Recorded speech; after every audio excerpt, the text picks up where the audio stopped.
Sí, sí, sí. Te presento.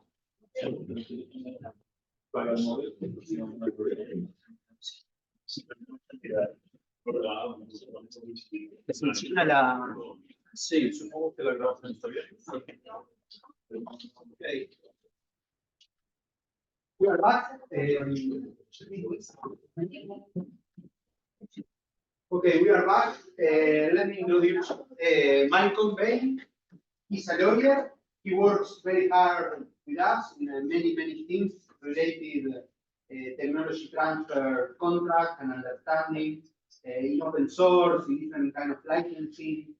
So I think he will give us a very nice overview of different things that we need to know from the legal and normative point of view. Michael, pleasure. Good morning, everybody. I'm a native English speaker, so if I speak too fast, sometimes behind the head for now. Okay. It's great to be here, so thank you to Sydney and Sydney Tech for being there. The area of, as we saw with Javier's presentation, the skills that are required for the whole concept of entrepreneurship and taking science to the market. And I'm not saying that you're going to be entrepreneurs, because it's exactly what Javier says don't do. Get someone else to help you with the entrepreneurs. But even then, for even for the scientists, I guess you're all scientists. Just make sure maybe somehow like lawyers in the room. Okay, so you're all there. You need to be part of the team, and you need to understand what's going on, especially if you're, it's your product, it's your knowledge that is being transferred. It's very personal, and this again, I think it's a very important message from Javier that understand what's happening and protect yourself, but don't be frightened of failure as well. I think that's something you failed to say, Javier. It's that the best entrepreneurs fail several times, and then it works. There's one of the great, I think, cultural differences between the Anglo-Saxon and the American world is that entrepreneurs are proud of their failures, and they learn from that experience. So obviously, it's very different from scientific failure, but the taking to market is a big challenge. So one of the dimensions of this is understanding the legal issues.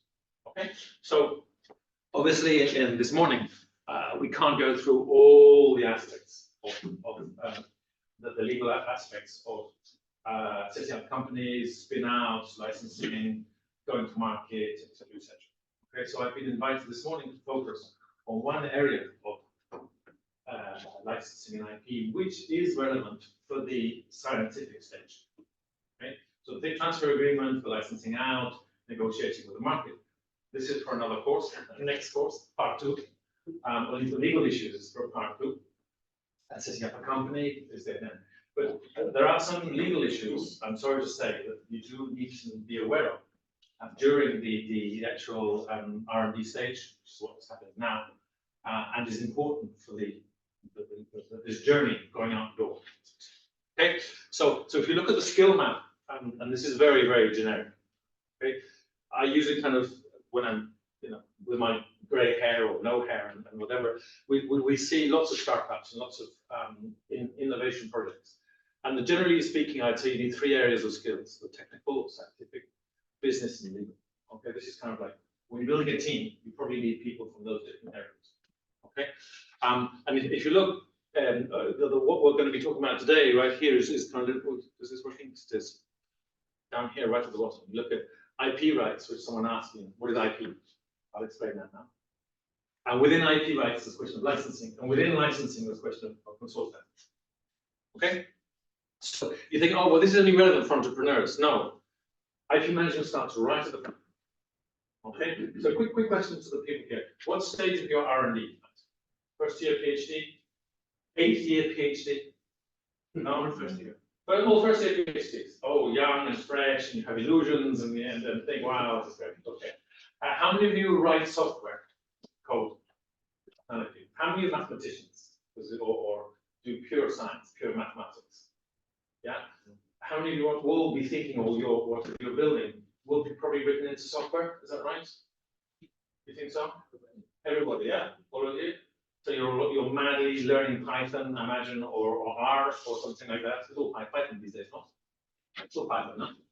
All the other languages are no good. You're not going to write C++. Yeah, okay. So you're the Python experts. The only three Python experts. Okay. Anyway, so what we'll see is, and do you know what Python, so you've read Python? Yeah, you write Python. And have you read the license about Python? They're all fired. They're all gone. You can't come back in.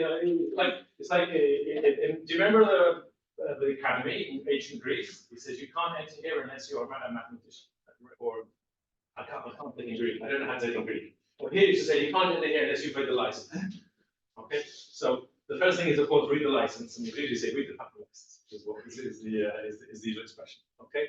So yeah, Python is an open source language.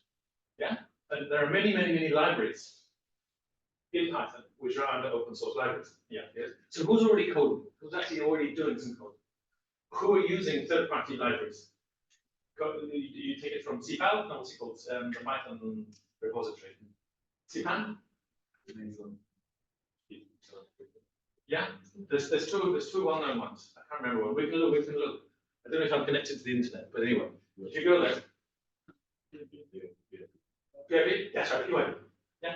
PIP or PYP? I can't remember. PYP, no. Anyway, it's like the GitHub, but for Python. Yeah? Okay. So we can go there. If I could connect to the web, it'd be really good. But otherwise, we can. Anyway, so you're already in the area of IP because you're using someone else's IP. You're creating your own intellectual property. And you are already using other people's intellectual property. This is essential. Okay? So what legal skills do you have? This is when I usually have a huge silence. You've got, kind of Clint Eastwood wandering around on his horse in the background. Yes? So obviously zero. This is terrible. Your lives, you will be spending the next 3-8 years of your lives creating intellectual property, and they don't teach you anything about it in your university or your postdoc, your masters or your PhD courses. It's crazy because it's what you are producing. Yeah. So I will this morning I'll try to use 3 or 5 concepts to remember. Okay. Basically, there are lots of forms of IP, and you're all creating intellectual property. Okay. You're not building machines. Anybody building machines? So I know in senior tech they build physical machines sometimes. Yeah, you do. Yes. Yeah. Yeah. Yeah. You do so. You're all actually at the moment having ideas. Is that right? You're having ideas. Sometimes.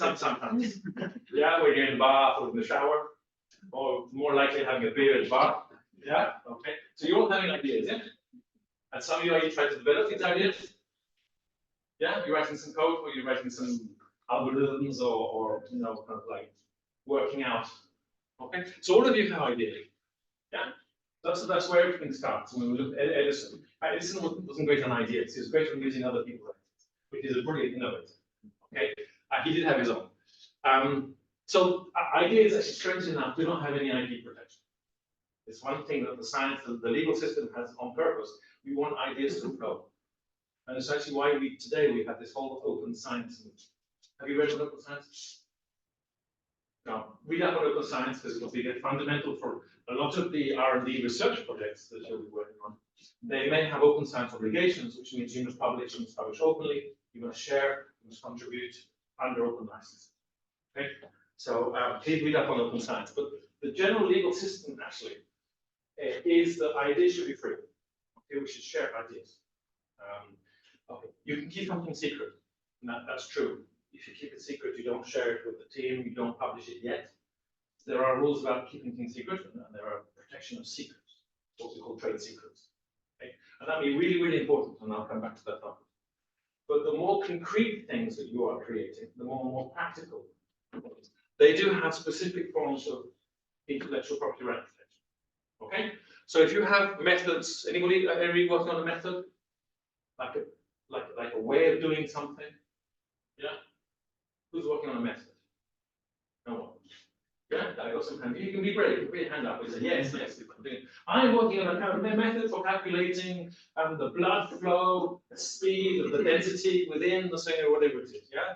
Or a method for transmitting signals to Mars, to some poor astronaut who's stuck in the base of Mars.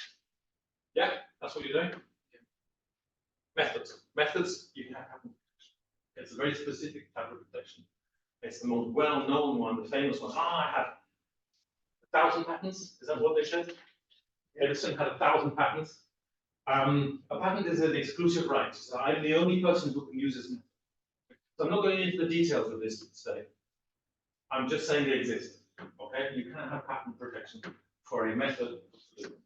But however, mathematical functions, mathematical variables, do not get patent protection. So if you're doing pure maths, okay, if you're doing applied maths on a specific thing, for signal processing, for whatever, you'll probably be able to have patent protection. But it's an IP right. Okay, it's the important thing is you have a right. It's yours.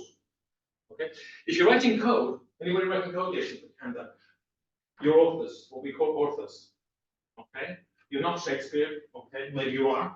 Maybe you are. They kind of like Shakespeare of code. But this means also you have a right. You have copyright, intellectual property in the work that you're writing. Okay, so any authors in the room? All put your hands up. All at least written an email. Emails have copyright protection. Have you taken photographs? Have you sung in the bath? That recording of you singing in the bath has it. So your code that you're written has IP protection as well. Okay, very important. Anybody designing PCBs? No, probably not. What's a PCB? It's a computer board. It's what runs these things. Okay, it's a board. Don't you do a little bit of electronics when you do? No? Yeah. You do physics, maths, but no electronics. Okay, well, electronics is what creates computers, okay? It's the design of things, of chips, chipsets, boards, everything, okay? There's really the physical designs, super important. But they have special rights on topography, how they're designed. Okay, and in terms of the market, obviously, Nike, shoes, whatever it is, they have brands. So there's kind of a series of different IP rights. And we're not going into the details today. We can do another course if you're interested on really protection. The important thing is that what you are creating, what you are doing, has intellectual property protection. Okay, and the most important one is the second one, is copyright. Well, the third, actually. Well, no, there's two. There's the secrets and the copyright. Okay, because you have it automatically. From the moment you write some code, okay, or someone publishes code on GitHub or PYP or whatever, they have copyright protection. Okay, and the copyright protection says all rights reserved. Don't touch it. Okay, it's totally the opposite of open science. The default rule, you know what the default rules are, yeah? The default rules in law is that everything is reserved. Okay, this comes from the industrial 18th century, 19th century, where we're trying to give exclusivity protection to the authors, to the writers, so that they can make them. Okay. Yeah. A PowerPoint presentation, for example. Yeah, this has got lots of copyright in it. Look, even the bottom I've written, across legal. Yeah. Okay. So anything that has intellectual contribution, was it an intelligent and kind of like PowerPoint presentation?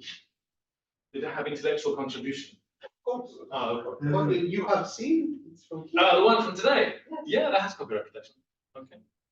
Anyway, so the default rule in all IP, but even more so in copyrights, in what you are writing, the code you're writing, the papers. You are publishing a paper, maybe one day. Writing a thesis. Someone's writing a thesis. All of you. Okay, one day. Yes, that's okay. That will have copy. That will have automatic protection.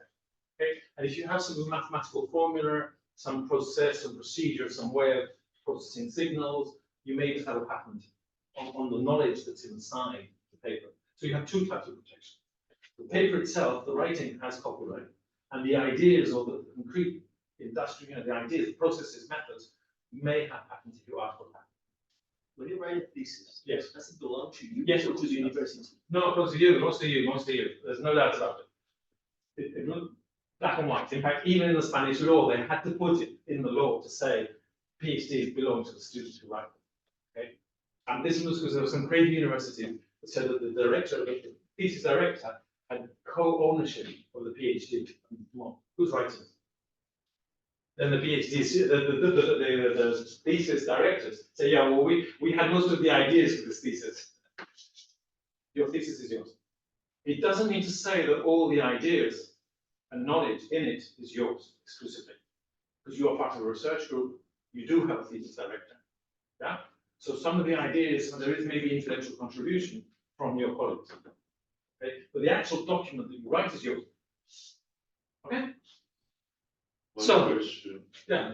I don't have a lot of knowledge on legal stuff, but what does it mean to have all rights reserved? Okay, it means that when the legal system has given you some rights, like copyright and author, right? It means you are the only person who can actually use that work. Those all rights, all your rights are reserved to you. Okay? If you own a patent, if you apply for a patent, the person or the company which is the holder of the patent is the only entity which can exploit the patent. Okay, who can implement the procedure, the method, who can build the chemical product or whatever. Okay, so the system by default gives all the rights, exclusive rights, to you as the owner of the IP.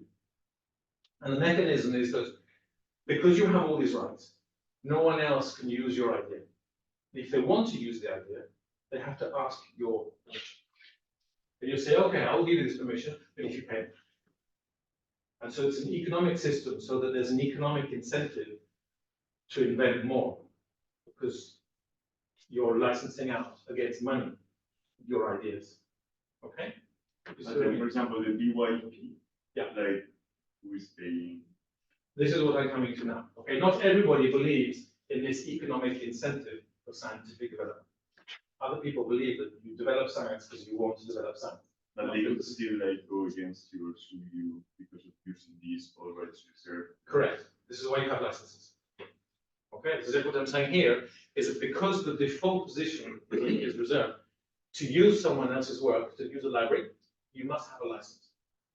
And when you finish your work, if someone else wants to use it, if you want to go to IBM or you go to a company and say, look, how about this idea? Do you want to use this idea? You give a license to them. Yeah. So you have what we call incoming licenses for the stuff you use. We have outbound licenses when you license out. And this is what Javier, Jordi, all these people organize. They license out the senior technology, senior science. Okay. So that's what the importance of licensing. Because you every day, every time you're using a library, you are a licensee. And if you transfer or you share your knowledge with someone else, you're licensing out. Okay? It's kind of like the legal system for sharing. Okay? And the traditional license, the normal license, is what we call kind of like restricted or closed. Okay? Because do you use Windows? What operating system do you use? Linux? Okay, that's open. But that comes back to have you got anyone on Mac, iOS? Oh, there you are. Guilty person over there. Yeah, the typical license says download, click to install, read the license, no, read it, click I can say. You mortgage your house, you sold your grandmother, you have no idea. But okay, and then you can't do anything. You can use it. There's no access to source code, there's no modification, you can't improve it. If there's a bug, you have to complain to Steve Jobs. Okay, that's what's called closed. And you have to pay for an additional copy. You know, if you're a company and you want 50 licenses, you pay 50. Okay, it's a good business model. It's bad for some. Well, it's one of them. Okay, so this is what we call OTC. So licenses to Windows, to Oracle databases, to proprietary software. You pay per use usually. Okay? Sometimes it's free, like free web. You know, WinZip is free web, so you still don't have access to the code. You can't change it. Yeah. Okay. You've got negotiated licenses. So when Javier, Jordi, the guys, when they go to industry and say, look, we've got this great invention. Do you want to implement this in the smart car, in the next smart car? And Nissan said, yeah, good, I'll take it. Okay, so for about 5 years, for 5 months, 5 weeks, 5 days, whatever, they're negotiating. Okay, yeah, you pay me this, no, I want to do that, whatever. Okay, royalty rates, whatever. They're negotiating parts of the license. Okay, what they can do, what they cannot do, the money they have to pay, how they report, auditing, all sorts of legal issues. Okay, that's what we call a negotiated license. And this is very common in the industry, especially in patents. Okay, and then you have tech transfer licenses, which is what they do every day, which is actually going out and transferring your knowledge to society. Money comes back in and doesn't give them. you pay tax. Okay, so that's a traditional license. Okay, and what's in the license depends on what you're licensing. Okay, so if you're licensing a patent, I'm saying to you, sorry, what's your name? Point Nashville. You have a right to to use this procedure, this mathematical whatever it is, to build this signal processing whatever it is, and to implement this in devices that you can sell in the market. Okay, this is totally different from licensing a software library, which says you can download the software library, you can use it in your code, and you can improve your code. Okay, so it's a very different type of license, because what you're licensing is different. So if you have a trademark license, you know, if I want to sell the brand name, I don't know if I, no, I've got no brand name, I'm white label, no, I've got, oh, this is GECKO, Decathlon, okay? If you want to open up a Decathlon store in Badalona, okay, you have to go to Decathlon and say, hey, can I have a license to your trademark so that I can put Decathlon on the store, okay? No worries to you now, but when you're in the third or fourth stage of Javier's talk about setting up the company, whatever, you're going to be putting a name on your product. And that brand is important. So you'll be licensing that brand. Anyway, so that's important. So which means that we have all types of licenses. And you guys just go click, click, click, accept. We all do. Even I do that as well. No one reads the license. Okay? And today I'm trying to show you why it's important to read the license. Okay? Because a lot of software code is not under a closed license. A lot of software code is under what we call an open license, which says PYP, download, install, use, and here's the source code, because you can understand it. And if you want to improve it, you improve it. And if you find a bug, tell me, let's fix it. Okay. So the open source license, and here we've got the typical list of open source components in a program. You know, what do we do with this? You know, we find the licenses because we have to know what they say, because they don't all say the same thing. Okay. A free license. It comes from this guy. He's a bit crazy, but he's Richard Stallman at MIT. He wanted to fix a printer in the MIT, and he fixed it. And he wanted to send the fix to his friend at Stanford, and the MIT said, "No, you can't. This is proprietary, special knowledge of the MIT. We have to license it." Richard Stallman, who has a very short temper, meta corta, as we say, he got really cross. He was resigning. He said, "This can't be right. I want to share my driver with my friend in Stanford." So he said, look, software is knowledge, and knowledge should be free.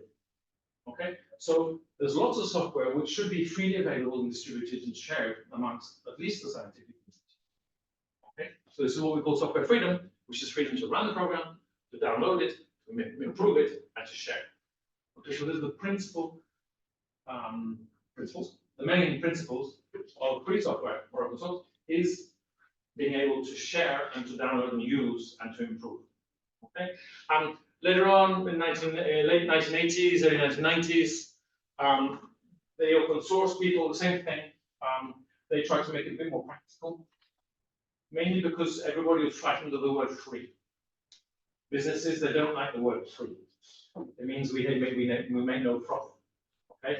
So they said, no, it's not free as in money. It's free as in freedom to do things. Okay. So forget the word free. Let's call it open. Okay. So the open source movement is the same thing, but in a more practical manner.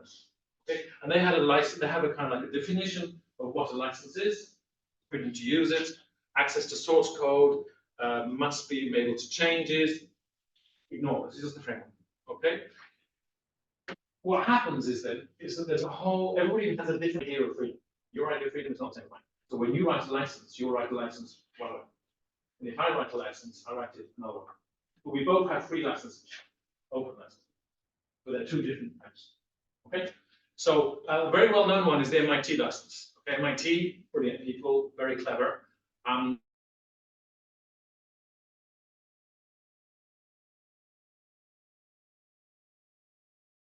Because we charge per the weight of paper. The more words, the more money we make.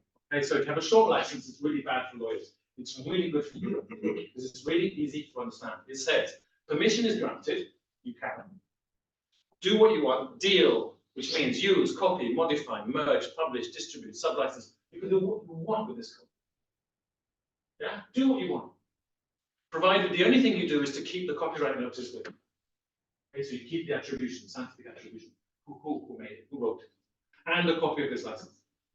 Okay, so this is basically a do what you want to do license. Okay, which is great. So if we go back here and we go online and we look in PYP or whatever for the licenses for all these different components, if they are all MIT, yeah, we can do what we want. We have no restrictions. It's easy to use. Yeah, and there's many licenses like this. So other ones.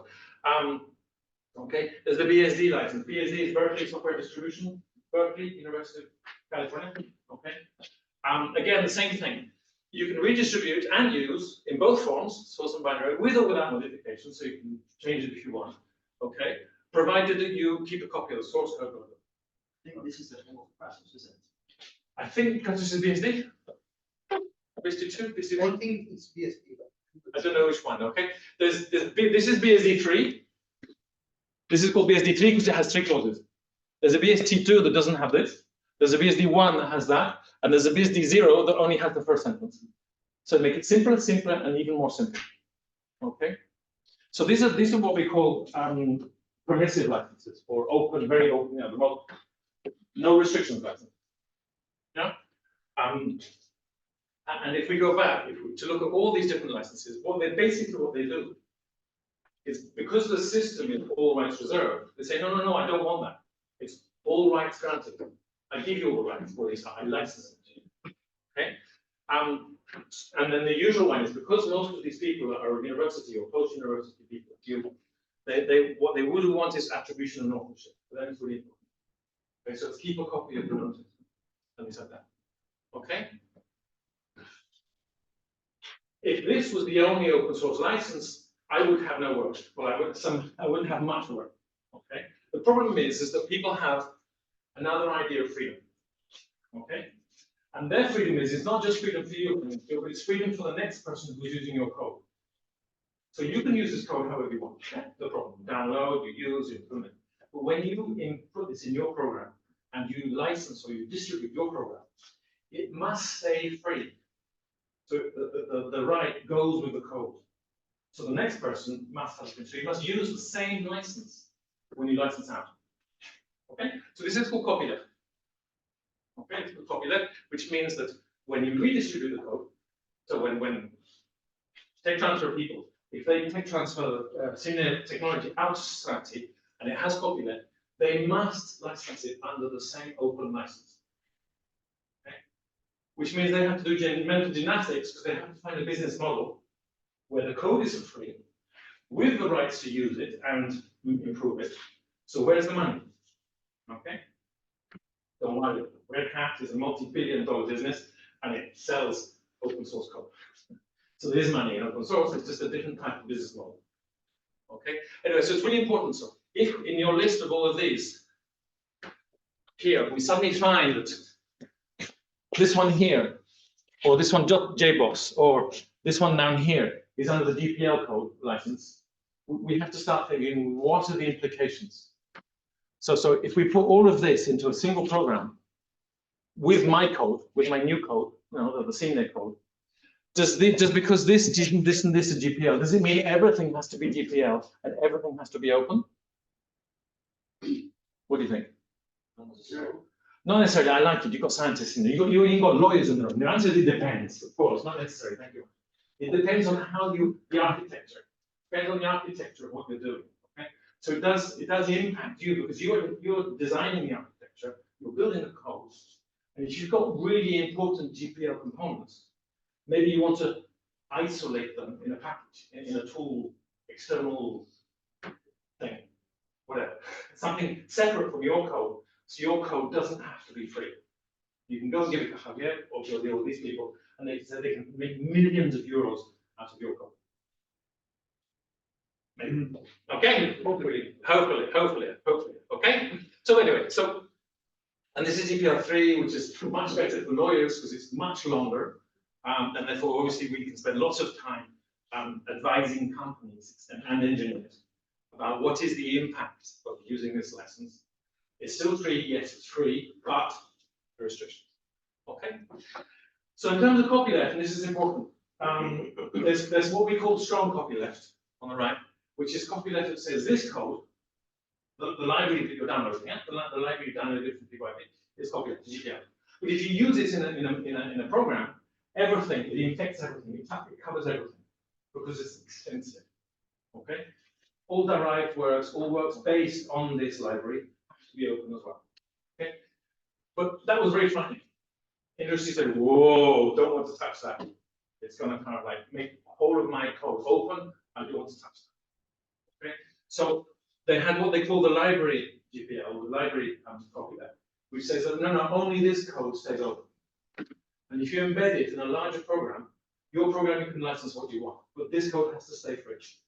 Okay, so when you distribute it, you distribute your code, and you give them access to the source code of all the different weak copyleft libraries. Okay, so that they can swap them in, swap them out, improve them, fix things, and put them in.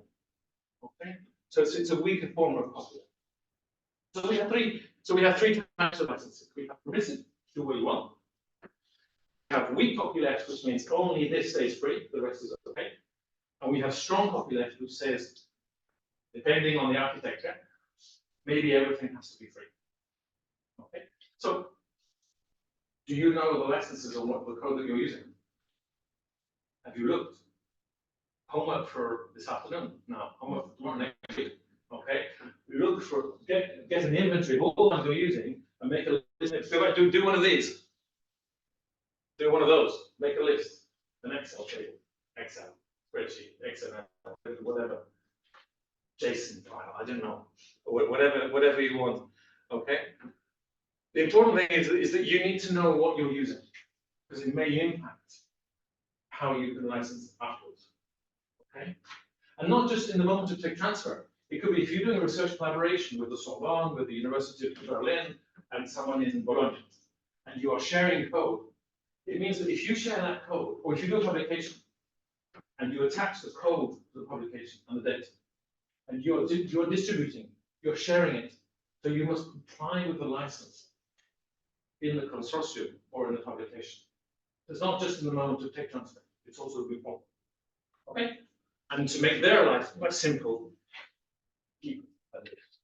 Okay? So your bonus for Christmas will be how complete and how accurate the list of your open source components are. Okay? It's an element of your Christmas bonus. Do they get Christmas bonuses? Sorry? Do they get Christmas bonuses? No. No, okay, well, sorry. They do it. Okay, you make it Don't open source. Okay, you get. Don't do open source. No, do open source, but do it cleverly. Okay, your Christmas eggs. You get good Christmas eggs if you get a good list of those. Okay. So first thing, homework. Know what you're working with. Okay. Second one, understand licensing strategies. Okay, because as I said, it may affect. Now you don't care. You're writing your PhD. You're working on things. Nothing's happening for 2 years. Whatever. Okay, but one day you're going to publish. Yeah. And one day you may even go to Javier and Dorothy and Jasmine and all these people and say, "Oh, we've got some really sexy mathematical, library here for doing something. I'm sure we can go to industry." And they want it. Oh, I've already been had a phone call from this laboratory, and they want to access my code. Okay. And so the first thing that they will ask you is, what's the first thing I ask you? What's the first thing you ask you guys when they come to you with a sexy product? Oh, I start with market. You start with the market. But later on, I don't know, but I ask. The first thing they should ask you is, who have you shared it with? Is it secret? Yeah, have you Yes, That's probably the first thing. The second thing is what's inside. It's like when you buy a car, you lift up the hood and you see if there's a motor inside. You say, no, there's no motor. This is a fake. Okay? So they'll ask you what's inside. That's really, really important. Okay? And you need to know this because that will impact how they can distribute, how they can share, how they can publish the code, even early stage, in the research project or in publications. Okay, and I said not everything is open source. No, there's all sorts of commercial stuff, good commercial stuff using open source. Okay, so moment for you to speak. How do you make money out of open source? Just a quick moment. How do you think people make money out of open source? No idea. No idea? Any ideas? Yes. To teach how they can use the code. Okay, so service. Sharing. Okay, yeah. Excellent. First thing. Excellent. Any others? I think Linux is free for a user, Yeah. as the home user, but for companies, it's free. No. No, doesn't work. Linux is free for everybody, everywhere, anyhow, anywhere, yeah, any part. Linux is on the GPL license, and you can use it in any manner. Not for a corporation. No. Oh, the definition of open is free for anyone, everyone. Okay, so there's no commercial restrictions. If you have commercial restrictions, it's no longer open source. Okay. Any ideas how to make money? Still no idea? No? Software as a service. Software as a service, explain. So you, okay, you sell the access to the. Excellent. Excellent, money maker. Okay, you've got a bit of like an entrepreneur. This is 50 years old, the idea, but it's, yes, of course, you don't distribute. You put it on a server, like Amazon, yeah, web services, and you give access, you provide functionality of the software.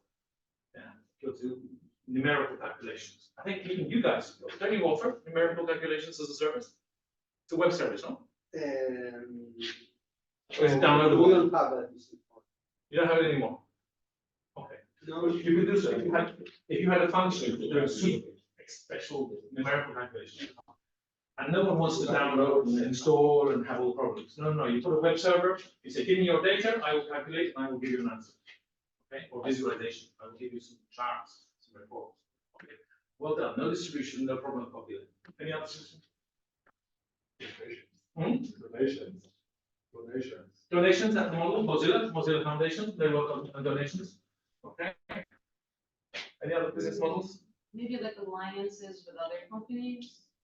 Like, let's say, for example, yours is only working for Windows and you want to make it more accessible to others. Yeah. So maybe someone like from Mac would come along and they would try to like pay you to make it accessible for that kind of like, Okay, so operate- customization services, Yeah. improvements, customization, adaptations. Absolutely, absolutely. Super mathematical calculations. Someone wants to work it in the stock market.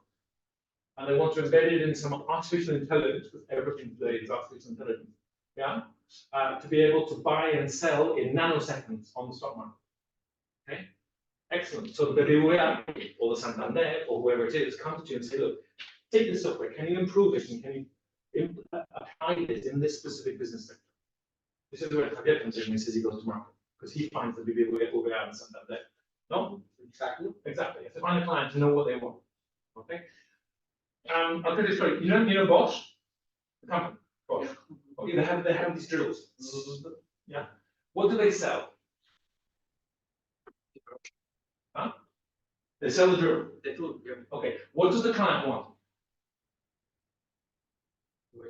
To make a hole. Very different. I don't want a tool. It's heavy. I don't know where to put it in my house. Okay. So there's a discount between Bosch that sells drills and the clients that want holes. Okay. It's the same in software. You guys make super complex numerical calculation software, statistical, analytical, whatever. It's probably not what the client wants. They want a solution to their specific problems. They want a cure the patient has cancer. Okay, so you're just a tool on the way. The technology that has to be turned into a product, the technology, which is the drill, the product, which is a hole in the wall.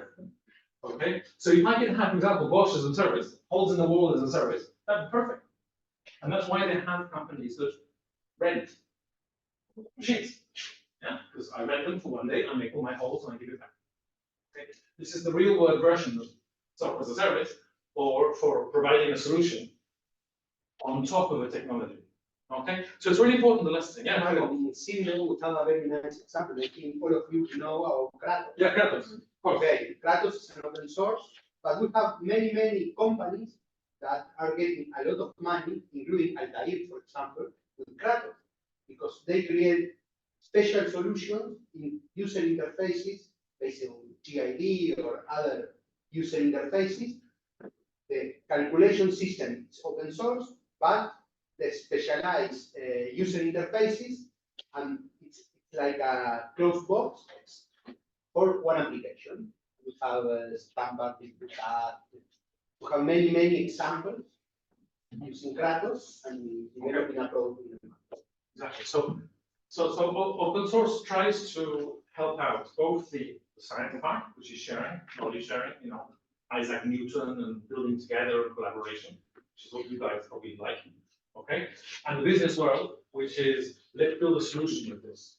It's not just the technology, it's a solution for the market, okay? But it doesn't mean that it forces them to think outside the box. So what is the solution? What is the additional value that we provide that we get money out of? Like services, like training, like adaptations, like hosting the whole platform.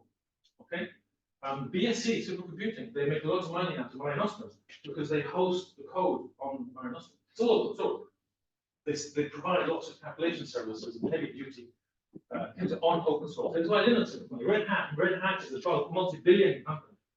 Because it doesn't just sell an operating. Do we all want an operating system?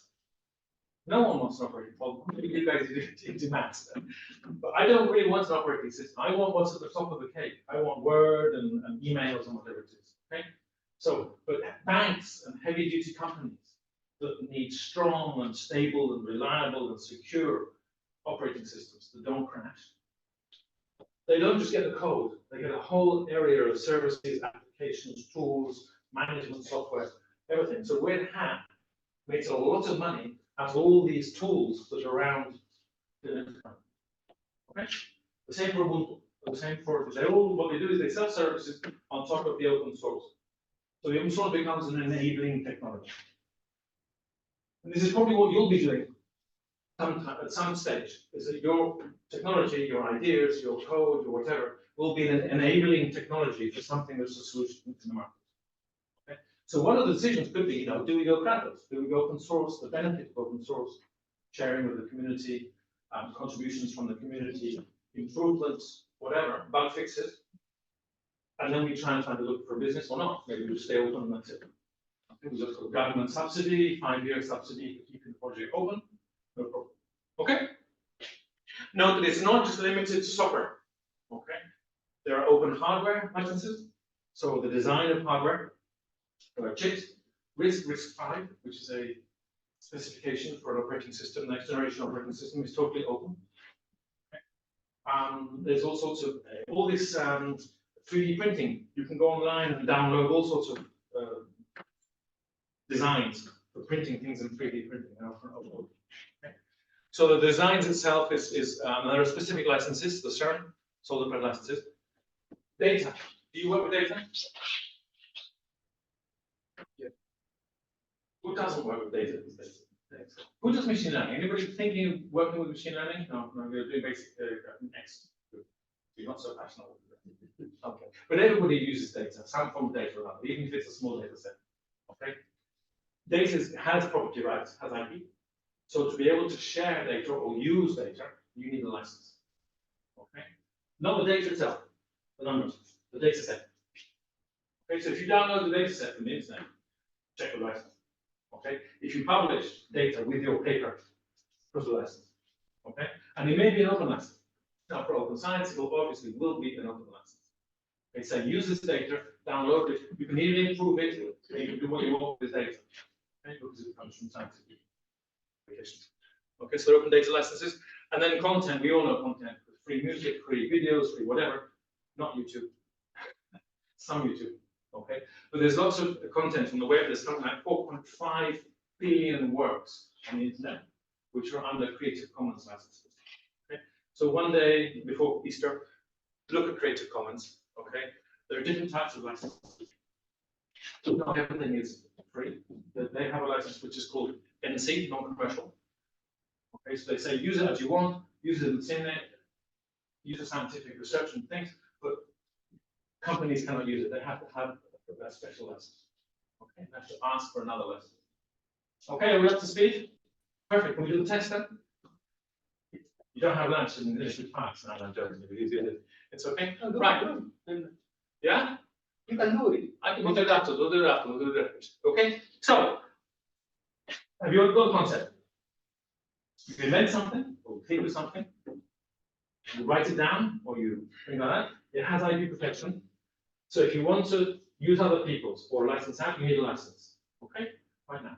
So in terms of management of your project, what do you have to do? In practical terms. I'll give you 5 minutes, write down a piece of paper. Can you get a note taker for your group? Can someone get your nice big beautiful white page here? I want a list of 5 things that you need to do to manage all these concepts in your project now, tomorrow. I've already told you one. Go on, you have a Checking the libraries you're using. Yeah, exactly. Write them down. Don't tell the other team. Don't tell the other team. Quickly, write them down. Come on. Brainstorming together. How much time do I have? What's the time? I take the time. What time do I Quarter to finish? 10, 12. What time do I finish? 12:30, no? Okay. I want 5 things. I don't want one. Okay, we know the first one. Make an inventory. Make a list. I want 5 things. It's good for you guys as well, huh? Hey, come on, you guys as well. I don't know. Yeah. Nah. Julie disappeared. Siempre te vas. Whenever there's a Siempre text. te vas en el mejor momento. Claro.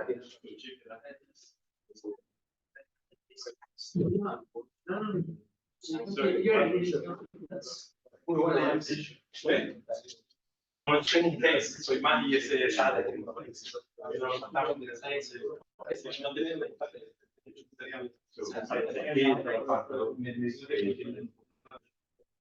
è impresso.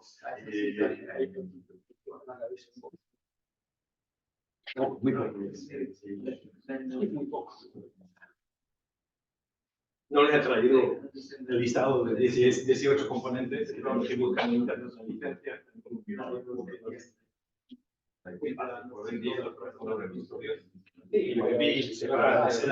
Un montón de librerías. No, pero Hay, se descarga que usan, no hay. claro, pues si la licencia es solo copiarlo. La licencia dice, al copiarlo, aceptas esta licencia.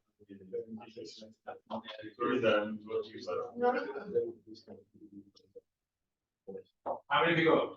How many? Actually, you got 2. Guys, how many you got? 3. You're doing well. Solo 2 y le pediste 5. No llegan. Sí, así, al menos 5. Esa es la versión breve.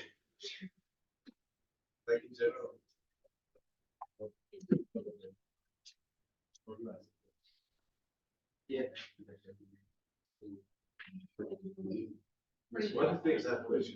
What is this? In this context, you're designing code, you're writing a project. What 5 actions do you need to take to manage what I have done? So IP, licenses, code. What 5 actions do you need to manage this, to make it easy for these guys to take transfer? Or to make it easy when the project. So what actions, management? I know your researchers use the research. You leave the management to the PI, you leave it to. Imagine you're the manager. Okay, how can I catch you as a researcher? Manage this IP question.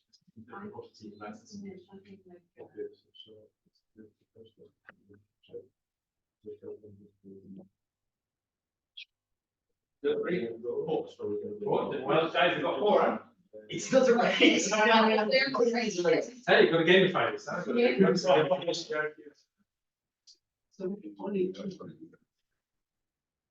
I get a chair? I'm going to the chair. Yeah. You prefer to go on in there. I need to do both. I can't be sitting, I can't be standing. The doctor says to keep up. They hurt I do too much.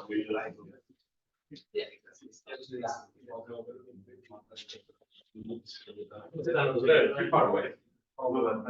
Yes, yes. The table, this table. Today, I should put it here. Yes. I will suggest for tomorrow because they will say all the. Ah, is it them or is there other people? No, but just them. Yeah, make it smaller. Oh, this is interesting. This is open doctorate program, PhD program. They are people from 4 or 5 countries. Yeah. Doing PhD. Here? No, everyone in the university in Europe. Uh-huh. 5 universities in Europe or 4, I can't remember, 4 or 5 universities. And the students should be from outside their country. Okay. So there's no Spanish people. No, not at all. And if they are Spanish, Well, they- one is easy in drinking mate, is Uruguayo or Argentina. Wait, I am Spanish. but doing the PhD in German. Ah, you're doing a PhD somewhere else.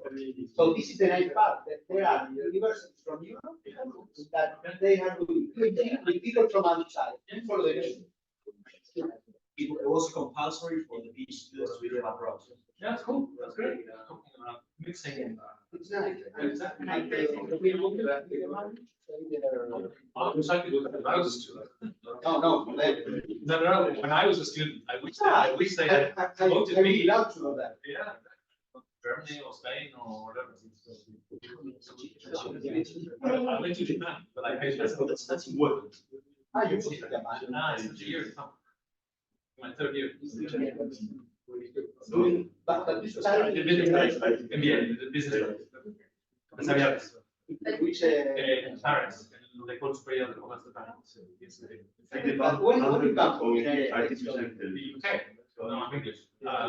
you're from Came in, I was an old lawyer, I was already 5 years a lawyer. Come on, guys, hands up. Martin there, hands up. Come on, hands up. Too late, that's it, hand in your papers. Or hand in your papers. We got the right thing to do. Still. Okay, guys. Okay, we'll start with you because you only got two good quality. They have four, five. They have five. Okay, that's great. This is quality over quantity. Okay, so what do you think? First thing. That we have to check the list, Make a list. make a list. Okay, so you got that one on your list? We have to check the library, like the licenses of the library. I will have, what's the second thing on your list? That we have to bear in mind the end product and we want to make. Yeah. And define the times of license that we. Okay, so you jump from so 1 to 6, number 6. That's okay. Yeah. Well, maybe they've got the ones in the middle, 2, 3, and 4. So you've got one list of components. Yeah. Second, And also like check citations, like how to.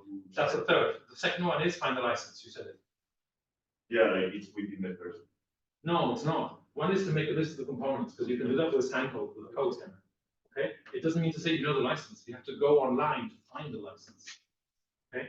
So what is the component? Component is the code, the library you're using. Okay, and each one has a Several licenses. some kind of license. Yeah. Maybe they are the same license because they are not. Correct. They may all be MIT, they may be PhD, they may be Apache, but you may have 16 licenses. Yeah. Okay, so the second step is to have a table, not just have a list, but have a table of components and licenses. Okay, anything else? What else is on your list? So authorship, attribution, find the copyright notice. It's not always in the license. Then we wrote plagiarism. Yeah. Yeah. That means don't copy. I mean, plagiarism, yeah, like. Yeah, you guys don't copy someone else's work. Exactly. Yeah. No, but I was working with a very large public institution in Catalonia, and they took all this open source code, they were building a product, and some junior person did a script to replace all the headers of the source code. So they took out the existing header and they put copyright institution 2003. So they literally took away all the attribution, all the copyright, and put the institution's copyright on top. Because he just said, oh, well, this is our code, so I'll put, one script, all the libraries, and so they just complete plagiarism. This is plagiarism because they are attributing off the shit to someone else. So don't do that. Be careful when you write scripts. Yeah. Okay. And we also wrote like collaborations and contributions because there are like a lot of institutions involved, and maybe in this way, like there is like some, I don't know if all work under like the same licensing. That's a good point. policies. This is actually number 6 or number 7. Okay, but that's very good. It's a very good point. Okay. Any more? And the last one was the boundaries of like artificial intelligence because of ChatGPT. Oh, this is number 8, number 9. We're adding. Next time we do this thing, I have 8 or 9 things. Okay, you're moving into the second stage. Okay, let's do first stage. First stage, know the components, find the license, keep the copyright notice. Okay, yeah, I'm doing basic stuff here. Maybe the first level. Okay, we can talk about the second level now after this. Anything else? You have an idea? No? Okay, I'll make this. 1, identify your problem. Okay, identify the correct. Well, Lots of open source. Yeah?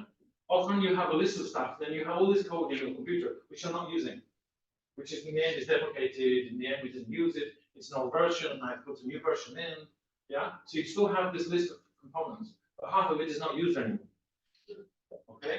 And the other thing is that when you use a component, components have dependencies, they have sub-dependencies, and they use in others. If you read the PYP, they say this uses this. So when you build a product, you have the first level of dependencies, which you know from your list. But they pull in all sorts of sub-dependencies, which are built into the code. So you need to pull this, not just the sort of Until the last layer. if you want to be correct, it's until the last layer. If you're a scientist, you do the down to the last layer. There are code scanners, there are tools that help somebody breaking the table, breaking the check. Okay. Next thing, keep copy of the source. I know you've got it. Okay. But probably, and this goes back to what one of you says about managing contributions. Do you write on your computer, or do you have a centralized repository like GitHub, GitLab, Bitbucket? Who uses a version control system? How many people use a version control system? The guys who didn't put their hands up. Tomorrow you get an account in the. Do you use a private account? GitHub. GitHub. Okay. GitHub. GitHub. Your own GitHub account or the institution GitHub? My own. Your own. Is this open to everybody that the world can see what you're doing? Make it easier. Yeah. Do you know? Yeah, I think it's. Sorry. I mean, GitHub is the whole. No, GitHub has all sorts of private, closed GitHub accounts. If you're a company, and this is a recommendation for these institutions, august institutions here, is that you should offer an institutional GitHub account to your people. Because open GitHub is open, everybody can access it. Okay? So you need to make sure if your repository is open or closed. Okay, so make sure of that, because until your university says you can publish, technically you should not publish. Okay, unless it's part of the project that you're working in the open. Okay, so use a version control, which means you have a copy of the source code, which is managed.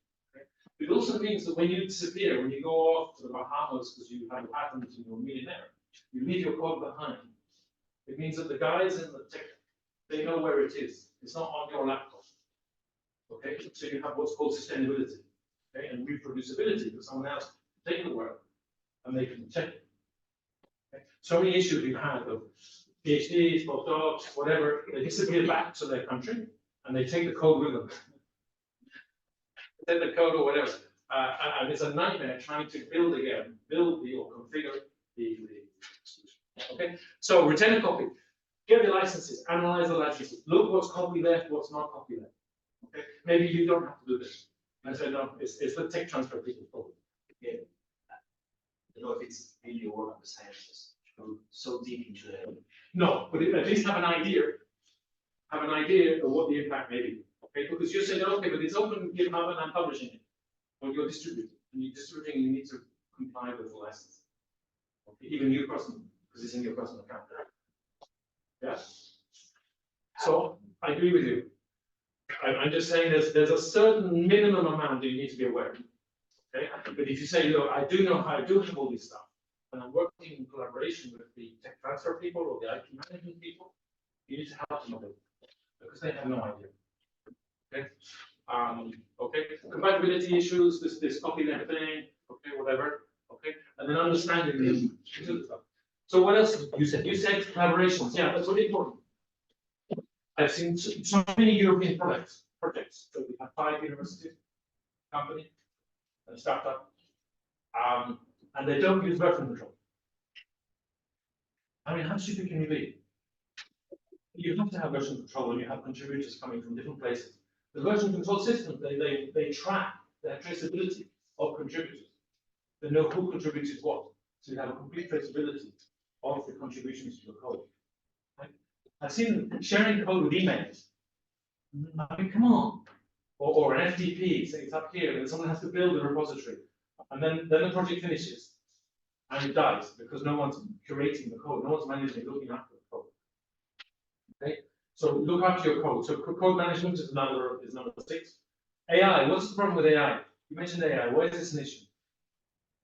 Because it gives knowledge I mean, under copyright, I imagine, because there is some license behind it that you have to accept. But I mean, in the end, there is also an answer to your question.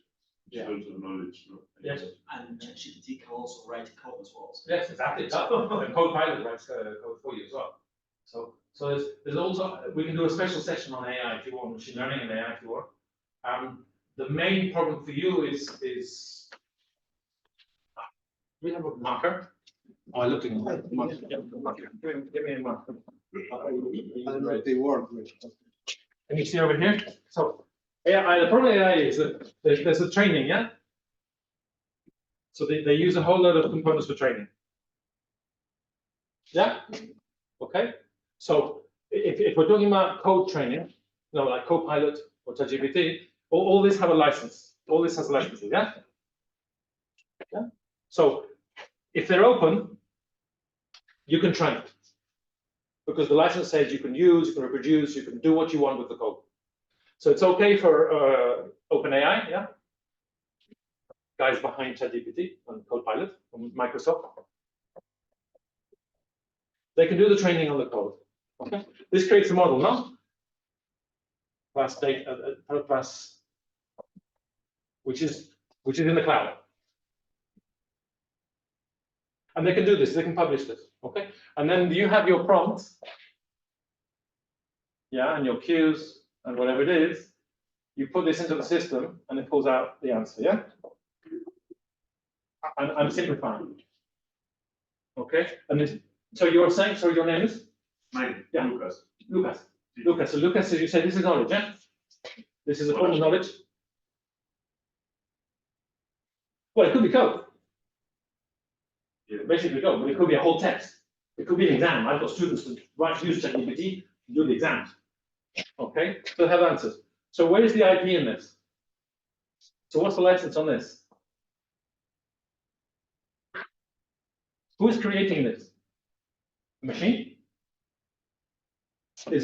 No, it's a question. There's no answer to this at the moment, so don't worry, you don't have to answer. If you want to have a good, correct answer, you can say it depends. Okay, so the whole thing about IP is you have to have a human being.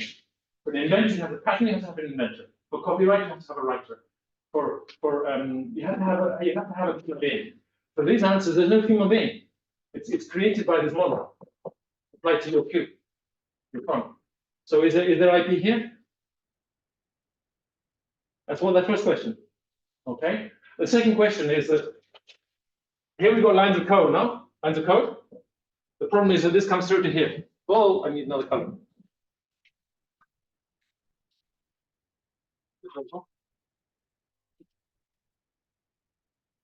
You've got lines of code in the training data, yeah?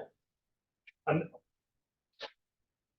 sometimes, I don't know how many times, there's lines of code are here. The same lines of code are here. Okay? Because this is the best way, the only way, it's the way the model thinks that it should be written. So they suggest the same code as the training data code. Yeah? So you have a problem here. What's the license on that code? Because it was written by him. If you have this as GPL, then the license here is the GPL. And you have no idea, because the AI system does not tell you that this code is copy-pasted from here. They say, no, it's newly generated by the generated IP. Same code. Okay? This is why I tell you AI is complex, and it's not for today. We can put brackets for today. How can ChatGPT or whatever AI have access to that training set if it's not open source? It is open source. This is what GitHub says. Well, GitHub Copilot for this. Okay. They say for the codex, which is the large language model for code is called codex. They say they only trained it on open source code.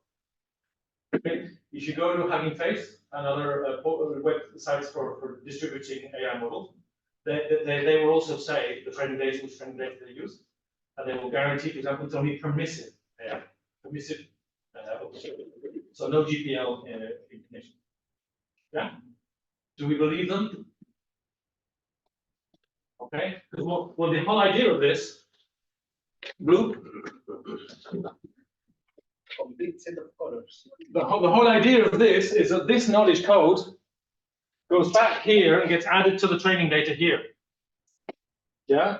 And these cues and these prompts go back to here, or somewhere here, go to here.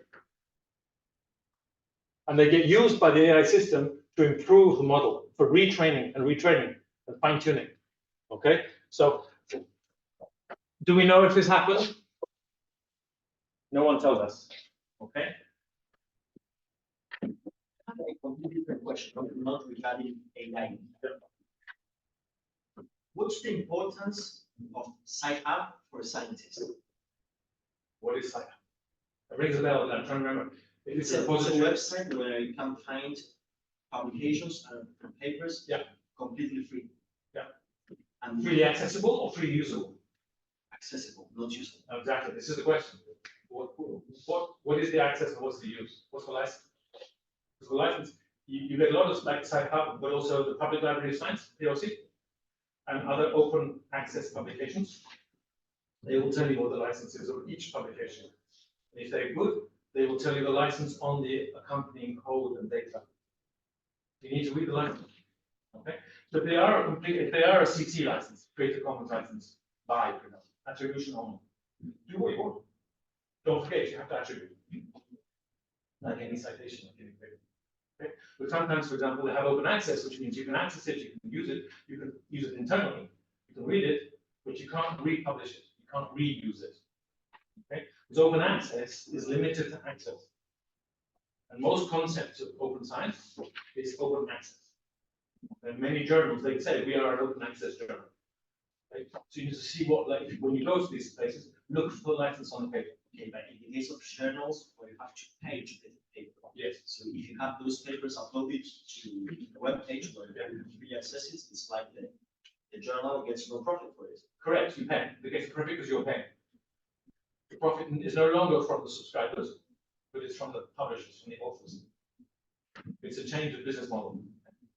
They no longer charge the universities and the public for subscribing to or buying a copy of the article, but they get money from the author to publish, to pay to publish. That's the case of open access. That's most access, yeah. But in the other business model, Yes. where you can find those papers in a web page like sci-hub, Yeah. where does the profit come from? I don't know. You have to ask. I don't know.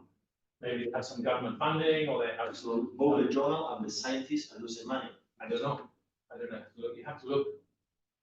The scientists are probably not losing money because they are having a salary. They have a salary for researching and to make publications. What they are losing is maybe a commercial opportunity to do licensing. But they're not losing money as such. They're losing an opportunity to make money in the future. But that's a decision from the author where to publish. Okay. And the other thing is that you can still make money because if your knowledge is patentable, it's patent. You can apply for the patent. You publish your paper. People use your paper, they use your ideas, and they say, "Oh, I have a patent." Now you come to me and you pay royalties for the patent. You see what I mean? Okay. So this is why it's important to understand a little bit about IP, is to manage these different dimensions. Okay. So which is why all your institutions will say, before you publish, talk to the IP people, because maybe if you have a patentable invention, it must be applied for first, and then you publish. And they will put a 1 month, 2 month, 3 month embargo, so you cannot publish until they've done the patent work. Okay? If you have a patentable method in what you're learning. If it's just code and software and not patentable, for example, they say, no, this is not patentable, then you need to decide what license do I want to do for my publication. Do I want to do open license? I go for a closed publication. I do a non-commercial, open on the CC/NC. So Creative Commons, open, but with NC, no commercial use. So if someone wants to use your reference code, they want to use your data in a commercial company, they have to go and speak with you or with your institution and say, can I have a commercial license, please? Yeah, so the open publication is a bit like marketing, like freemium. Yeah, you have free access to the knowledge, but if you want to implement it in the industry, in the process, then you have to have a commercial license. Yeah, do you follow? Yes. But you said that like codes, something like codes are not gonna be patented. You know, like Standard. so, like when is a code you write patentable? Like when is the method? Can we organize another session? Because this is a whole. No, because I mean we Yeah. we all write codes, right? So like when we need to know like okay, this is a code that has to be patented. What time is it? Like what kind of model? 20 minutes. 20 minutes. Okay. So I'll come back to you. Okay. They do two things. I can continue on IT management and business models, and we can discuss this at lunch or at a moment. Yes. Or we can spend some time on patenting software, and then I can finish way more faster and finish this cheaper. Okay, well, I'll give you a half. We'll give you 10% on patent, and then 90% finish. Software in the law, it says software as software is not patentable. So the code of an algorithm itself as software is not patentable. Okay, the software has copyright protection, like a movie. Yeah. Okay, but software has a function. It does something. No? It calculates. It provides an answer. It can control a machine. Yeah, it can diagnose an image. It can do image recognition. So it's not just lines of code. Software itself has a function. It has a method. It does something. Yeah. I imagine you're writing code that does something. Yeah, it opens a window in Windows. Okay, or it unlocks a door, or it encrypts a message. Okay, it does something. So the question is that function, is what it does, is that patentable? Forget the code. Is the function that it does, is that patentable? So is encrypting a message, is that patentable? Is opening and closing a door, is it patentable? Okay, is for a smart car, is recognizing people and street signs, is that function patentable? Yeah, okay.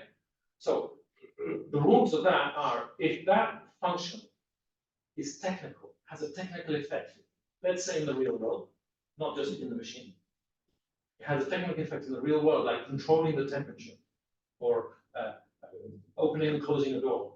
But this has a technical impact in the real world. Then that function may be patentable. Do you see what I mean? So you need to look what's called a technical effect. So forget the code lines of code. It's what the code does.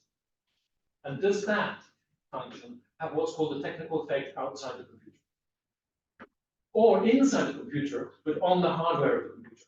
So faster reading data, faster communicating data, less energy consumption. It's a technical effect inside the computer. Okay? What is that called? Sorry, that doesn't have that technical effect. Data processing, calculating For example, minimization of an energy function. Correct. That doesn't have to be. No. But if that energy function is then used in industry, But that comes afterwards. Huh? Like that comes afterwards. It comes afterwards. So you have to look at, is it the mathematical procedure in the code which is happening, or is it the application of that in industry? So the same function for energy minimization, whatever, maybe you have flat. You have one in the better construction of buildings because it helps you reduce the impact, what's it called, the CO2 impact of the building. Maybe also in cars, you have another application in cars in the temperature of the motor. You have another one, whenever you have energy, maybe you have lots of implications. Okay? Yeah. See what I mean? Yeah. So, can you identify this technical effect? Or It depends. No, it depends. Today, no, but in 1 year's time or 2 years' time, when your PhD is more advanced, you'll be looking more of the technical effect, less of the pure science. Okay? So the patent people who, when they study patent, software patent, what they do is, what is the function? What is the solution that you're providing? Not the code. I don't care about the code. What does the code do? And if that code, what is it? Is it technical, outside the computer itself, or on the computer, but in technical way? And then it says, is it new? Is it inventive? And is it industrial? The 3 criteria for patents is new, but no publication. Inventive, it's not obsolete, and it has an industrial application which is necessary. Okay. So, for example, a software program that implements a marketplace. Yeah, this has no technical effect. It's just a marketplace for buying and selling. So the software for the Airbnb platform for reserving reserving holiday houses. No technical. See what I mean? Okay, but maybe through the Airbnb platform, you get given a code, which when you go to the house, you insert the code and it opens the door for you. But that'd be pretty good. That's a good idea for everybody. I'm fed up with Airbnb trying to find the key, the owner, or whatever. Then you have an automatic code, mobile phone, beep, I walk in. This combination of the data processing, the hardware, I think this is a technical effect which is fact. Okay? It's not new. Okay, it's about 10 years old, the idea, so you can't have another. So it's a good idea. Okay, you can do something else. Do you see what I mean? So now I close down on pattern. So guys, when you're doing your code, if you're thinking of this idea, what is the function? Does this have a technical effect outside the running of the data? Or is it purely optimizing data management? Optimizing, I don't know, okay, this is what the pattern people will ask. Okay? Software compatibility in 5 minutes. Okay, moving on. And okay, so just to finish the last quarter and a half, what I really we should do a little bit of talking about the business model. But what I want to do is the importance of this, relevance of this for you guys now and the next 3 years. Okay? Because you can say, oh, these legal issues, it's a bore, I don't think we should be bothering about this. Or at least the inventory you must make. Okay? So this is here is a table of, and this is from background reading. It's basically a table of the different management, project management. You have discovery, you have review, approval, code management, compliance. This is basically, you guys don't do this. Your PI and the project managers, they do this. Okay? But all of them have an implication here if you're managing open source. Okay? So this is background reading. There's an exam next week. For the or when's the exam? Okay, Friday. No. It's part of it. So you go reading. Over lunch, you have to read this table and then if I have. Okay. But the thing is here is that most managements of a project have a legal function, a little bit. You have to be aware. You don't have to be lawyers, okay? But do help them, like legal information management, like community contributions. Okay, so maybe you are using a pipe, you're using through IP a code, and maybe you find a bug, or maybe you make an improvement, and you want to contribute this back to the project. Has anybody done this yet? No. Okay, well, this will happen in your life. You can have it in your curriculum. I am a major contributor to this. Don't laugh. Intel, 4 years ago, they were recruiting 500 engineers. And they said, we do not want any patent holders. We want people who participate in open source communities. Because there was extra added value in being able to manage and work in the open and work in contributions than a specific patent. It says, no, patents, we invent here, don't worry. Yeah, we can buy patents from Stanford. Okay, you're not bringing that. What we're bringing is the skills in open source management, in contributing in a project. Okay, so this is really important because if you send your fix, your bug fix, next week, when you send your fix. I'm planning to Microsoft that they didn't care. Yeah. They're very important. Yeah, well, this may happen. They They didn't may care. So what you're saying is partly true. Yeah. Because I asked some programmers, and they told me that you have to pressure them, so you have to hack them and pressure them, so they give you the money, the bounty. There's a bounty. Well, it's in the back side. There's voluntary. Yeah. There are voluntary contributions, and now to incentivize the community, now they have bounties. Yeah. I have a friend, a client who does bounties for security patches. Yeah. Specifically, Exactly. okay, they're called hunters. I don't know what they're called. Bounty hunters. Bounty hunters. Yeah, no, the project, my friend's project, it's called. I think it's called Hunter Hunter. Like this. Anyway, they speak with industry and they say which programs do you want bounties for, and they will manage the bounties. They will open the bounties. They say, look, we are looking for problems in Linux kernel, blah blah blah blah blah. Okay, or in some protocol. Insist. No, you have to hack them. They don't care. Oh, you hack them. They say, look, there's a security vulnerability. I found it by accident, but you have It doesn't matter. But you post a security vulnerability, and there is an ethical way of doing this. Okay, so, I didn't have to deliver it because otherwise you probably did your goal. Then the hacker is gonna doesn't know he's gonna take advantage. Well, this is why there's ethical, but I can't remember. Anyway, there's a way because in the community, there's an ethic about if you find a security vulnerability, you don't publish this to the world. You send it to the owner of the code. Okay? And you can blackmail them saying, if you don't listen to me, I will publish it. Okay, because there's lots of kudos, there's lots of value in being, finding vulnerability. So, anyway, if you make contributions, understand that if you make a contribution, what is the license for your contribution? So if you give this to Microsoft, well, they say, fine, I'll take it. But you must say, well, wonder what license? Okay. But that's really important to manage. So if you during the life of your project, you create an open source project, you publish a code, you have other people contributing, you need to manage these contributions. Right? You manage all the stuff coming in and the licensing you're using for going on. This happens a lot in the scientific. Maybe your first year, so you don't know, but I work with the BSD, with the Fabra, with and they manage open source projects. Part of the scientific life. No, you have open source project. No, Jordy's disappeared. You have open source. You have Kratos. Yes. Because open piece was open as well before being published. Yes, sir. Exactly. So if you're a member of this community, it's important for you to understand a little bit what my contributions do.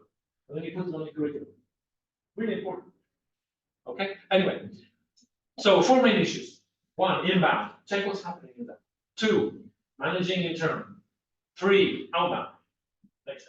Okay. And then software development is not linear. It's cyclical. So what happens in the next cycle? So managing the next cycle. Okay. So just things to take into account. Okay.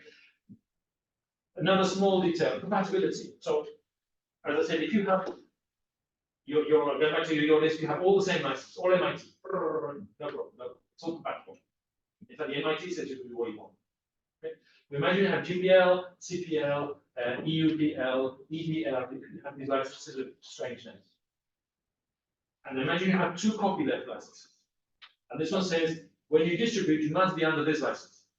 And this one says, when you distribute, it must be under this license. You have a problem because it's not the same license. This is a compatibility issue. Okay? So this is why if you have a weak copyleft, remember the word weak copyleft? It says this code stays here, but you can put it in something bigger. So this is fine. You can move this in and it goes together. Okay? There are many licenses which are not compatible. So we look to projects sometimes, and they have to strip out code and either rewrite it, or they have to find an alternative library that does the same thing, which is a pain. Okay? So from the start, think about you or the PI, your managers, they should think about it. Okay? Here we have a table. This is, you can read it. This is background reading. Okay? But basically, we have permissive licenses at the top. They are compatible with weak copyleft, which is compatible with strong copyleft. But 2 or 3 strong copyleft, they are incompatible. Okay, so this is something to think about and help you. Okay, oops, wrong one. Okay, I'm not going to remember. Okay, so final point today. When you're publishing, this is relevant for you. Even the permissive licenses are not totally permissive.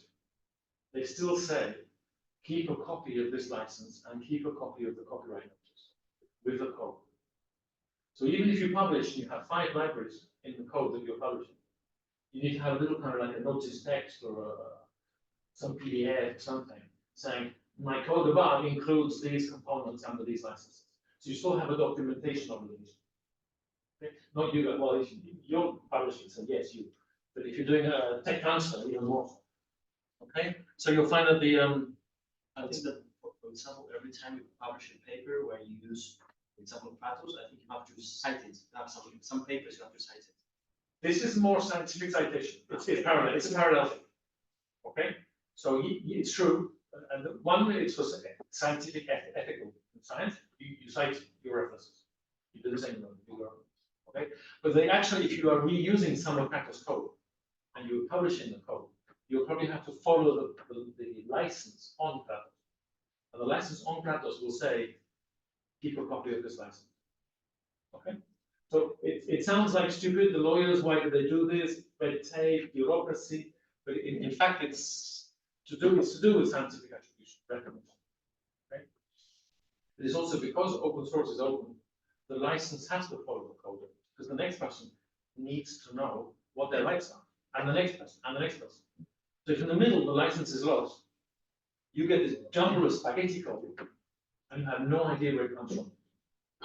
Yeah. So you have so this is why it's important that the documentation follows the code. Okay. So keep a copyright notice, keep the attribution notice. If you've modified it, indicate you've modified it. Okay. And then don't forget, if you're using a copyleft license, like GPL or whatever, there's an additional requirement, which means you must give access to the source code. You cannot just say, oh, go and find it on DYP. Oh, go to GitHub and you find it here. No good. You have to keep a copy of the source code in case someone asks for it. It's stuff from the 1980s. Okay, I'm sorry. When they wrote the GPL, they didn't have GitHub, they didn't have central repositories. It was all CD-ROMs and floppy disks. So getting access to source code was difficult. And the license says, if you distribute this code, you must also distribute the source code. Okay? So important to be able, this is why it's important right at the beginning to keep a copy of the source code, because it may disappear. I've seen many, GitHub is moving all the time, and projects disappear or abandoned. So, and if you're still using that code, it's good for you to have a copy of the source code. Okay, so that's a little bit the last thing. Yeah? What time is it? I think we can put 5 minutes more. Okay, any questions so far? You're kind of like zooming out, I can see your eyes. You're going, we want lunch. Okay, I'll give you one thing. What I want to do is one question here, just to finish. Case study. Okay, case study, we can talk about it in 5 minutes. These are two researchers. They have developed a NLP, natural language processing function in machine learning. And what it can do is to read text. This is 5 years old. Today, ChatGPT does it. Okay, and they train it in specific languages. So they train it on Chinese, they train it on German, they train it on English. And they're using Wikipedia, and they're using any text that's available to train. Okay, so this is a research project for making the optimum, the best NLP machine learning system. Okay, this is published under an MIT license. It's not open. They share it with the NLP community. Yeah, and they say, guys, this is a library for running machine learning for natural language, understanding natural languages, and maybe they get contributions, and then they have it. Okay, so the context is that there is a lot of interest in Javier and his marketing community saying, hey, this is a really cool software. I have to read text all day. I'm a newspaper, and I have to read what's going on in the world. Reuters, China. I have to read it, and I don't have journalists anymore. I have machines, so I have journalists. So I need to be able to read really fast what's happening in the world, the publications on Instagram, whatever, to be able to understand and to filter to understand it. Okay, so I want to use this in a commercial context. Okay. Do we have a problem with this? Does this newspaper have a problem of using this code at the moment? It's open source, MIT. Does the newspaper have the skills to implement it in the newspaper? Probably not. Okay, and I say we only trained on 3 languages: Chinese, German, and English. The newspaper is reading how many languages? From everywhere, especially if it's El País in Spain, probably all the Spanish newspapers in Latin America, no? Whatever. So does the newspaper have the skills to train it on a new language model, on a new language lexicon? No, that can be probably not.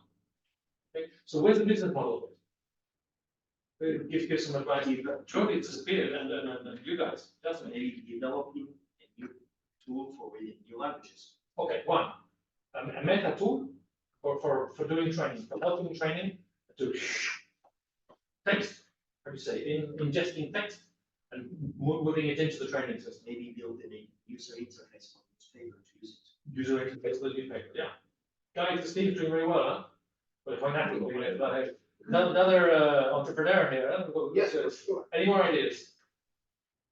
Yeah. So, and maybe it's not just a newspaper. Maybe it's also, I don't know, a hospital or a university who wants to rebuild its knowledge on what's the latest news on, I don't know, on cancer diagnosis. Yeah, any ideas? So one is training, supporting training. Another one is building new language models, specific language. No, not the large language, lexical. Anything else?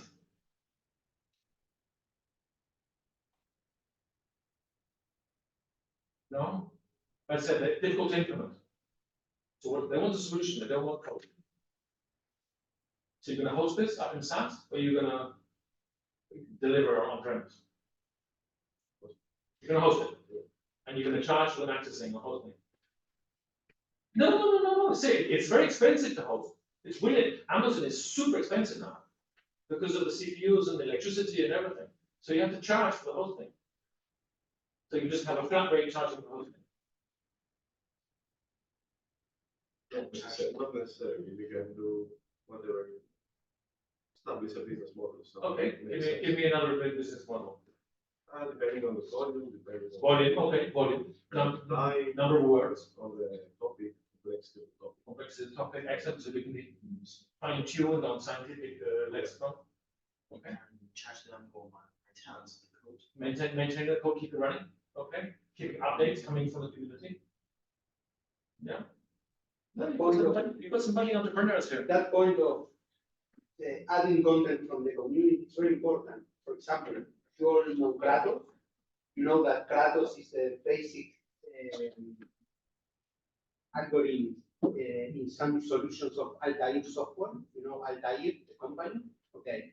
So Altair buy one of our products that it was called Click-to-Cast. They integrate Kratos as a solver and Click-to-Cast as a solution and all the stuff. Like Julian, for example, he moved to Altair. So what is the business for Signal? All what you have said, the interfaces, some personalized development. But there is something that is very important, that is the control or the way that you can interfere in the community to develop what Altair think that is needed in the future. So how you do that? There is an open community. So there are ways, different ways, for example, paying or granted for PhDs, for universities, doing conferences, saying that this problem is in the future and trying the people to work in that direction. And that's very valuable for Altair because they need the software to do this, and this, the open source, in the next 10 years or 20 years. So to have not the control because the community is free and open, but at least to have the possibility to make some incentives in the community is very interesting. And that can do it better Signal and Altair. Signal the research and forming platform. Doing PhDs that know the Kratos as a basis for the research, all these things. Sorry. No. Because it's an example that they know because they are doing the PhD around, some of them around Kratos. Okay. That's why I put that examples in Kratos. And the other thing is, which we haven't mentioned, and a good question, is what is the most valuable thing in the room today, here? Knowledge. Knowledge. Where? Software. Everywhere. In the software? No, where is, oh yeah, exactly, thank you very much. The winner of today, your name is? Madam, exactly, I'm sorry to say, try to, Madam is the most important thing is knowledge in your heads, it's people. Most software is about people, it's not about code. Code you can rewrite in 6 months. Okay, well, not Linux, Linux takes probably 5 years to rewrite. Okay, but it's the knowledge in your head which is really important. And a lot of communities are valuable because of the people, the knowledge of people, and not just the knowledge in your head, but also the desire to contribute, the volunteerness, I don't know how you say it, the proactiveness. Okay, so a lot of business models are based on knowledge in people's heads. It's people, okay, which is not a good model because it's not scalable. We only have one, Mira. We only have one. But maybe she has 18 clients, and we need one of her for each of these clients. She's not scalable. No, you can't duplicate yourself yet. Not yet. Next person. Yeah. Next person. You can call. We'll find a cloud, okay? But it means that her knowledge has to be spread out amongst the team, which is really expensive. Hiring people is expensive. Okay? So a service-based model is not necessarily really good unless you find efficiency, like Red Hat. Red Hat has efficiency because the core code is built by the community. And all the 5,000 engineers in Raleigh, okay, they're all market people, all go to market, sales, client management. Okay. The Microsoft model is a much better model, the old Microsoft model. Build it once, make Windows, and you sell 100 million copies. Yeah, because you don't need to scale.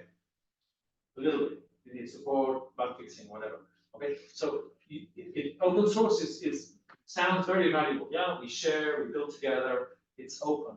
But the usual models are difficult to work on. No, Kratos was not easy to find the. No, it's very difficult. But on the other hand, you have all the power of a community developing. Yeah, exactly. If you really can get the community going, and you have lots of people, don't forget that the company, which needs to contribute back as well, needs to continue working with the community, the scientific community, and the people be gone. Okay, but the win-win. But it's a lot of effort, a lot of rowing, a lot of rowing. Okay. The question to Eric. Is the CIMNE currently getting revenues from the use of Kratos? No, It's free. it's impossible. It's free. It's free. Obviously. That's on one hand, it's a big problem because Altair is getting millions every year selling cars and many other vertical solutions, and we are getting nothing from that. That's from my perspective. I was involved in the exploitation of Kratos, and I was the one that sell it to Kratos and make this operation. It's like crazy. I say, okay, they are getting a lot of money and we see nothing using Kratos. But on the other hand, I understand that the final goal is not to get money, it's to get activities and to enrich of this opportunity of Altair. And then we start to think with Ricardo and other people in CIMNE, okay, what can we do for Altair? To get money not from royalties of Kratos, but to offer services. And we get some very nice contract with Altair, not because they are using Kratos, but to support them developing special things, providing personnel, training people to send to Altair, trying to sponsor the community, and other things. But it's a very, very, very difficult business model if you are small. It works perfectly for very large community. And you need successful code. You need code which is used by lots of people. Like JBoss, you need JSON, all this kind of famous code, all the Python libraries. This is building a massive user, like PyTorch for if you're doing whatever. So you can build a company around a successful code, because the code itself is like a marketing channel, okay? And the company builds the services around that. Okay? If you have 3 users around the world and it's open source, forget it. They can hire one person, they learn it, and that's it. It's finished. You had a question? That's a comment? No? Okay. Thank you for your patience, guys. I hope you had an idea of why IP is. I hope you enjoyed it as well. You learned something. We have a test. I will tell you. Okay. But you know, it's.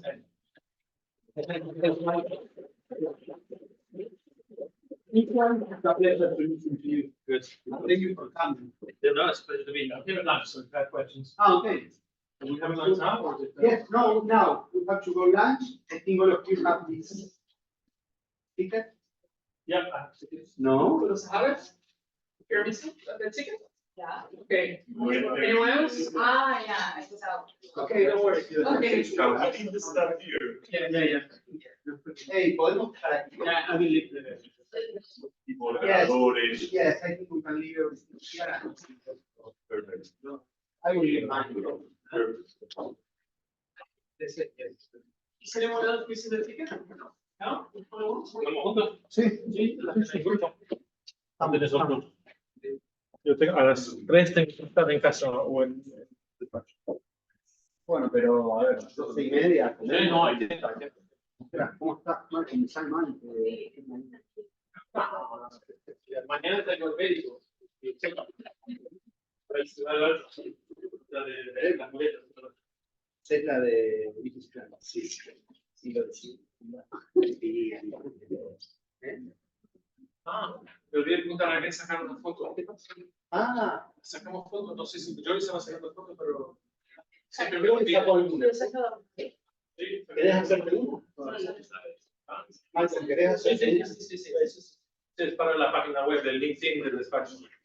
Siempre quiero. ¿Dónde querés que la hagamos?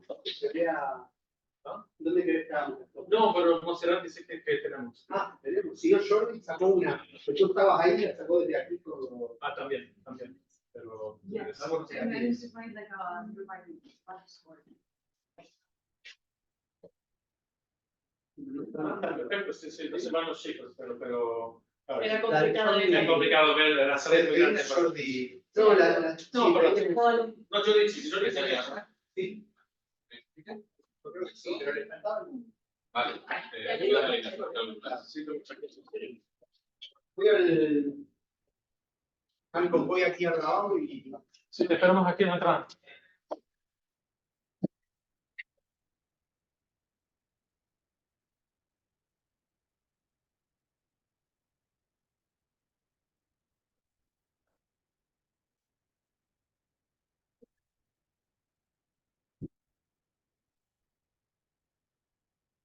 Todo súper bueno, la charla Malcolm. Sí, encantado. Sí. Súper dinámica y entretenida. Sí.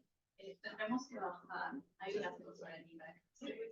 Las quedadas lo que más más allá de libros, porque es un movimiento específico de la cadera que es bueno para la alimentación. Es poco raro. Ya estás con vídeo por realización. Termino la reflexión y mañana tengo el médico con el Superman. Y luego me han regalado para días una sesión de lentes. Sí, así.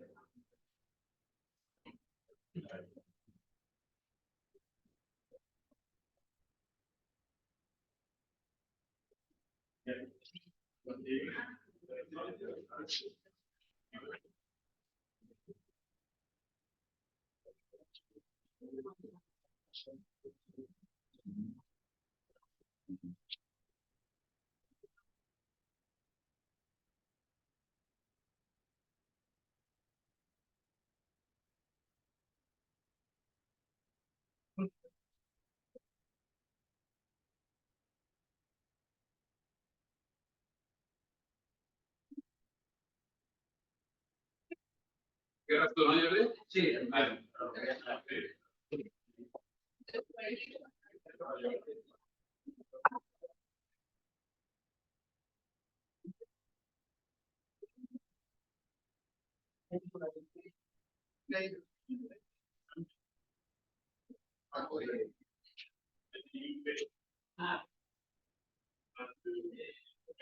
De nada.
Yeah, I didn't think, yeah.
de recopilar, de mirar, de hacer, ¿no? Voy Vale, a coger esto que tengo ahora una frente. escucha, cierras tu porfa con clic Sí, y cualquier cosa tengo llaves, ¿eh? muchas gracias.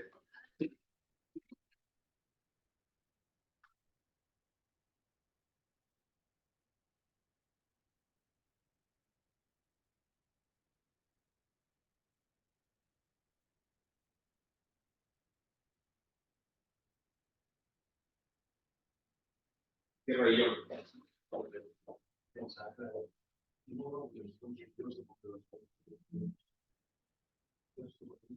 Sí.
conectamos tu portátil. Sí. ¿Es este? Sí.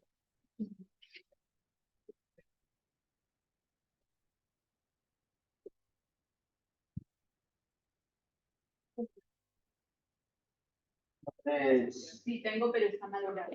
Necesito una más pequeña, pero.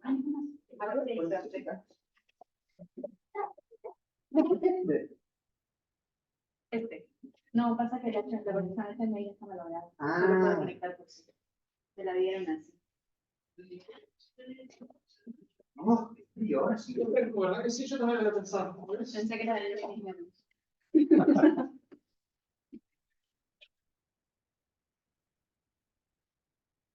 A ver, logistic lo quito, ¿no?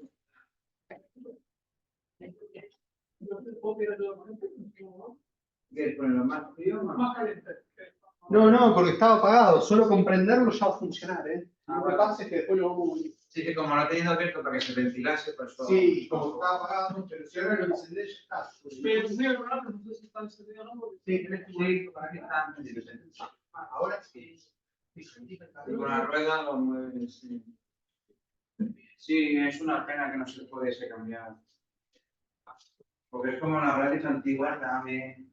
No, eso no se da, ¿verdad? ¿No? No, se ve que no, porque todos tienen 3 cables y cuando la abrieron, esta tenía 5. Y vinieron los de la OPC de mantenimiento diciendo, no, que se tiene que cambiar todo. Y tal. ¿Sabes cómo se proyecta? ¿Cómo se proyecta? Sí. Ah, ya está. Sí. Ya está. Porque es que está el 24 que cuesta mucho encontrar la temperatura óptima. Sí.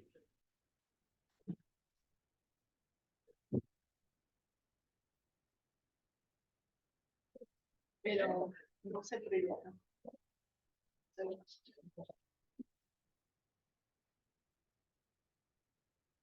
Porque esto le mueves y se deja de proyectar.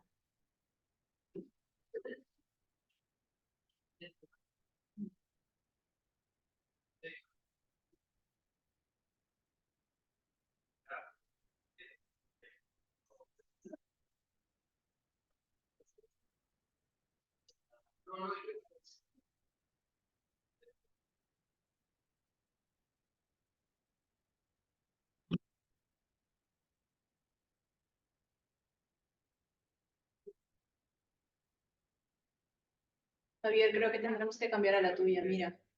La que se pone así en negro. ¿La tuya? Sí. No sé por qué de la Ahí nada está. entra y luego se va. Ah, bueno.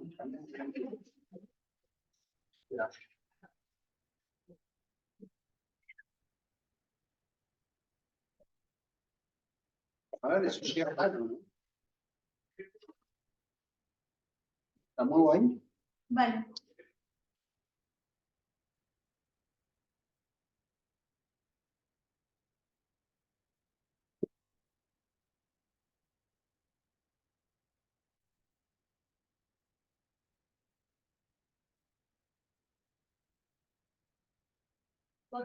Análisis. Sí,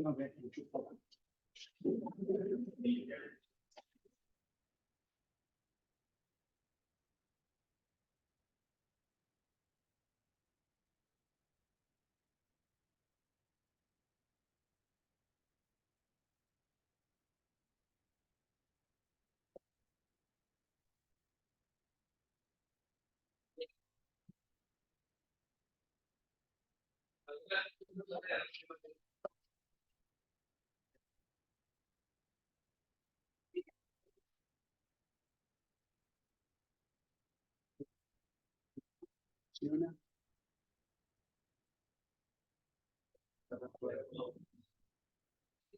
Y de la diapositiva 8. La que dijiste que.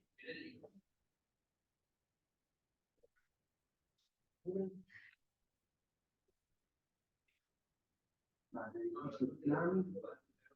Así. Bien.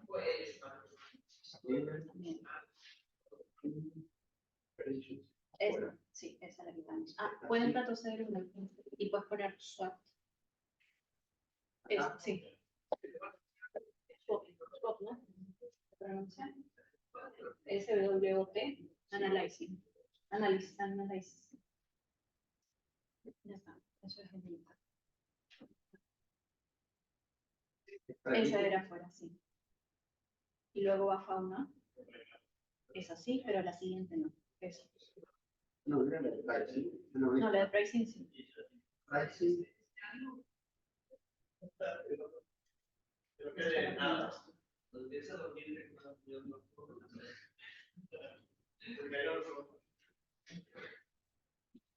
Entonces nos quedamos con una, ¿verdad? Sí, nos vamos a saltar el 6. Lo único malo que habrá que modificar. Uno a uno.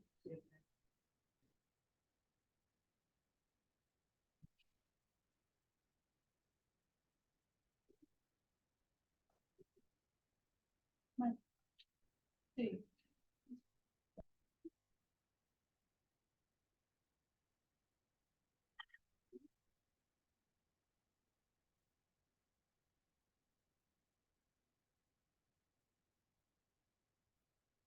Sí, lo que este es un. Brincamos.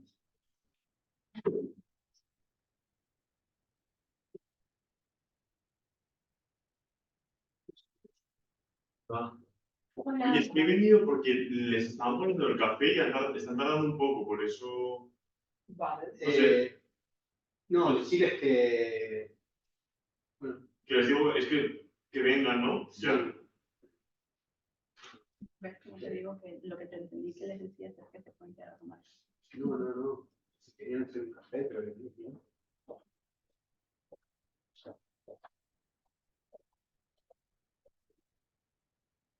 Venga.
Sí, correcto.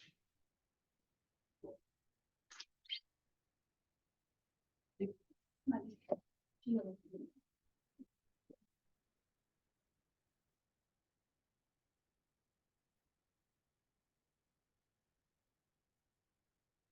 Ah, si le das tú.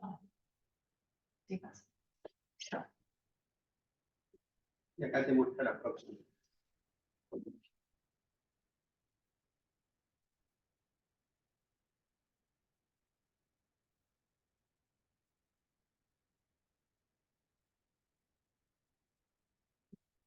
Vamos a esperar.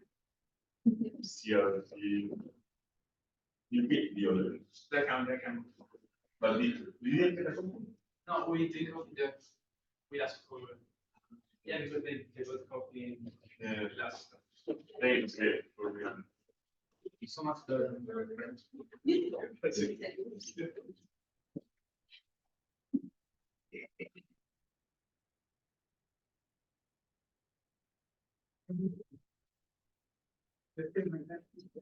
Gracias por el agua, Ben. Yo me di cuenta que en la puerta también hay un Yo le hago caliente. Cargarlo porque yo tengo cargarte ahí. Ah, genial.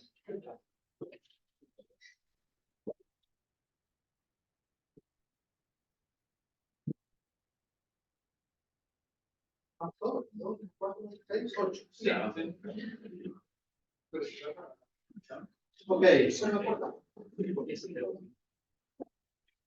gracias. Okay, we will move to the second part of the day. For us, it's the most enjoyable because you will have to work. We will explain a bit things and then we will see how you work.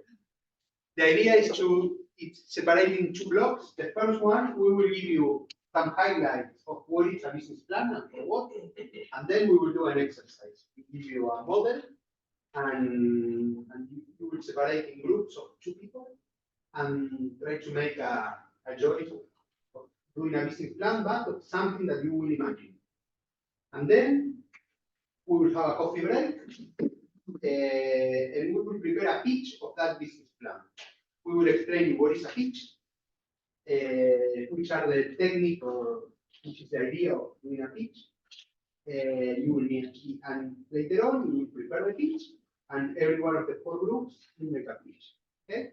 I think this is something different of what you do in the PhD, but any case, it's a skill that I think you should have. Perhaps you will never in your life prepare a business plan, or yes, we don't know. In case that day you will read, but at least to give you some highlights and inputs of what is that.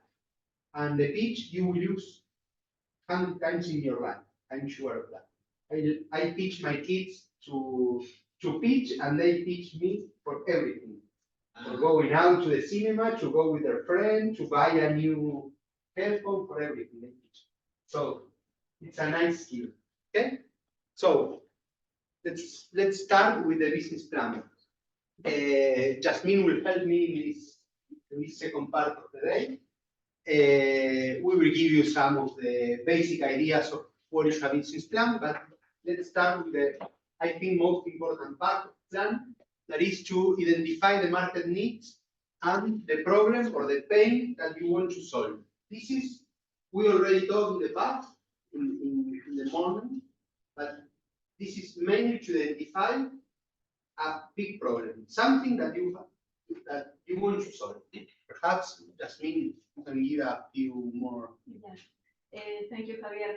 Well, when we're thinking about market needs and for problems, maybe we can try to imagine a daily challenge, something like a traffic, pollution, related to without water.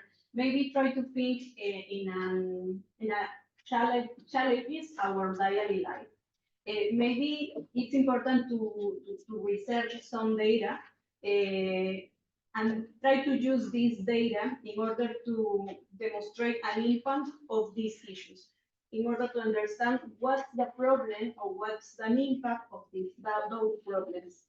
And those findings, it's important to identify the consumer pain points. Every development that we are then, it's important to relate it to the customer pain points. So in that, it's important to highlight the issues, severity by focus the customer pain points, and also try to understand deeply what is that. Sorry, what is customer pain points? You like is that The pain, it's something that hurts. It's something that hurts to your customer. So in every need, pain, pain, something. Pain. It's a way to explain what is a problem that you have to solve. A problem is something that hurts, that pains. But in the figurative way, like some kind of need. I mean, some kind of need. It's a need, but a need that bothers you, that's bothering you, exactly. Something, and put a number on that. For example, pollution. It's a problem for you? Yeah. No. Doesn't pay you. You will not pay. Of course it's a problem. You know that it's a problem. Everyone So is it has to be like an immediate pain. It's something that the other will pay for. That's a pain. A pain is something that you want to solve because it's disgusting you. The problem is that you cannot get with the current inside of Barcelona. That's a problem. The problem is that you have allergy. The problem is that the water is polluted and the flavor is not good. But the general problem of pollution in the world is something that is a problem, of course, something that we have to solve, of course. Someone will pay to solve that. Customer, I will not pay. Sorry. So if you want to sell me something, should pay to me. I should pay for that. If not, I am not your customer. Okay, this is the meaning of looking for the pain of your customer. I don't know. So it cannot be a general thing. No, for example, I can give you a real example that we have an algorithm now to detect the water consumption in a bathroom, in a toilet. Okay? That's very useful because we don't have water in Spain. We have a very, very high amount of problem with water. So we say, okay, the hotels, the gym, there are many, many that pays the amount, every month they pay for the water. So we say, okay, this is the pain, that the water is a need, there is a problem, and we have something that can make people think about how can I save water. We come to the hotel and the hotel say, okay, Javier, we are paying every year 100,000 euros in the bill of water at a very large hotel. That's nothing. We pay 10 times more for electricity. How much it costs to implement this in the rooms and how much water I will save? Service. So I solve a problem? Yes. I have a technology? Yes. I have customers? No. Because it's not a pain for me. It's a problem, of course, but it's not a pain. And the people pay to solve problems that they have. So when they say in a plan that you have to identify the needs, it's not a general need in the world, it's a problem. No, no. Who will pay and why? Which is the pain? Why he will pay? For example, in our algorithms, in numerical methods,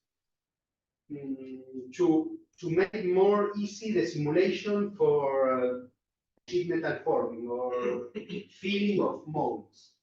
Okay, there are problems when the companies try to fill a mold, but they already solved that for many, many years. So if you have a simulation software to fill a mold, you have to understand which problem you will solve because you need them to pay for you. So you will reduce the amount of time they need for testing. Testing is a problem for them. Trial and errors are a problem. Which is the problem? The problem is not the mold filling because they already solved. The problem is the cost of trials, the parts that have defects, and they will pay to reduce the number of parts with defects, to increase the speed from design to manufacturing. This is a pain. No, it's clear the difference between a need and a pain. So we have to detect pains and try to put a value to that pain. Okay. Next one. In order to identify that our value, that unique value, we must to identify firstly our solution. Maybe we must to identify or you must to clarify the state of your main services, your assets, maybe how they address specific market needs.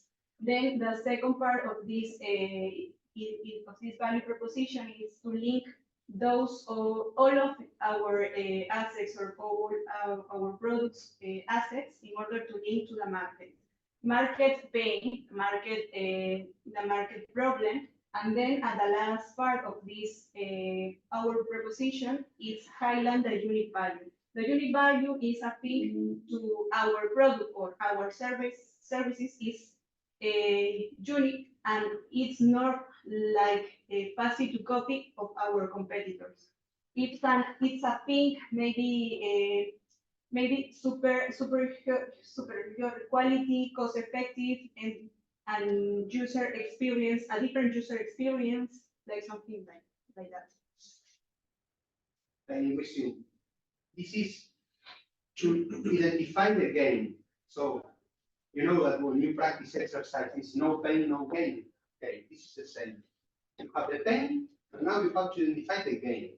What the one that will pay will gain. What will he or she or the company will get. That's your value. And you will get this very consistent. And you will love to pay for that. Or you will need to pay for that. Something that you will love. Or you will need and it will solve a problem. So there are many things that you can add, but then you have to explain with more detail sometimes. But the general concept, and this is what you have to keep in mind, is that the description of your product and what you are doing, it's nice. But what is important is to explain very well the gain of the product to the pain of the customer. So this is the link between both proposals. I'm sorry. In that part, validate our idea or your idea is related to Javier mentioned already before. No ask your mom. Maybe you must do deeply validation in order to make a survey and interview with your customers or maybe your user of your technology or your product. And that process is really interesting. It's an iterative process and adaptation. Maybe you ask some question about your services or your product from your customers, and then you receive that feedback, and in order to increase or maybe continue to develop your product. Exists a lot of validation methodologies, but some useful for that part is related to the customer interview, A/B testing, and service. Sometimes it's important to create a prototype or prototyping, and for that we can have some grants, maybe the POC. I don't remember the word of this grant. Proof of concept. Proof of concept. And for those, or for that, we can improve that feedbacks and insights in order to discuss with our potential clients, and then we continue development. Here, we already talked about don't ask your mom and some of those things, but in the real life, what we try to do, and I think it's the right way, the right approach to put in the business plan is to go as fast as you can to the market, to your customers. Don't wait until you have the full product developed. As soon as you can, test in the market, test with your customers. So if for example, you are doing the software, the PhD, and you have something, install something at least to solve a small part of the problem in your customer's house and start to talk with them. If it's working or not, at which level, how they want to use it. So in Americans have the minimal viable product, I think they call it. There are many techniques, lean startup, there are many techniques to do that. But the concept is that as soon as you can, start to talk with customers, with real things to do. Don't wait to have the complete full product developed, installed, because if you have to move something or understand things, it's better as soon as possible. And of course, with a minimal possible investment. Okay? We have a very nice example here, because we failed one company that we were developing a software called Vulkan. It was for mold filling in casting. So, I don't know, for 10 years, Signe was working in filling, thermomechanical filling of molds for casting. We developed the software, it was amazing. We worked together with Renault, with Audi, and we have very nice cases. So we decided to create a company, and I was the manager of the company. We create a company, we develop a very nice software that can calculate using a lot of variables. The results were an amazing the process. We start to sell, and it was impossible. Sell nothing. Sell nothing. And one day I was in Turkey with customers, and I say, okay, who is the user of this software? Ah, we don't have. You don't have an engineer? No. In all this company, there is no engineers? No. So who will use the software? Nobody. And I realized there are not engineers in the founding company, in this kind of companies. And we were developing a software that you should be an engineer to understand the part. It was impossible to sell the software. We really didn't start the validation. Then we need another 5 years in order to simplify as many things as possible, in order to be able to include the software in the CAD system. And in that moment, they start to buy the software. But of course, you don't need a so complex software with very complex interfaces. The business was much more simple, but we didn't realize because we were doing the things that we expect. So I think this is point, it's validating the idea as soon as you can. So you can go traveling with customers. Okay? Meet the team. This is an important part for a business plan because how the speaker before mentioned, our mind is the main knowledge that we have. So it's important to the people to compound or the people to integrate the team that could to be or maybe stay involved in the project. Background and expertise, it's important to that because if we have only, I invent that, only lawyers in our team, maybe we don't have a diversity of different expertise for different backgrounds. And so it's important to have the technical part of the team could be strong, but at the same time, it's important to have complementary people to stay in our team. And also, it's important to say how each team member's skills or how each team members contribute in a different kinds of role in our team. Yes, of course, this is part of the business plan. It's very simple to explain what are the expertise that you need in the company and for what, and how to look the right skill.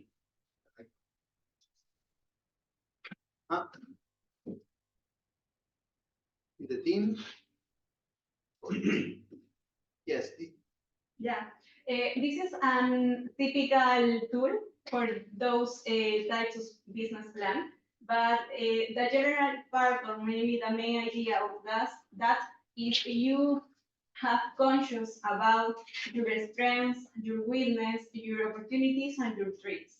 Maybe the strengths part is related to our competences or maybe our product or our assets of our service, our resource advantage, personal skills, intellectual property that we mentioned before, and the market proposition, the market position, maybe if we are a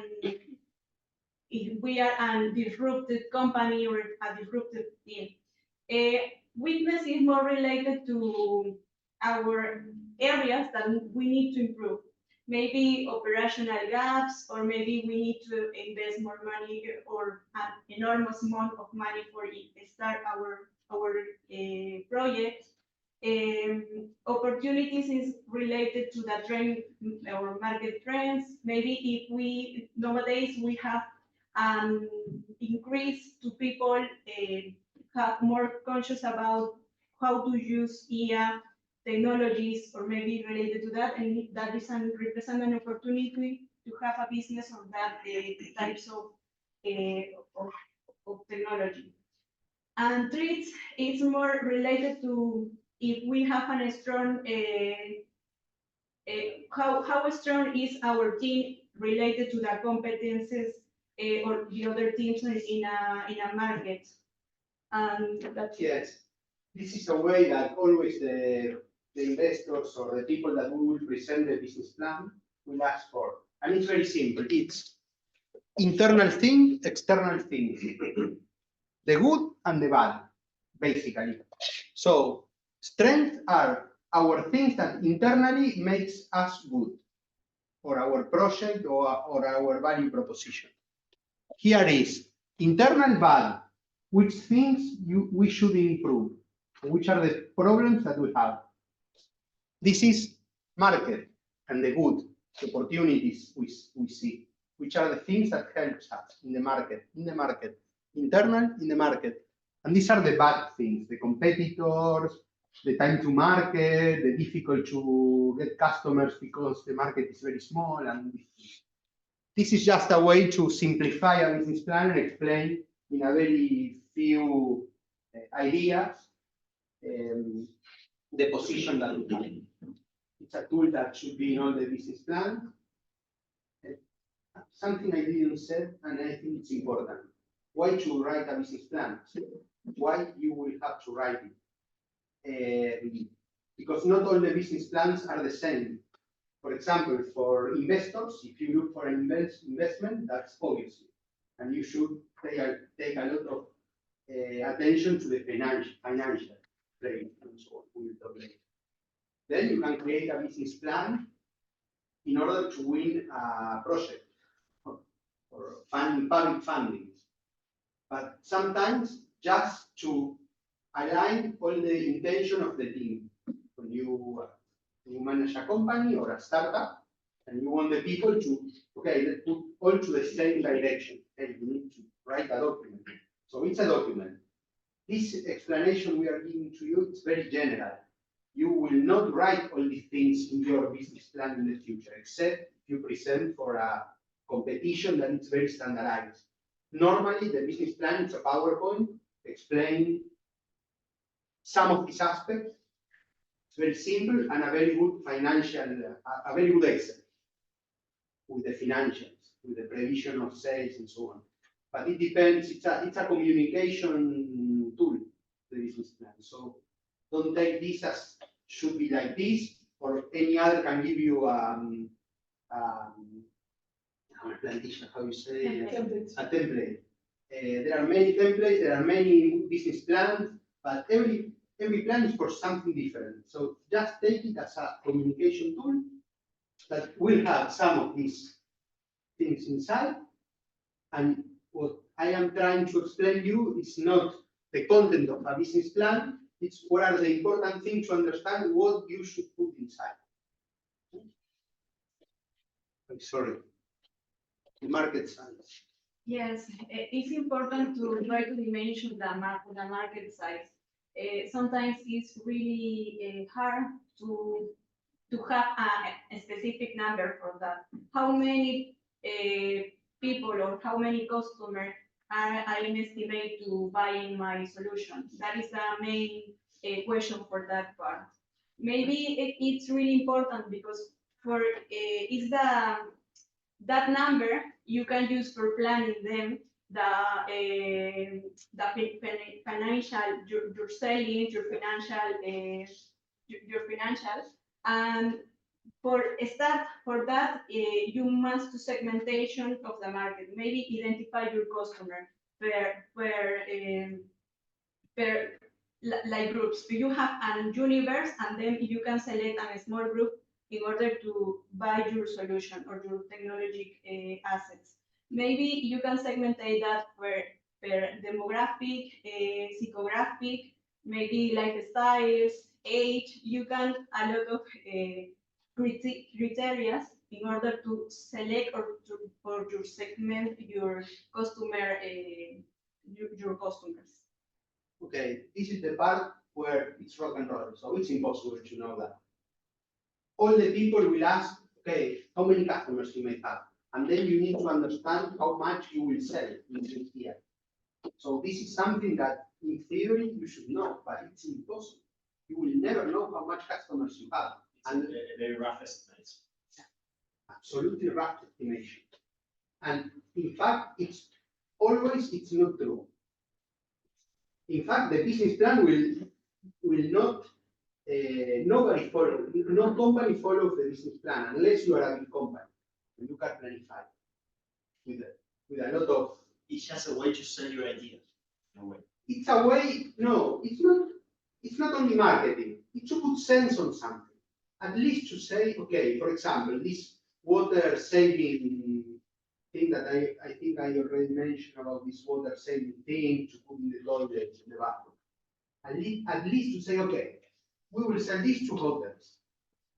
4 and 5 star hotels. Okay, how many are in Europe? How many beds? How many toilets?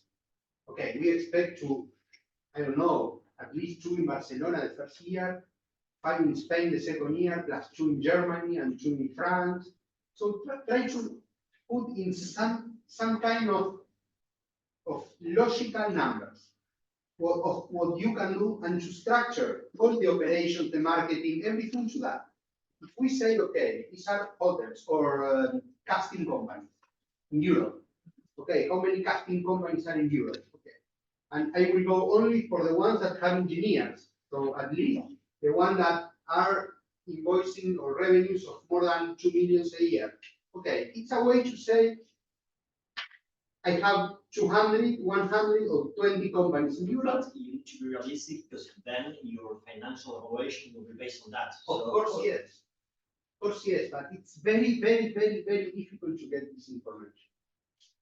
But at least what should be right is not the number of companies that there are in Europe. That you have to find a way to estimate that. At least because if I say, okay, you have 4,000 customers, okay, how many you will sell? 1%, 2%, 5%? It's difficult. At least start from the opposite. Okay. If there are 4,000 companies, and I know that I will sell 4 the first year and 10 the second year, how can I reach them? Where are they located? Which are the segments and how to contact them? It's a way to identify the groups, put some numbers, say, okay, I will need 1 or 2 people to contact them, or I will need 10. Because with your estimation of sales, you will have an estimation of incomes and all the financials of the company that will come from here. And you need to reach that level of companies. So it's a very difficult exercise. It's very difficult to target in the right numbers, but it's something iterative that you have to do. And as good as you can, but it's rock and roll. So, but at least it's a way to put everything that is logical or understandable, or the perception or the, we say in sorry. Okay, it will come. Okay, so here it's where our real decisions start. How much we will sell, which is the market and which is the segment of the market. But it's almost impossible to live well. But at least maybe in a certain way, very logical. Well, marketing and sales strategies. We can focus on marketing. Then first we can try to identify this number. Then, in order to communicate our message or our ideas to solutions or to services, we can target our audience, maybe like I mentioned before, psychographic, behavior patterns, demographic, and then the next step is marketing channels.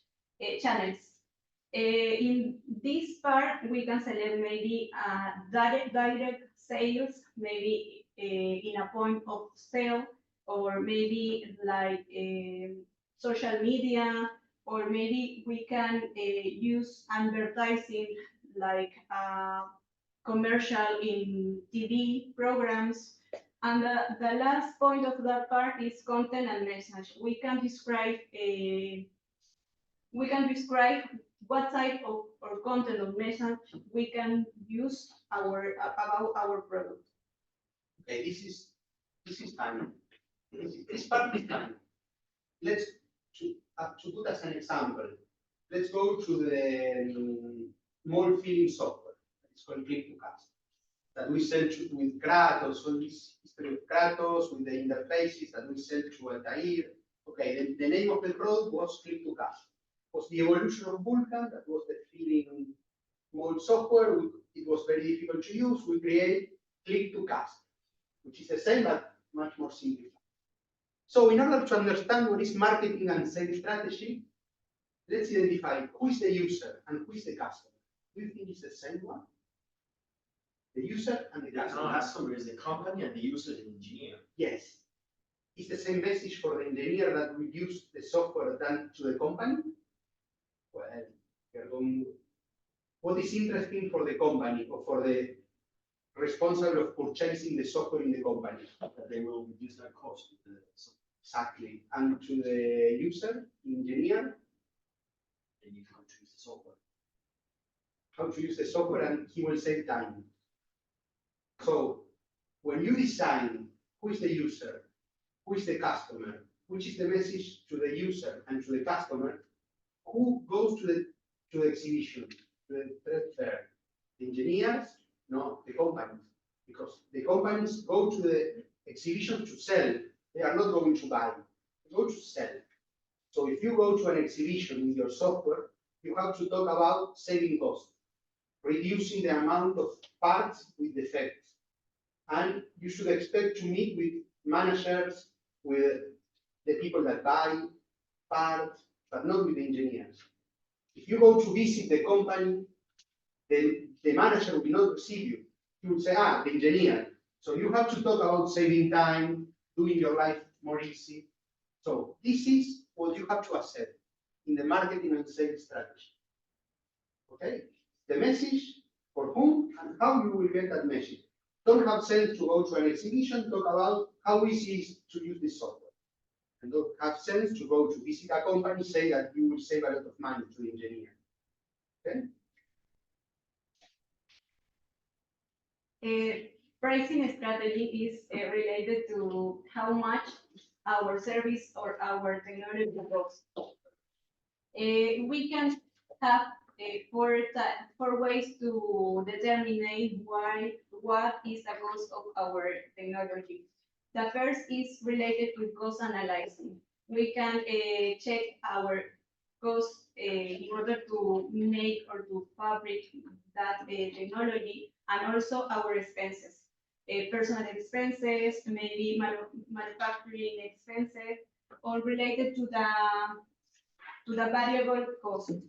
The next one is competitive pricing. We can, it's important to know or to search what is the price of our competitor have. We can use that with a reference in order to put our pricing.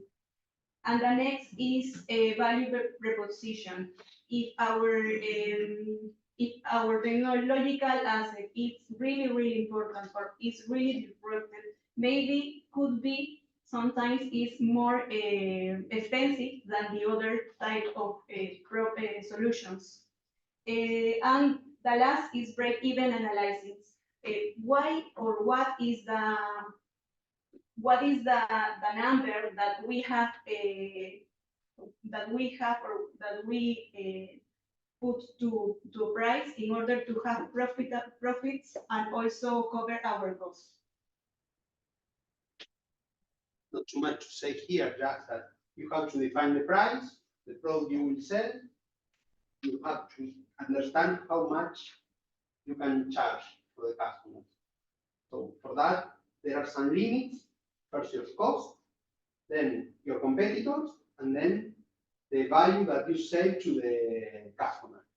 But perhaps to give you something new here, that sometimes you have two options. The first one is to sell something. Imagine the software, again, click to cast. When you prepare the business plan, you say, okay, we can charge 2,100 euros for this software. The customer pay, and then I will charge 1,000 or 2,000 every year for maintenance. So we will update the license and we give. That's one option. The second option is to rent the software. We will not sell the software. We will rent it. At which price? Price. Okay. Let's think on that the software, if my competitor is selling the software at 200,000 a year, 200,000 the license, how much, which is the cost for the company? Because the company buys the software, but it's not an expense, that's an investment. They have to amortizar, Recover the investment.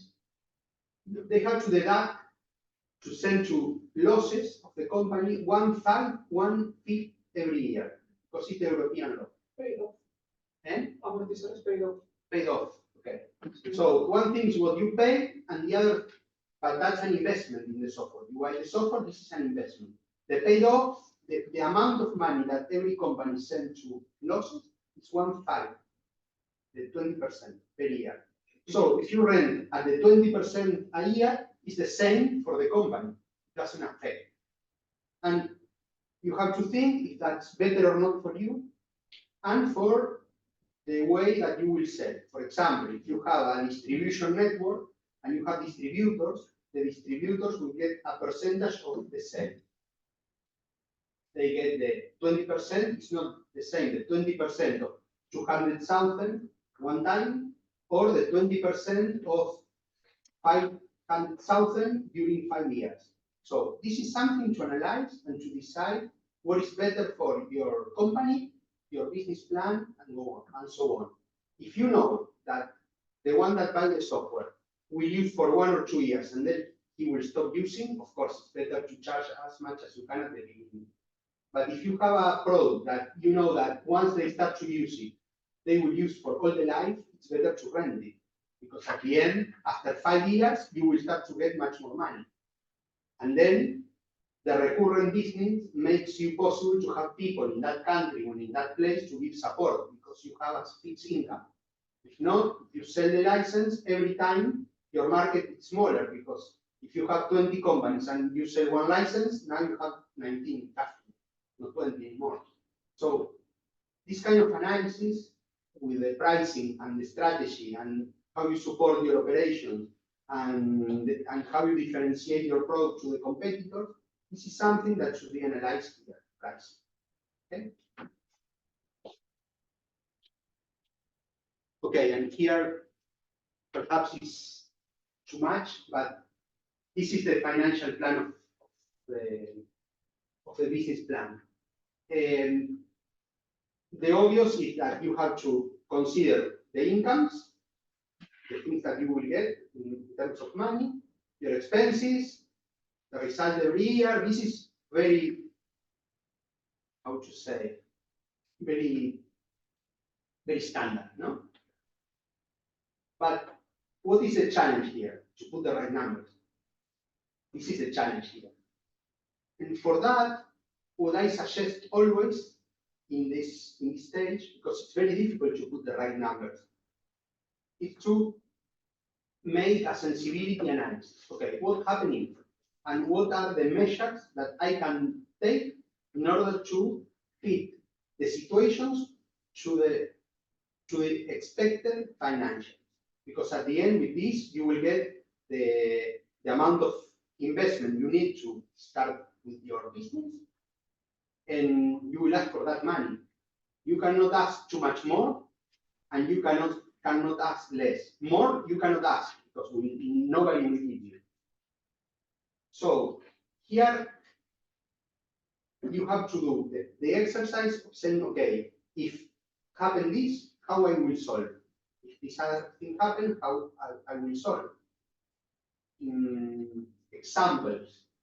The typical is to, okay, if I don't sell what I expect, I will reduce the amount of workers in the company, but in that case, you cannot run the company. So you can ask for the research center or the university or people that work from there using public funding that you can get. So you have to look for all these alternative and make risk assessment analysis, and you have to explain to the investor, okay, there are these points, you can split the investment in 2 or 3 stages, so we will have more clear the figures for the next one, and try to go for benchmarking several points. But here, there are no magic receipts, so to do the numbers as accurate as you can with as much information as you can. All the other things is to try to understand the figures, the numbers. So if you have done very well all the other parts of the business plan, the financials will be much more accurate. But unfortunately, here this is mathematics. Here, it's mathematics. Okay. And I was thinking if bringing or not an exploitation plan and a financial plan. I decided not to bring nothing to you. But if you are interested, I can send you templates or examples of a financial plan for now or in the next 2 or 3 years. So wherever one day you will have to build a financial plan, let me know, and I will give you examples and a little of support and templates. Okay? But now I think don't have. It's not your moment for that. The other parts are strategical view. I think it's interesting to keep that in mind. This is mathematics, no. Okay, and now what we prepare for you is to work on this canvas. We will give you one of these sheets to every 2 of you, so we can separate. And this is a way to very simple resume a business plan. It's something that is called Lean Canva. I don't know if someone of you already see one day like this. Yes? Okay. So our proposal just for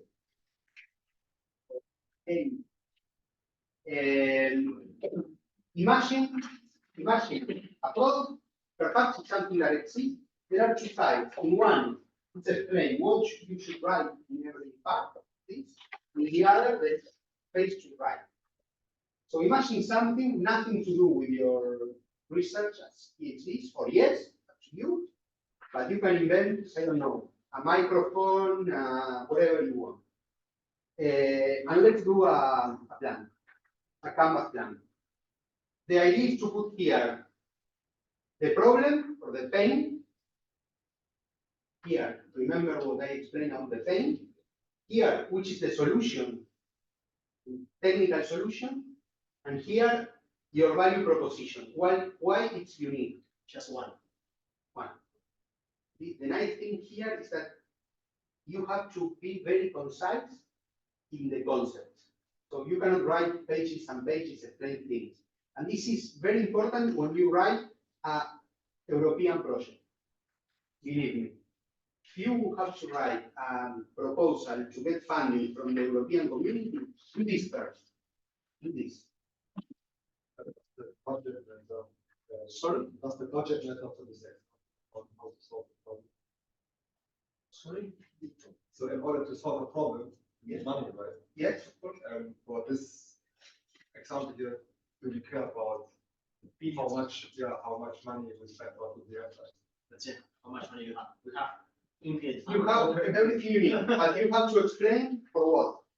Look, you have the cost of the structure and the revenues that you will get. The revenues are the sale, the money that you will collect from the customers.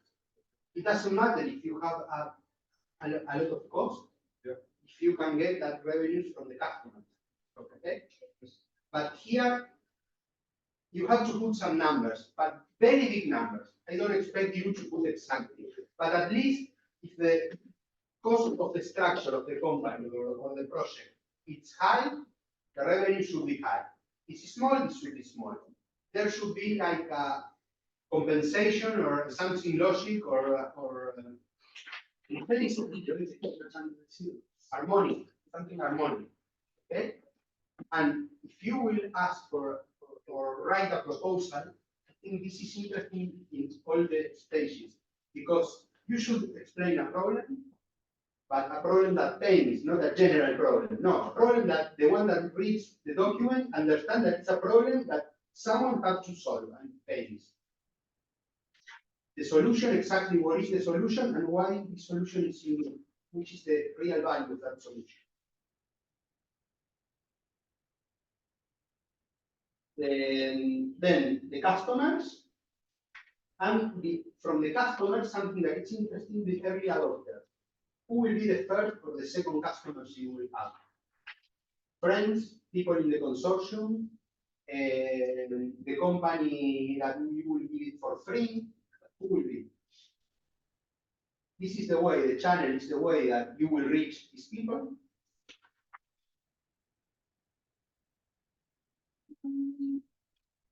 Okay, the key metrics, it doesn't matter to me, so this is how you will measure. But it doesn't matter. They continue with cost structure and revenue streams. Yes, the cost, I told you, the structure is which kind of structure in a company you need. For example, production facilities, large, very large, I don't know, a million per year. According the cell, I will need a lot of engineers, no engineers. I will need a research center or not. More or less the cost that this to go to bring this into the market, you will need. And the revenue, how much you will charge. I don't know if I will sell glasses. Okay, the glasses super fun, it will hit the water automatically, and I don't know, I will charge €1 per glass. I will sell 1 million glasses, something like that. This is for gaming now. So take it as something, but I want you to get the feeling of trying to put all the things together and to think in the global. Okay? And you can do a research project if you prefer. Okay? So if you have to explain to the European community or to your university about something that you want them to finance, you can do it because it can be a plan. It can be either a product or a service. Yes, product or service. Yes. Whatever you prefer. And can be real or not. Doesn't matter. If you want to make it something funny, do it. But remember, then you will have to pitch all this. Okay? Okay, I think we have, I don't know, 20 minutes, half an hour. I don't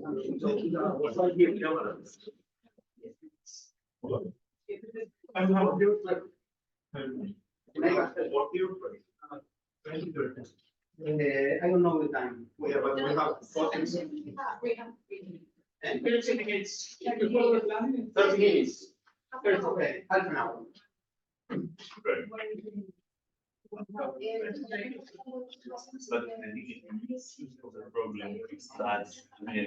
that the problem as a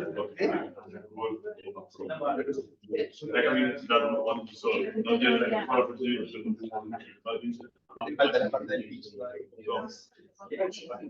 I don't know, like.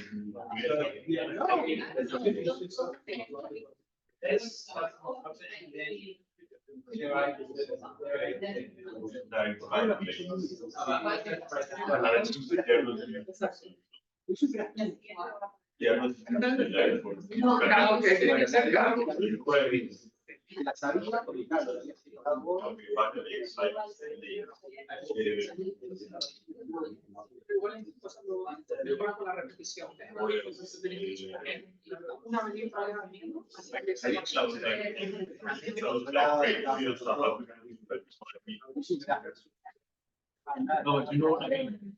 No, but that's what I mean, right? Like, it's like, things that are like are almost public. Like, I close me that I can like, on WhatsApp, you know what I mean? You know? Like, such things that they used to like. Okay, what's called I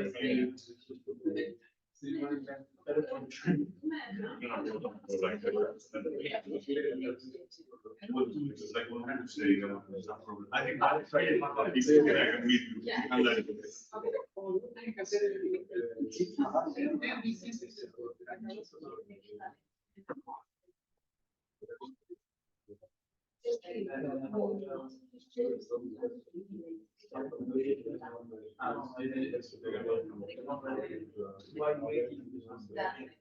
Can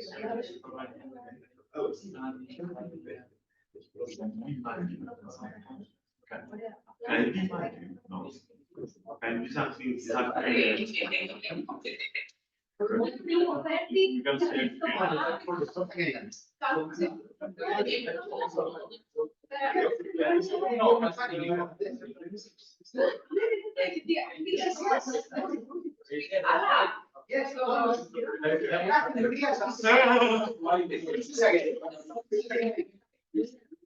Just let the piece of about the dynamics. It's okay, but Yeah, but.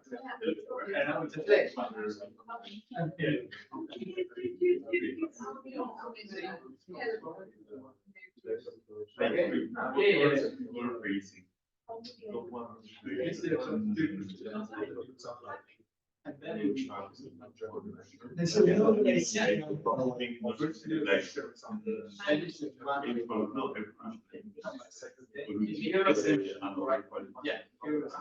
like problem of people who believe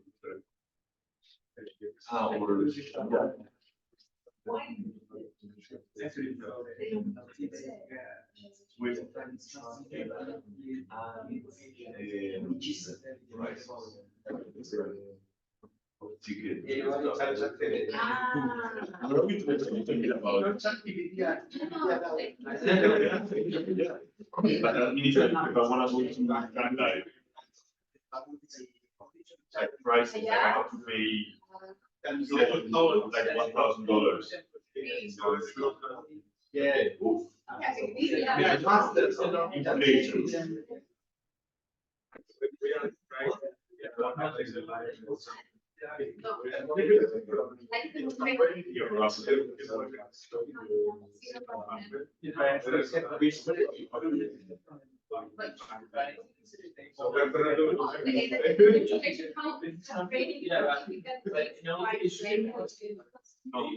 That's what we usually see. How we say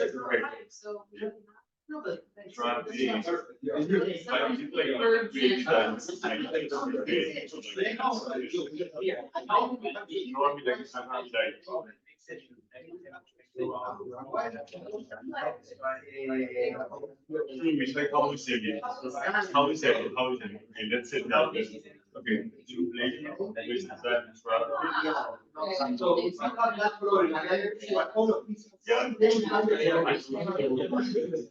yeah, also,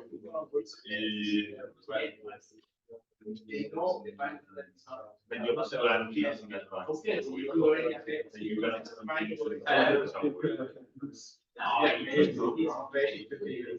or no. Another price. Problem. There's probably we told the person pueden hacer de cosas. Claro, claro.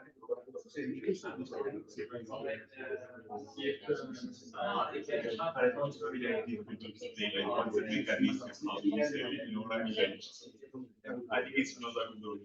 It's not okay.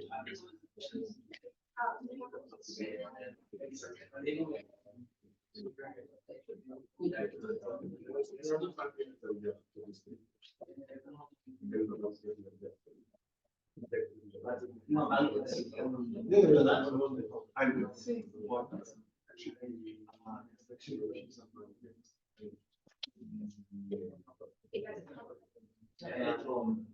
access on the cameras, like basically it's not like a some speed cover. That's what I mean. Okay. Yeah, but I don't know. I don't know. I know.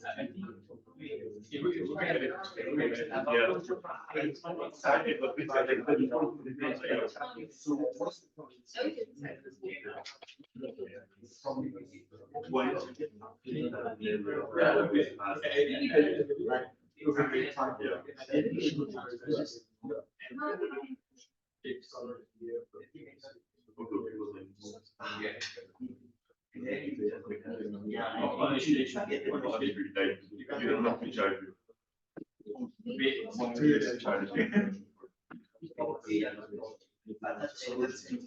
What's explained? And there it doesn't exist. Wireless charging for a computer.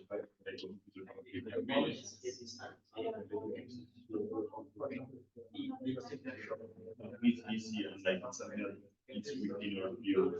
We can like do like advertise like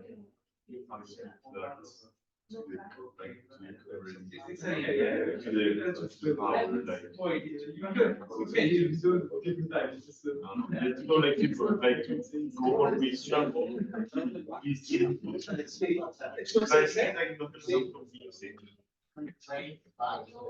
Whereas like him, No tengo cargador todavía. Acá me toca ir al punto. I feel like the more imaginary it is, the less. Sí. Like, I mean, there are gonna be actions like that. Don't you think? Okay, so tell me something like what we are doing. That close. Sí, sí, Can you express where we come up or not?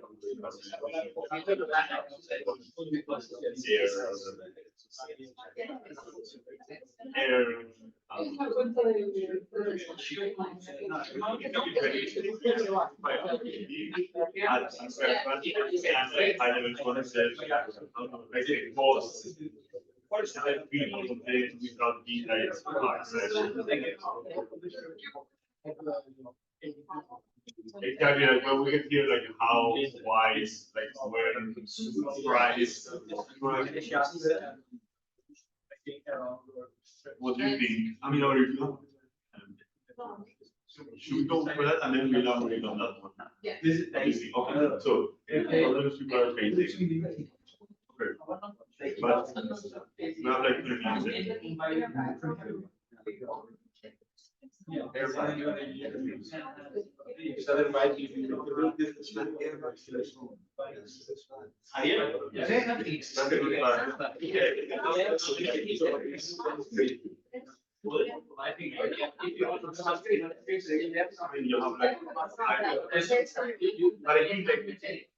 Problem of that, because it's not going to be like everybody.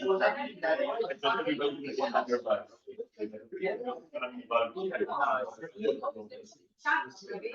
People want like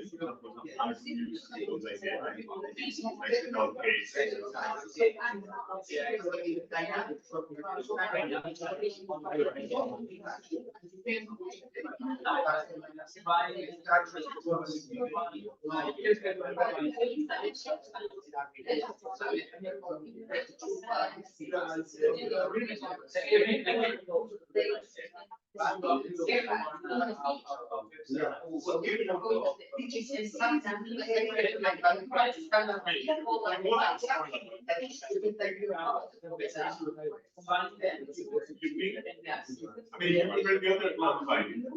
I don't mean like, I think we can also easier than I prepare myself. So like, it's very nice. We're not gonna like teach a little bit later, it's gonna be really short. Okay, so let's say problem one is like the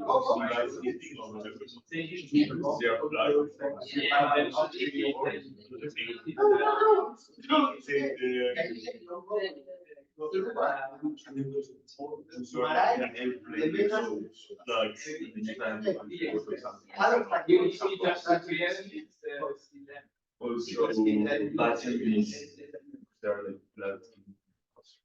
Okay, so but they can like always be that kind of explode. Like the battery that we have to the charging station. So that can be also a frustration that they suddenly like stop working. Yeah,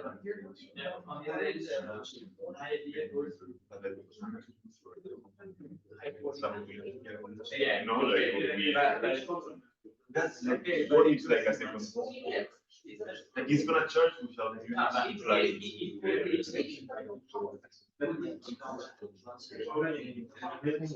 So that you see that say like maybe I couldn't say Wi-Fi and charge. I mean, it's still like according to the user.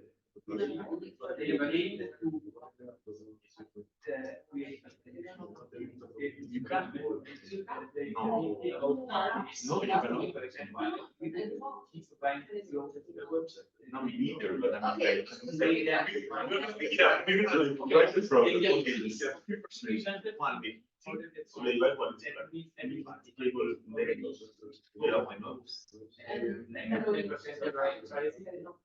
For example. Okay.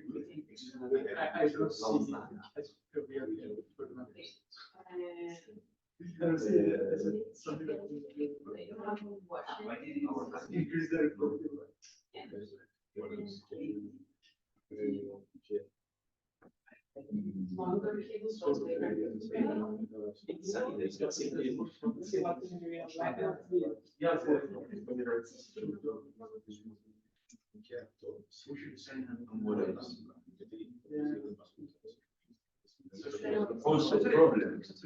There is no universal charger.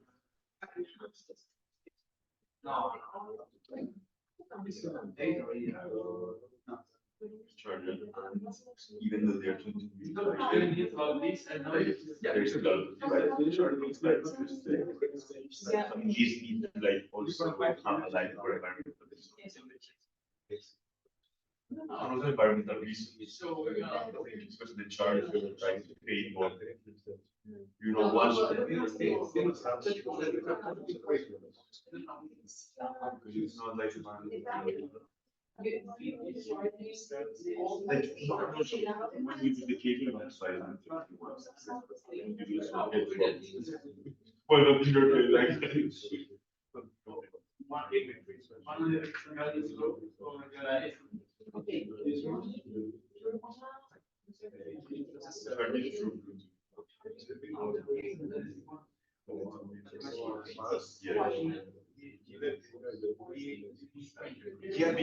Yeah, and you get like a an online server that charges your phone. Let's say. Let's start for laptops. I think no, because for iPhone they already have it.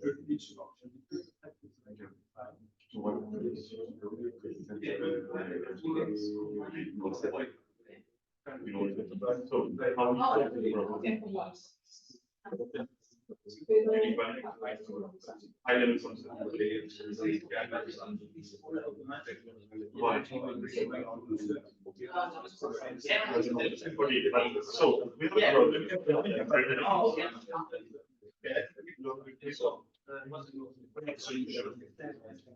So how do I go about this problem? Right. So what's the thing? Like, I'll go to one means no longer gonna cause. It's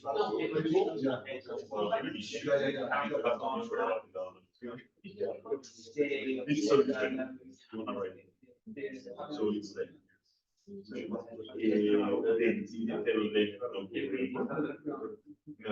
Environment.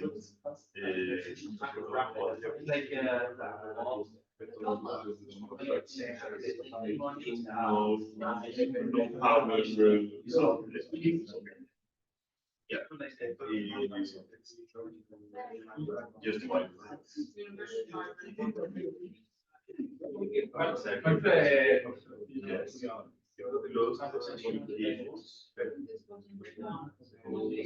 Yeah. Even how universe should this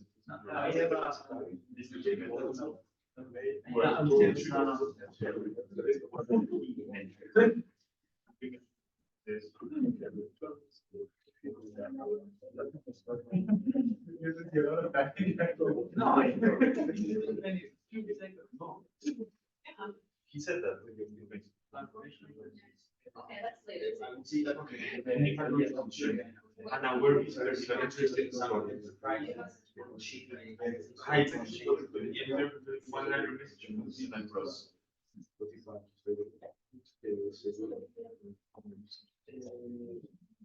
I don't know.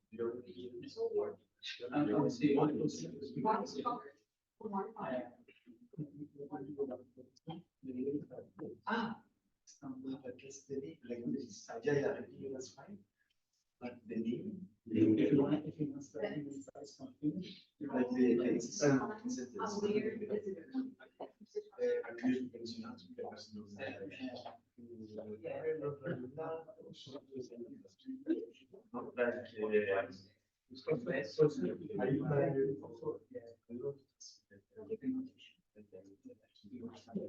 But it's not really why I'm not creating.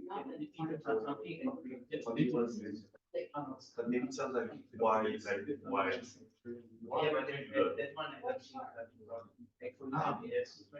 Why cable? Why can't? No. And then it's like game, like with why. Technological. Yeah, no? Okay, let's. Yeah. Why, oh, we can say why you're less. Oh, that's weird.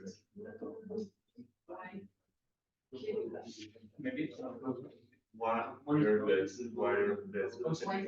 How do I do Why? Okay, but this is happening immediately. How to do it? Like, stop constraining yourself and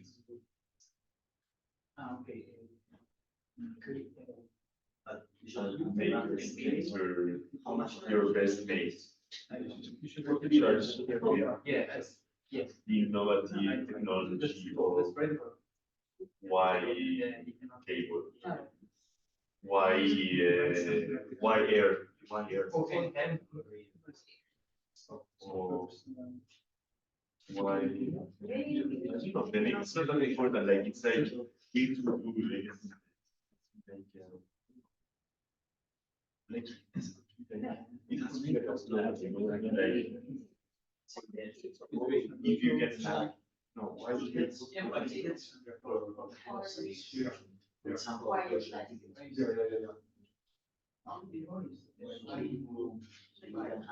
yeah, yeah. So yes, pricing model. What do you think by pricing model? Pricing model is Okay, we need to like the price that you will sell, like but a sentence that the price is explains not only a it, number, can improve it's a process. For if you would charge it. I try to know No, it's model to be. the revenue stream. Yeah. okay, I would say one charge is as a Yeah, tickets, who will pay the tickets, or if there are why, companies yeah, that will why pay. using cable when you can use white charge?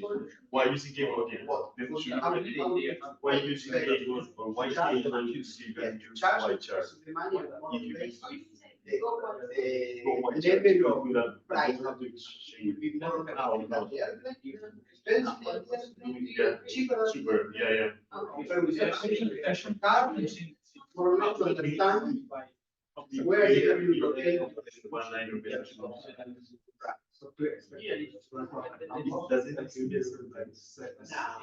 More or less, the way that you will think about. Like cable, go watch. Okay.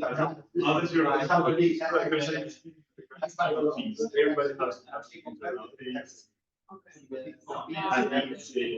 And it's powerful. Or the train, big train. Like, it's the battery. And if the price will vary according to the demand, the system to try to charge according to demand.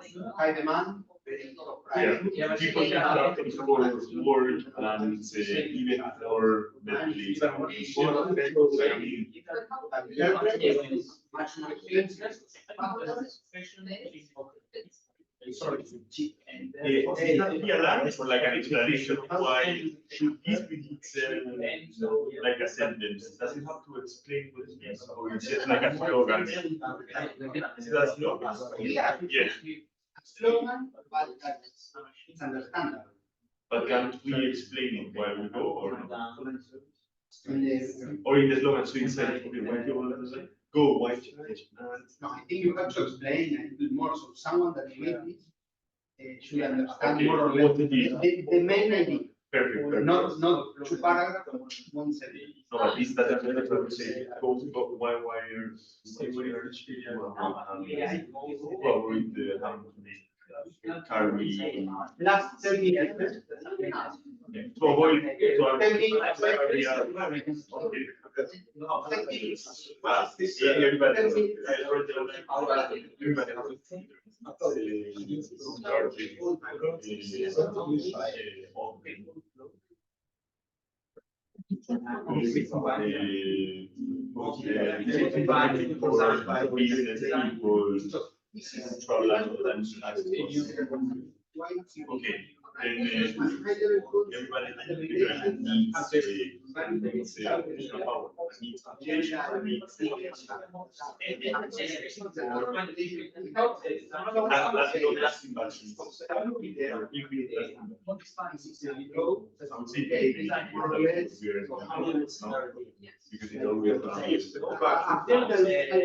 what's a very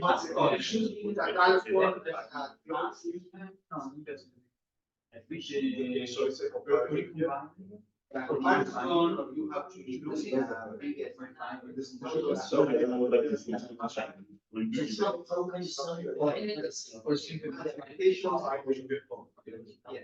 So, no, that's not okay, let's say like you know what isolation.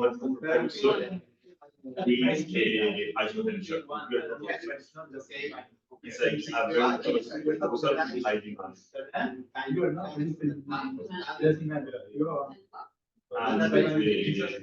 for an proposal, it's like everybody has to sort of be about it. Or let's say like you know what proposal. it's not, in this case, it's not very How you use your target customer. At the end, it's about that. No, I would say like we just are very similar like business people. Or yeah, so I would say like channels should be like a business plans for like airplanes and trains. At the end, it's Don't you think like in means of transportation, like in, don't you think like ticket, special tickets, like if we think of companies that are providing the at the end, it's transportation. a transportation system for people in a very I mean, like if I have a business plan, like, I don't know, I don't know what airline comes up to and this me. is the value. That comes up I to think me, all of this you have more clear. This is not very important in your case. but not as it's like when you In other things that are very complex. buy the membership, it will include that. When like people who travel a lot have like a frequent traveler.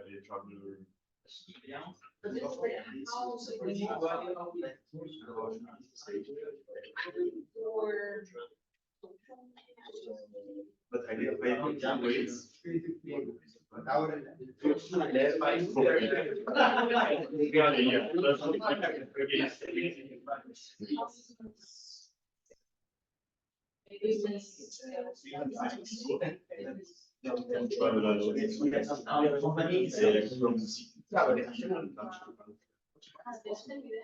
I'm freaking traveling.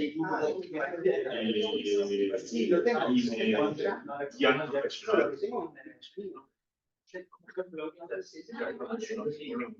Like people who travel like a computer work like here and there. I mean, I don't see like a bad name with 6 years old.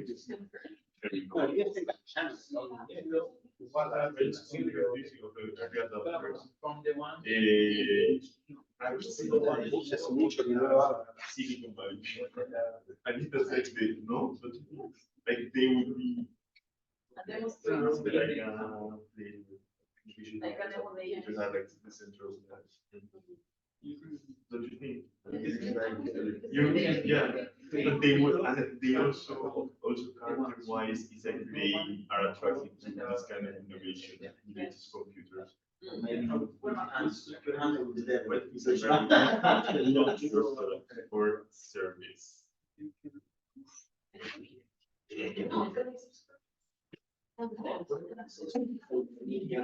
is a subscription where you have like supercomputers.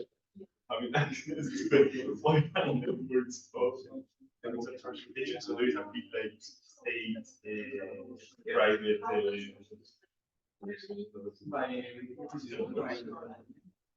Yeah, because it's very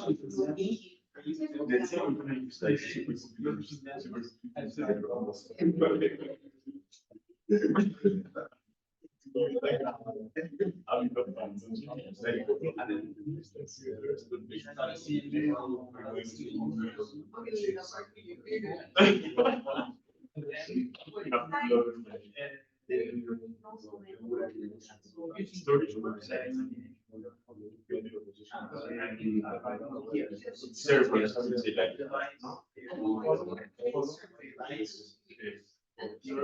yeah.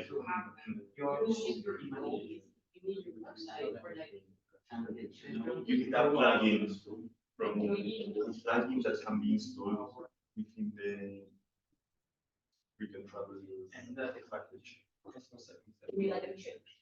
No, like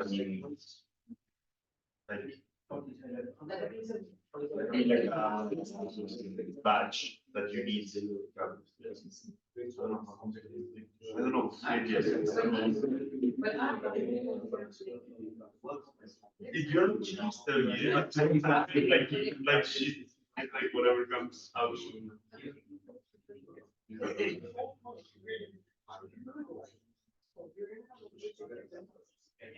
Yes. Yes.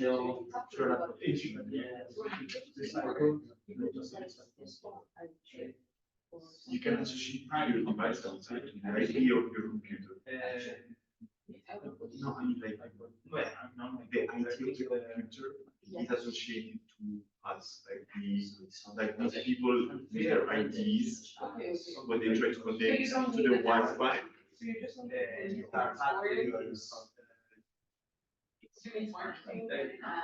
Yes. But what is the process? Let's say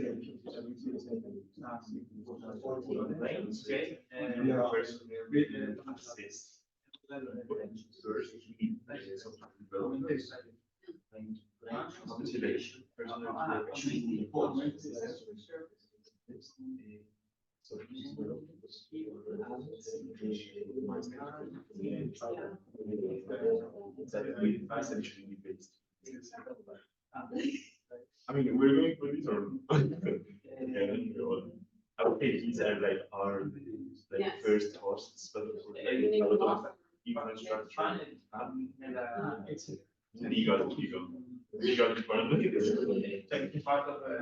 I would say legal department.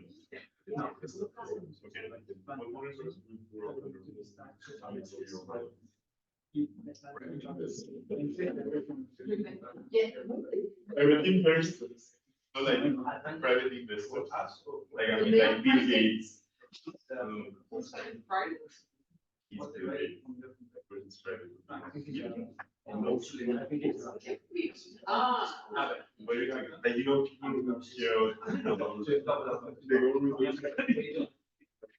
so I'm saying.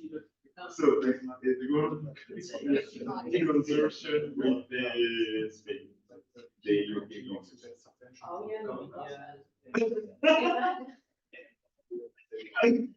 Say no, you know, like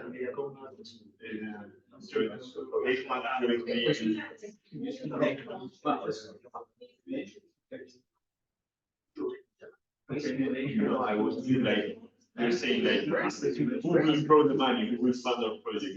The European Union, the innovation of the lab. The compensation.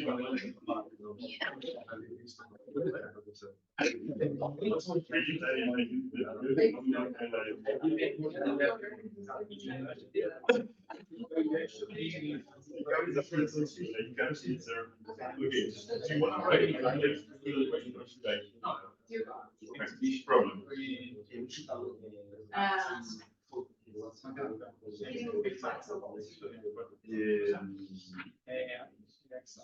Organizing devices. Problems. So where will it go? You like the idea? Yes. Okay. Take one. Cable. Okay, so we start with okay. No sé, cabrón, pues, ser examinado, arrogant, really like that. You know, communications. I would say late and unified chargers. No. But it has to be around I would say communications, late and adaptation. I feel like you mean like the USB-C utility flag. We just want to do problems, communication. We want to trouble that.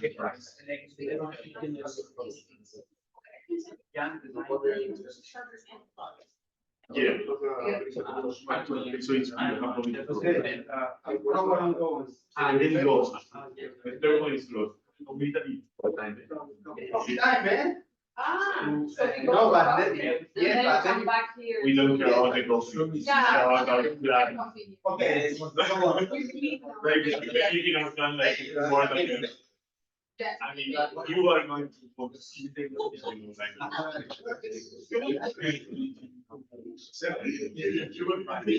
And by there,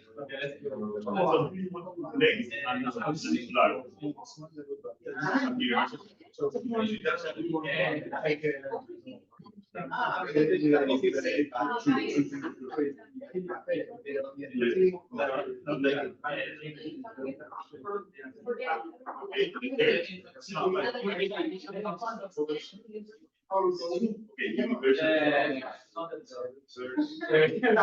I mean, it's okay. Yeah. And Because then we have the coffee break, and then you have. and plugs. Plus, Yes. another one. And then access power access. We understand, yes, no. It's not power balance. We have to do a competition here. Competition with the money. Going back, what are we getting at chocolate like this? If we win at chocolate. I mean, you want 1,000, you can try as well. Vamos a hacerlo. More comfortable tables or no longer.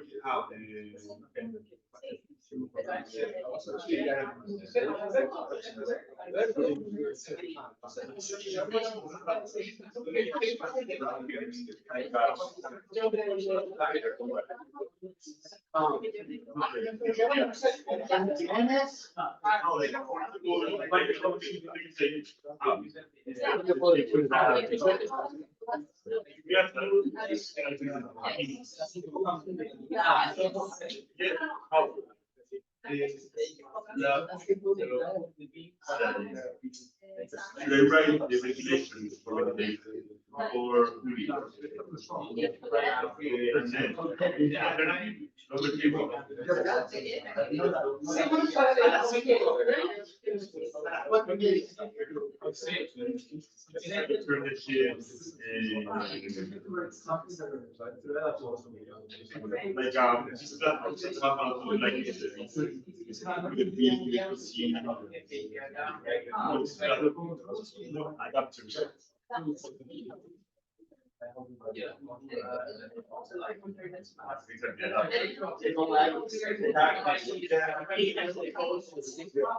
yes, you're okay.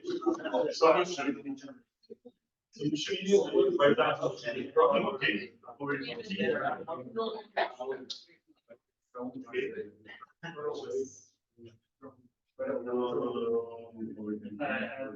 No need for cable.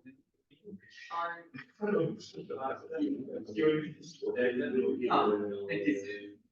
Versus the charger. Versus. Oh, Yeah, exactly. Okay.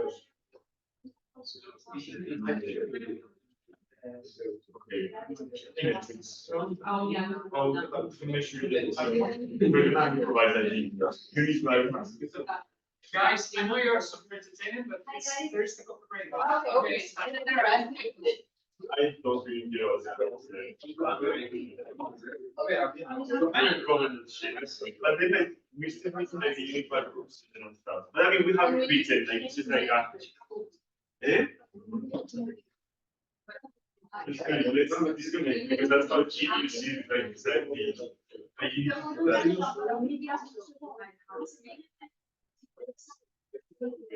So think it does, but it's more than maybe. No, ponetelo, ahora.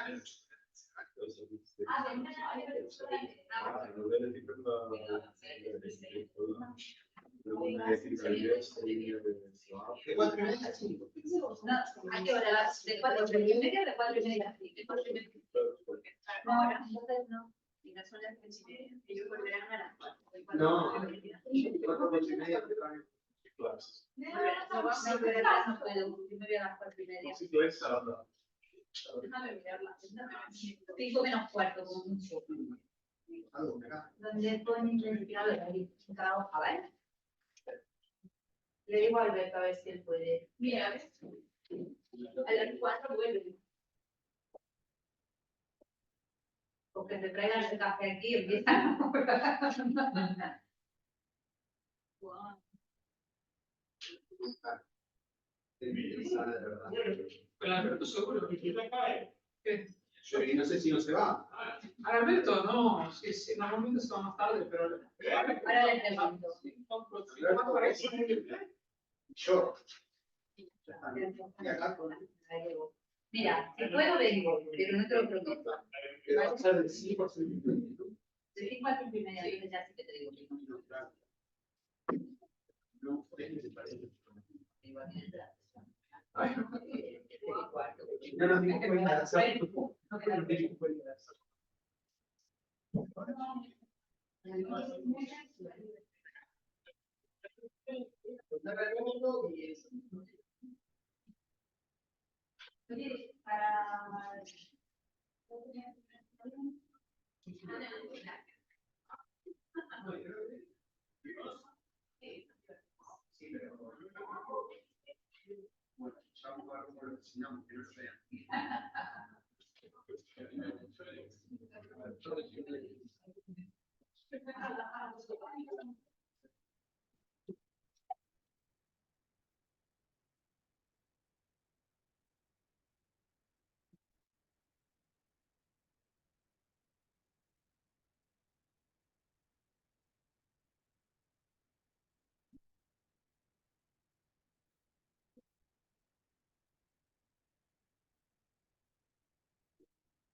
Okay. Hi. I'm fine. I'm at work at the moment, but have a break. Nice to meet you. This is fine.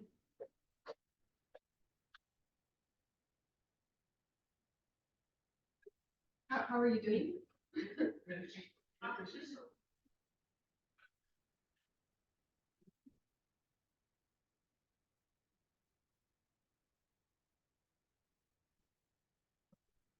Hey, I can talk. Yeah, if you want. Yeah. Okay. I can. Oh, but I can talk now if you want. I can. Yeah.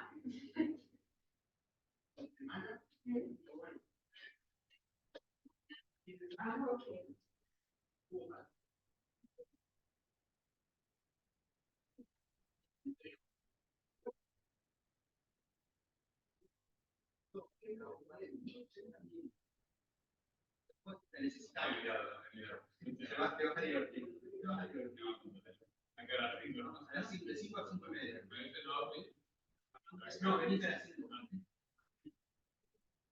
Yeah, I get it.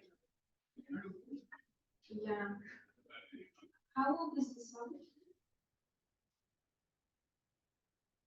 Ah, okay. And that's you. Yeah. Hey. Okay. Oh. Mhm. Mhm.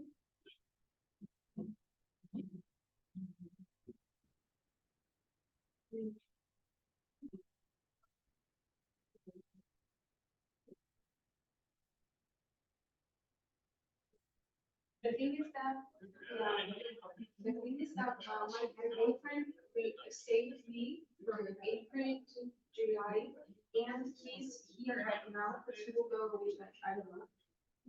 But what advice can you give in that case? I mean, he's here for like a few days, just to help me find a place.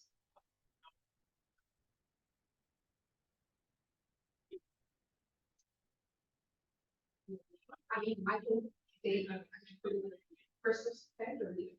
It's not, you can come back this week or anything, or even earlier, until August, but, you know. Mhm.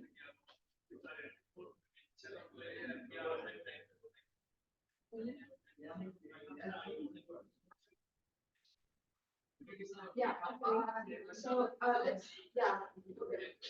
So the price would be like around, so I can have an idea around, let's say, number 5 years. Vale. Okay. Okay. Great.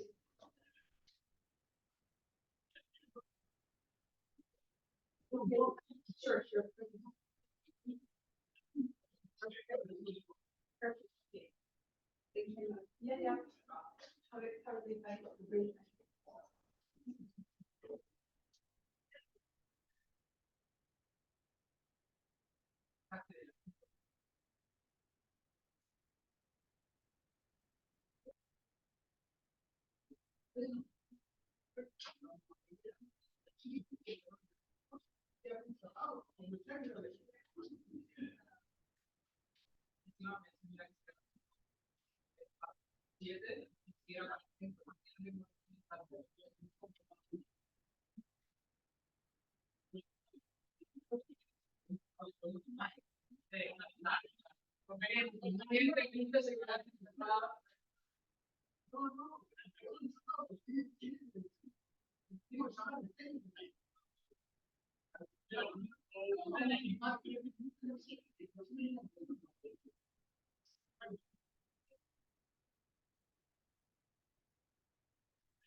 ¿Qué te referías? ¿La presentación esta que tenemos?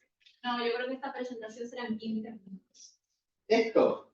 No, no, la nuestra. La nuestra. Ah, no, yo digo esto. Ah, eso no, eso será 20 minutos, si quieres apurar. 20 minutos de que No, no, todo 20 minutos. Es decir, por equipo. no, no, no. Bueno, a ver, te estás refiriendo a que ellos presenten esto, ¿cierto? ¿Cuánto tiempo tiene que hablar? 3 minutos. Ponle 5 para ser flexible si quieres, pero más de 5 no deberían pasar. Por ser la primera vez. Prácticamente es simplemente una oración, una oración, una oración, una oración.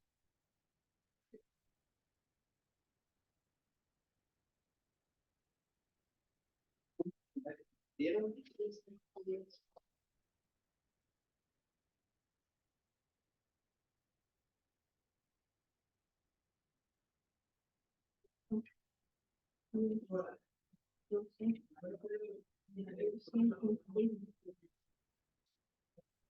A ver, vamos a hacer 4, pensemos, somos 4 equipos. Sí. Sí, nos comemos 4 equipos con cuántos jurados. O sea que son 3 jurados. Si quieres solo tú. Ustedes también, ¿no? 3 jurados, sí. No, yo Yo voy a vos apuntar. y Alberto. Alberto.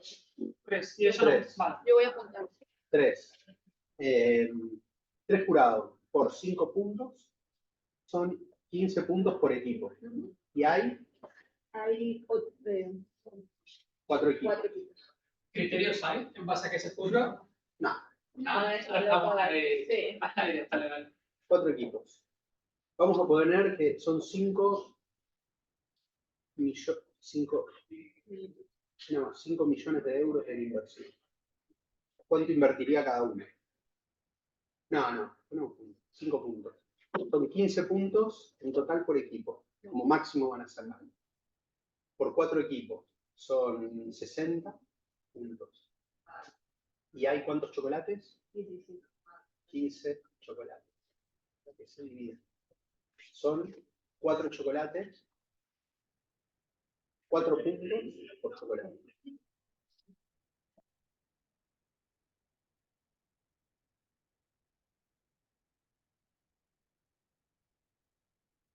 ¿No? No entender. 4 puntos por chocolate. Entonces, si un equipo saca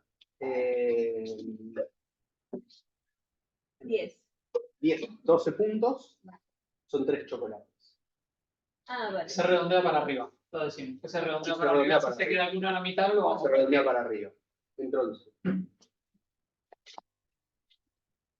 por points per Bueno. por one.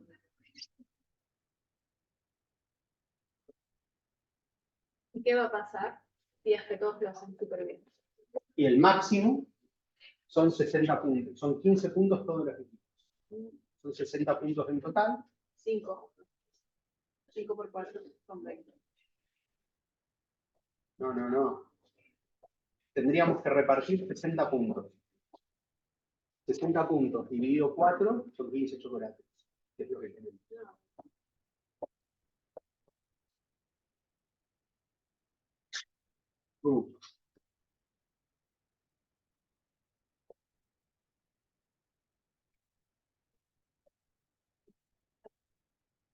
Here, Hace este chocolatito de acá. sí, Alberto. ¿Quieras? Alex. Alex. Perdón, ¿eh? Alex.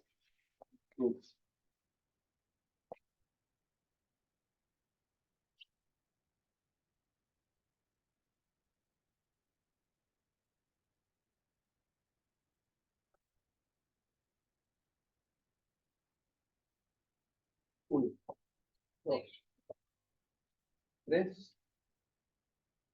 4.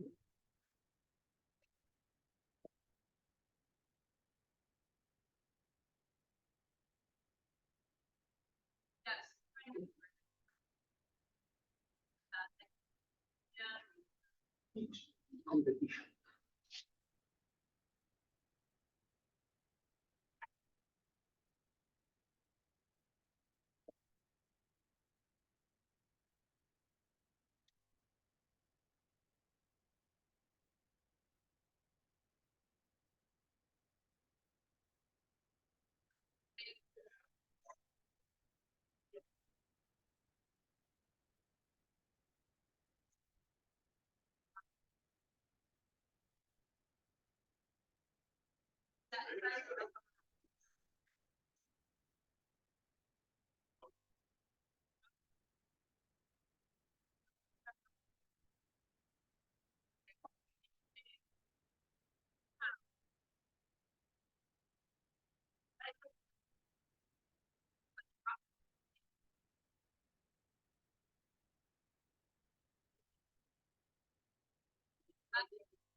¿Cómo decimos que se puntuará? En inglés te referís a score. Score. Score. 1, 2, 3, 4, and 5. Excellent. Very bad.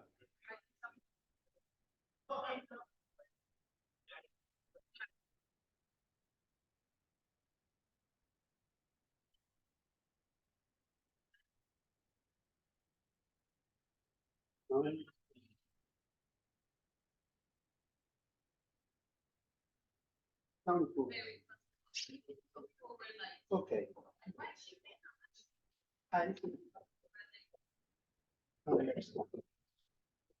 Hola.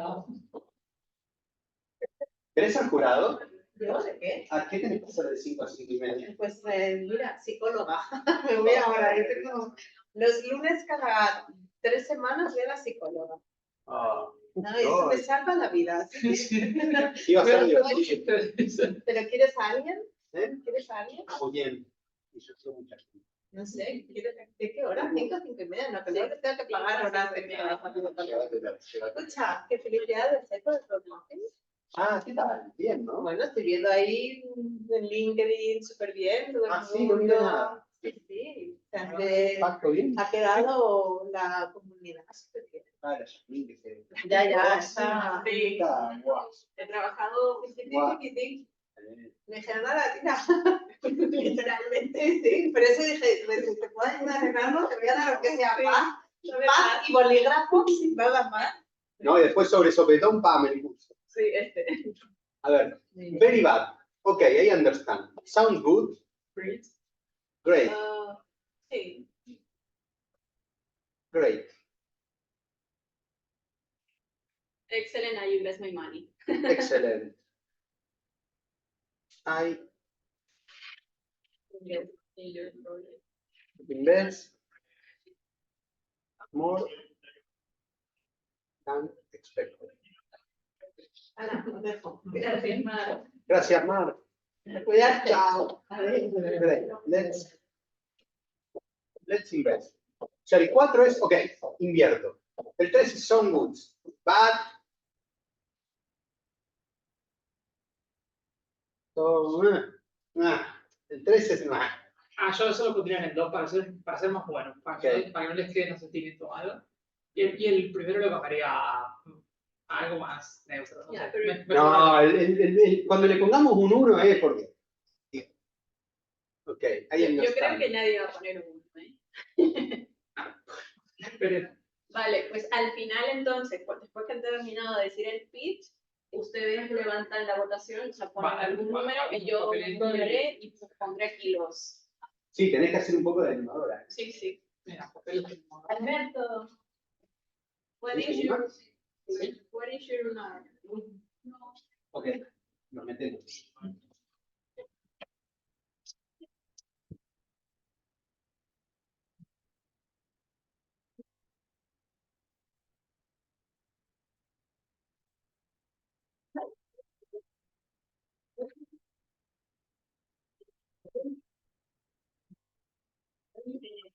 Oh my God.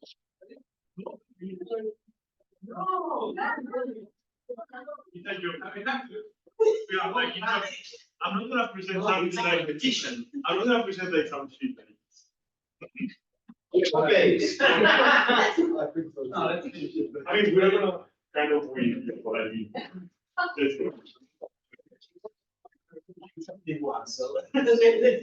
Like, win. We don't do much, but okay. Okay, hey, I take the challenge from Mara Yes. and Luca. Luca. I take the challenge, so this will be like this movie, these programs in the TV that very like you have to vote. We put here. Wow. Then at 5 we will have a team that will put points for every one of you. You will have to Nice. pitch. Then every 4 points you have 1 chocolate. Okay, every 4 points. And that's the score. Okay? So you have 1 or 2 minutes to finish what you are doing, then we will How many? explain. How many? 2 or 3 minutes, not more. No, because then we have to explain you. How to do the revision? Then you have to prepare the pitch, and then you have to do it for 3 minutes. Run, no? Because there are many chocolates here.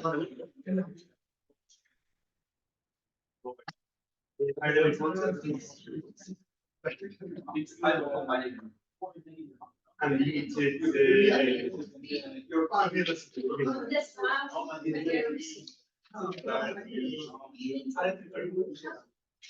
But needs it, needs to have. Yes. Can we hear some, Really nervous.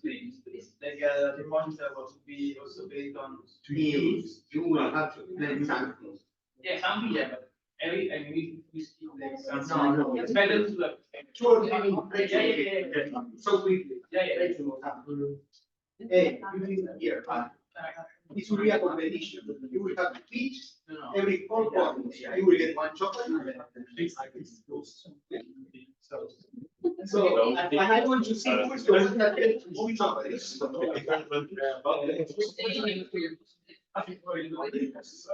Very high demand.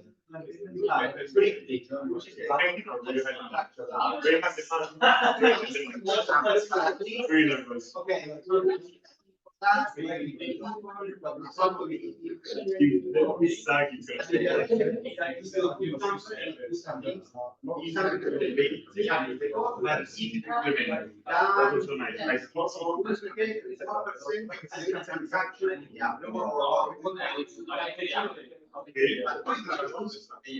Yes, and the cost structure is very, we need 10 people in terms of the marketing and I mean, More or less. 10, 20, 10. reliable.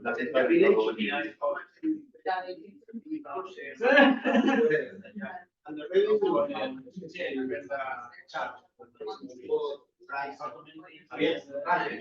I would say like next Google event, the next Google and Apple events of the year.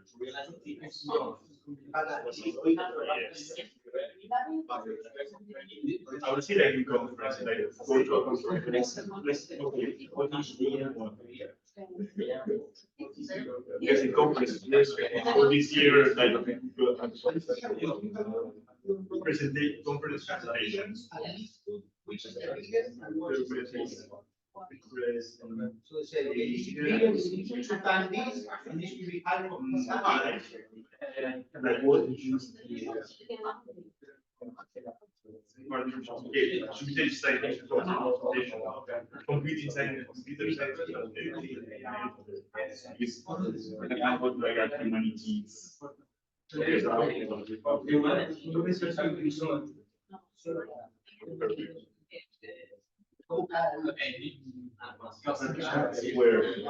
means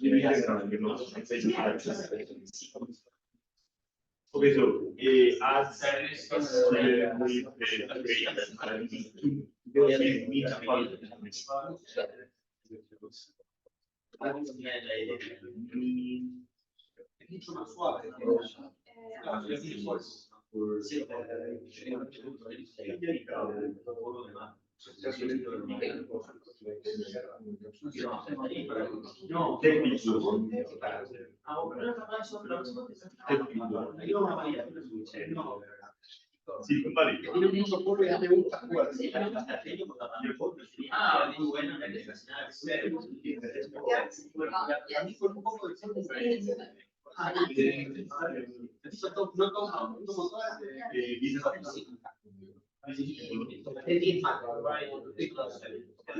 todo el business,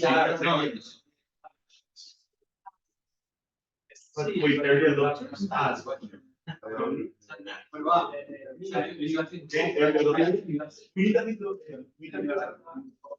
Okay. Do we have to add another number? No, at least we check the structure. For example, like marketing, is my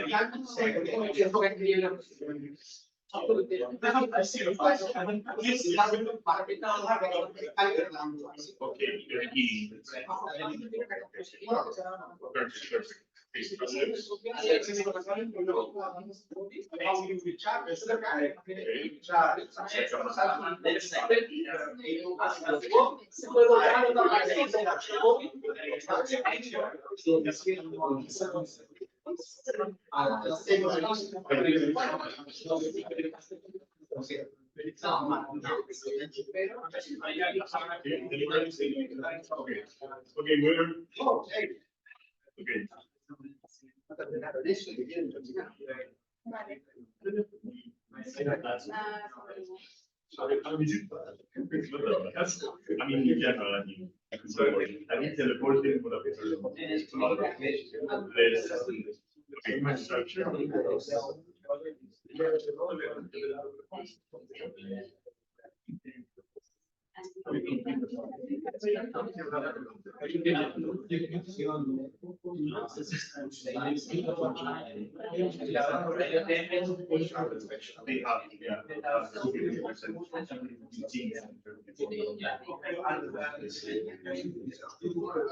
I mean, you know, you was like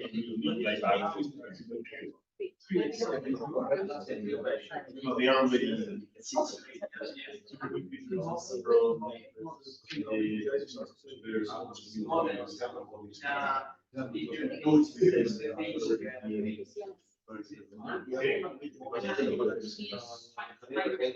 let's say software developers.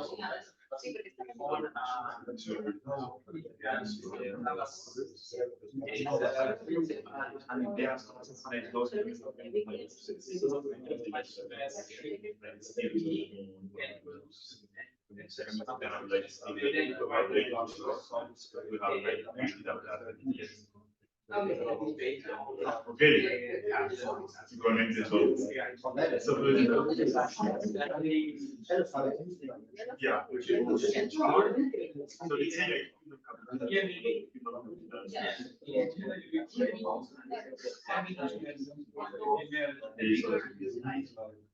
human capital interacts with persons and models and legal important. And then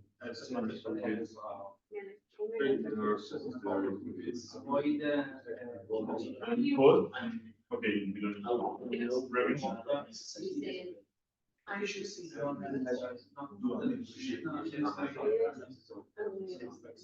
Yes.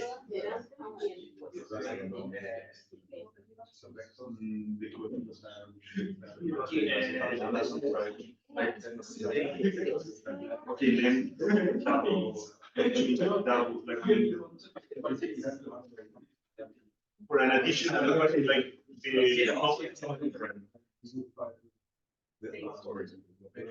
let's say like double that price, like 15, which is like okay.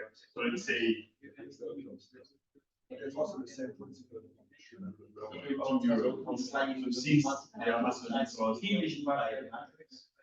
so we are planning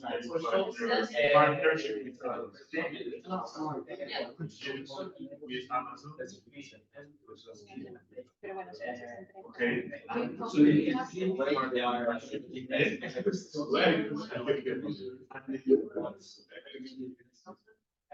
To train that partnership or charge or charge them.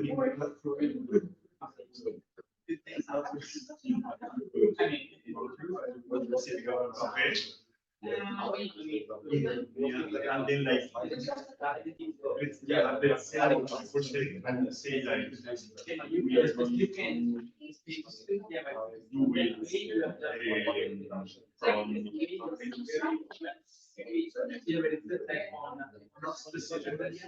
like the implementation of the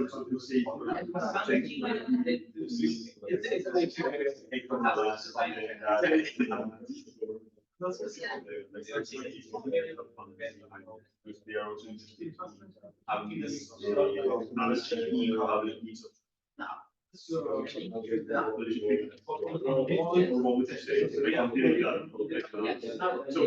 how do you distribute Amazon? But there is a platform like say you're getting into which is isolized and which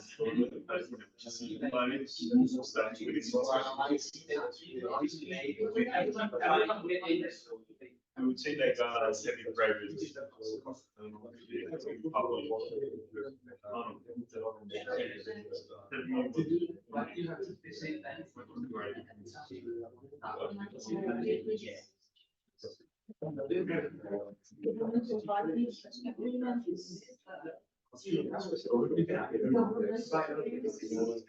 Should we specify? I think you should specify that I will be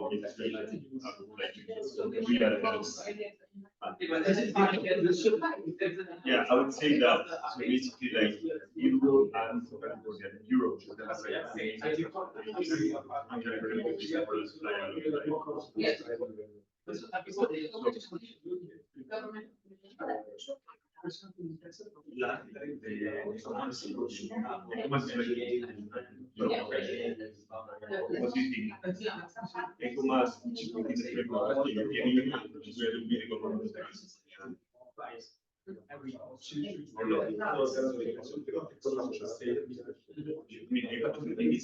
Okay, but then high-tech companies and high-tech companies that like do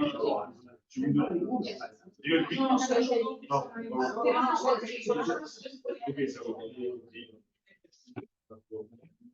she's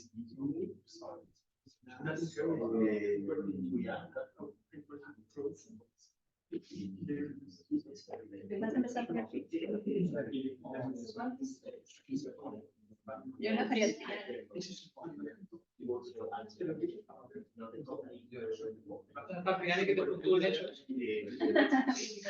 Okay, ready?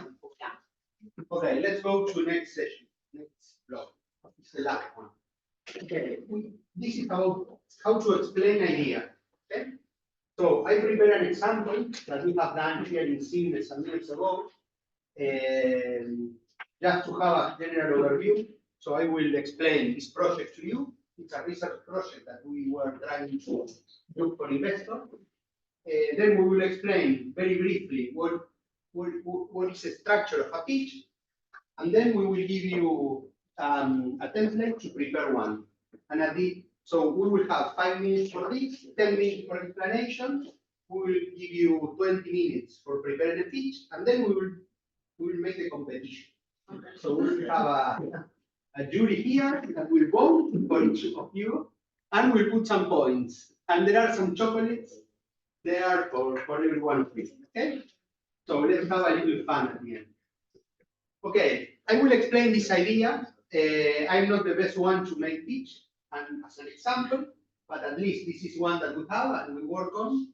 So I will start with the pitch. At the beginning, you will see, but I will interrupt the pitch in order to explain something to you. Every day there is a natural disaster in the world, every day. And every day 60 people die because of that. 60 people die, but more problem are the 300 people that are affected, that don't have water or something to eat during these natural disasters. That's mainly because the lack of communication that cannot help, that cannot bring humanitarian aid to the people that are affected, because the roads and the bridges are broken. So this is one of the most important problems for the people that are affected by different kinds of natural disasters. And the problem here is that to set up a bridge to cross from one side to the other in the rivers or in the problems that have in the highways, it takes a lot of effort. It takes about 16 or 12 trucks and many people during a lot of time, because these bridges are created for war, not for emergency. And the problem is that you cannot use all the resources, the trucks and the army to help people. You need them to construct the bridges. So we propose a new solution that can save a lot of effort and trucks in a very simple way, in order to allow all these resources to be used for helping the population and not building a bridge. So we developed this special kind of bridges thanks to a technology that allowed to set up the bridge in less than 20 times effort than the standard ones that are now used in the market. This is our technology. We test this technology with the military army of Spain, and we realized that about 10 to 20 times less of effort to set up the bridge. The target, the customer with this bridge are the armies and the people in charge of emergency and humanitarian aid, and we expect to sell every year about 100 bridges in Europe and 500 in all the world. This is what we expect in the future. We are a team that we already developed other kind of businesses in the area of inflatable structures together with CIME, that is a research center. So we have the knowledge not only to manufacture the bridge, to industrialize the technology, but to spread through the agents and commercial network there. We can sell the bridge all over the world. We have made many investments and many trials, and we are ready to go to the market with this bridge. It's already was done using public funding. Now we need to grow in sales. We have the first bridge already sold to the military unit of Spain, and we expect in the next year that a new partner will invest money. That's why we are pitching, to expect you to put money in order to grow in sales.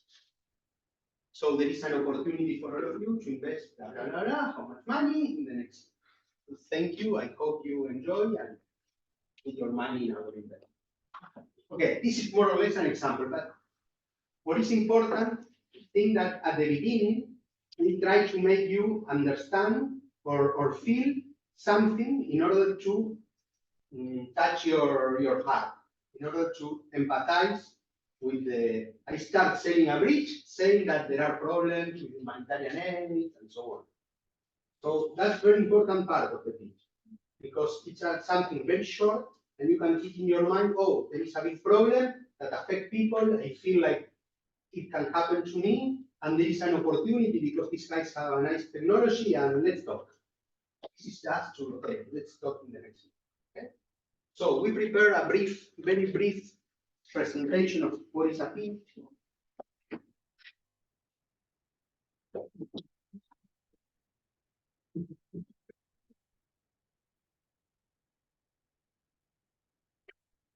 And I think it's, well, okay. Okay. In any case, this presentation, I will not go through all the stages because I prefer you to work and not to explain a lot. But in any case, you will have the presentation later on, so anytime you can use it. The pitch is a technique that you can use for many things, not only for selling a project or a business. For example, I go to the school of my kids to teach them how to teach and convince your father or your mother to do something. They say, okay, first you have to empathize your parents. You have to explain that you have a problem. That's very important. Don't ask nothing at the beginning. So explain the problem, explain what you want. Then explain why it's better for you. And then what you need. And say what you need, it's easy, it's nothing important. they teach me for everything, for buying shoes, for everything. Okay? But in any case, it's a technique of communication that I think are skills that we don't learn in Europe in general, but we need to have. And every time more and more in the European community, the community asks the researchers to go and explain the project. So there are 3 stages, and the third stage is to explain the project. So that's why we think that making just some minutes of elevator pitch will help. So, okay, mainly what is, and the name elevator pitch is because in theory, the imagination is that you go to an elevator with someone, and you have the 2 or 3 minutes of the trip with the elevator to convince the other part to have a meeting. Basically, what you expect in the pitch is to have a meeting. Okay, this is the theory. In real, it's a way to explain a project in a few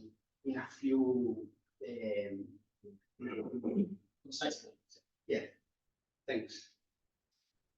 Okay, first, these are the key elements. I will give you later on this template. So you will have the template, and you will have all this information later on online, so you can download all the presentations of the day plus. So first to emphasize, so explain a problem that affects to all of us. For example, that in the world there is not much water, it's not a problem for us. The problem in Barcelona of not having water, what is? So try to be try to touch the other person in something that pains, the same that today, the pain. And explain the problem, why it's a problem. So I explained that there are natural disasters every day, that people die, but the main problem is that you cannot bring the food and bring the water to people. Then that your solution is innovative. Why? We have a technology that is the base of a product, that something new that can solve that. Who we are? Why? Because we are researchers, we develop this, and we have the skills to solve this. Remember the slides. We are Builder and Signe. In Builder, we have the experience bringing inflatable products to the market. In Signe, we're researchers. Together, we can do it. Then, the market. Remember, I explained, okay, the markets are the army, the police, the bomber, all these people that can buy your product.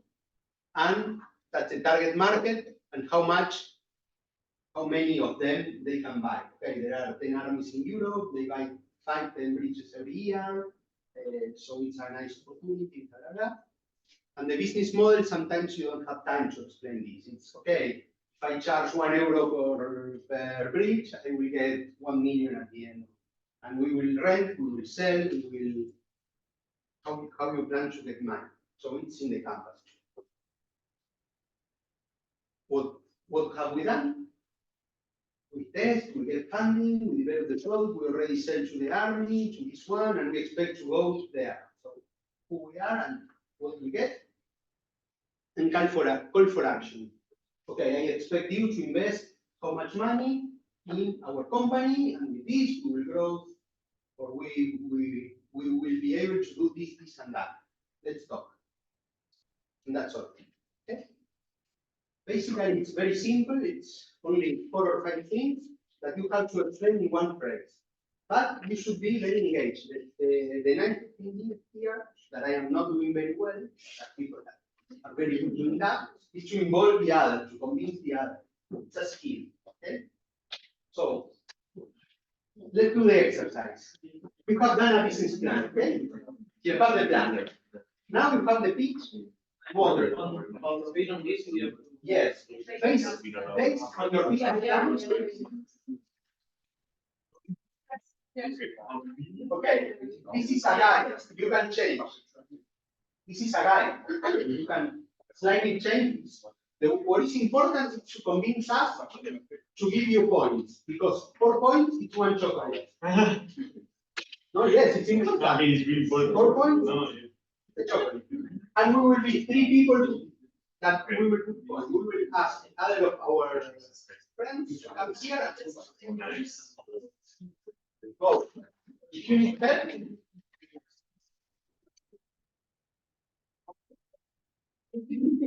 you have something very important. You will have only 3 minutes.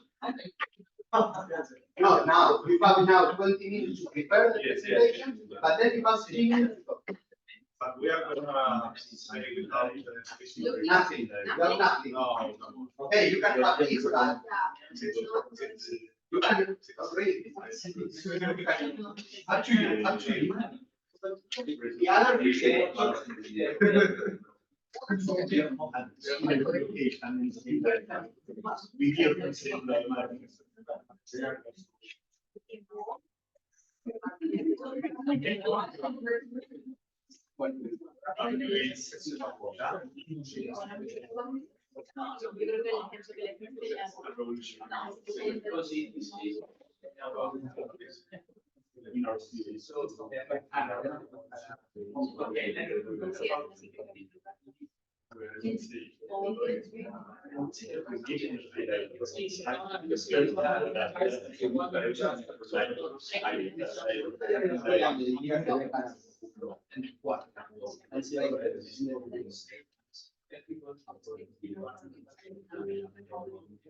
Yes.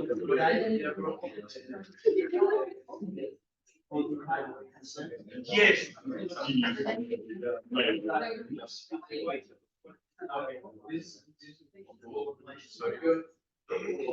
Yeah. No, and then no.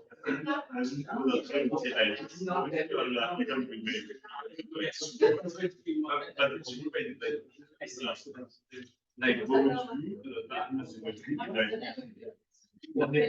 and then you we can right. What is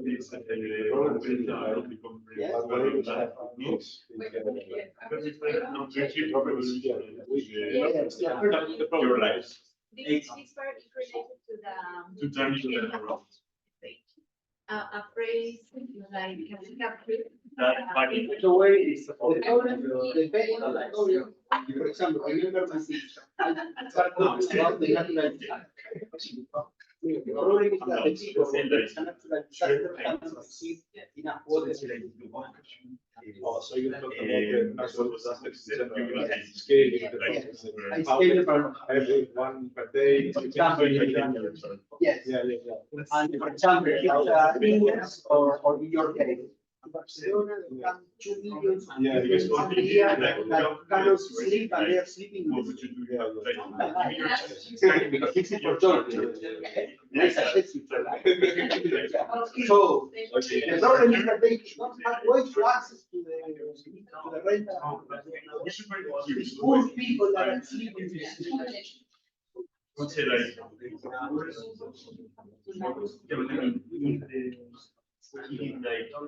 one person but our statement is gonna be like what happened if I take a so take charge. So it's take charge. Pero si está, hay un acceso. So I will get take charge.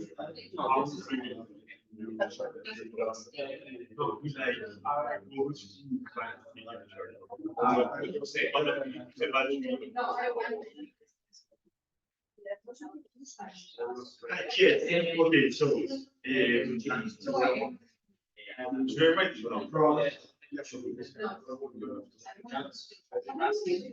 okay, I don't want to write this. Okay. So 1. And then it's your thing. And then 2. Charger. And then let's reduce. Then I can do what I feel like, what blah, blah. What's the concrete? Response computer or in engineering. The organization of no, foundational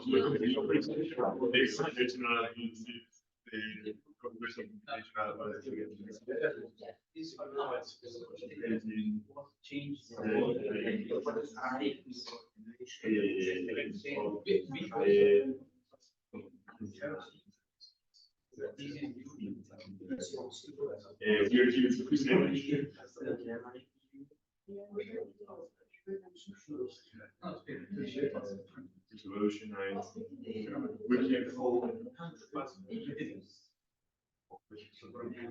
technology. We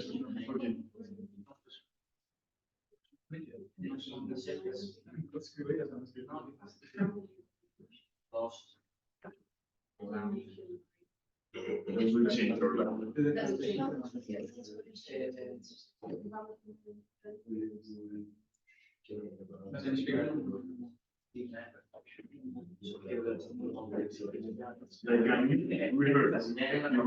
our should be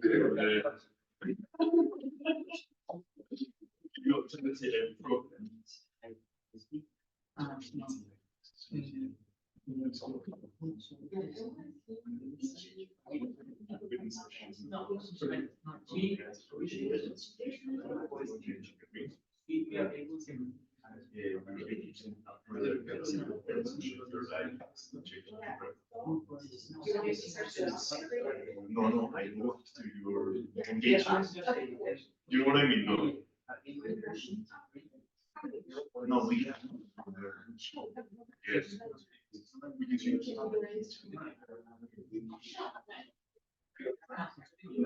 Okay, and then.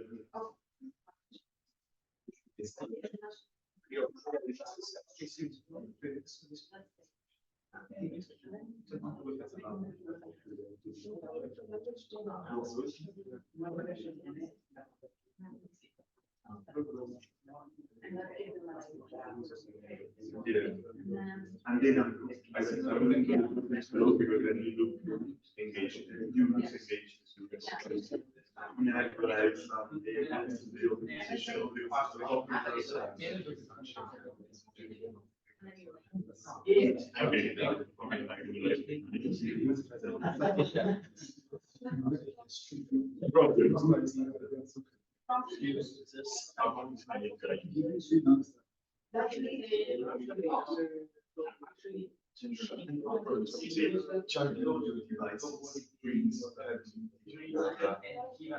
I wouldn't speak to these obviously. I would say that geometrical design is always a real story.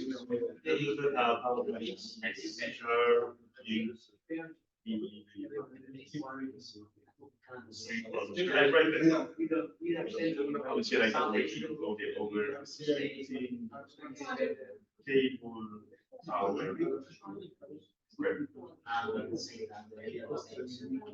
and then should we propose something that we take that we make it available this problem and that is our product.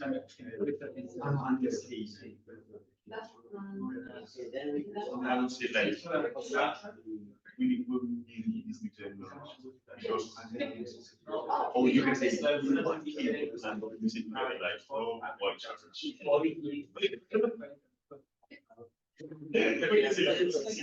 So I would say like introduction. Did you say the problems? Or do you agree? And then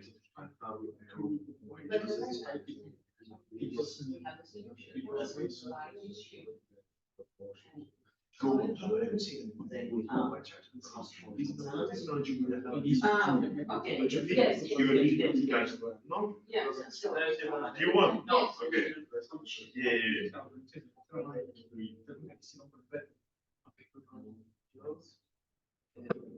Do you want to explain the You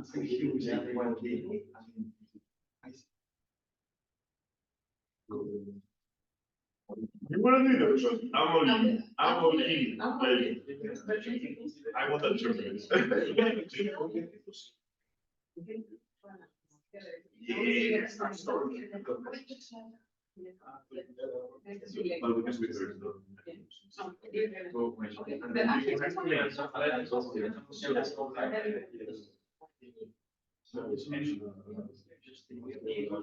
For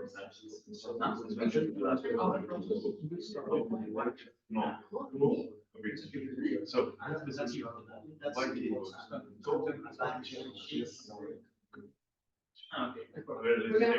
okay, sure. Let's say that we are which might explain is not sure. Yes. Easy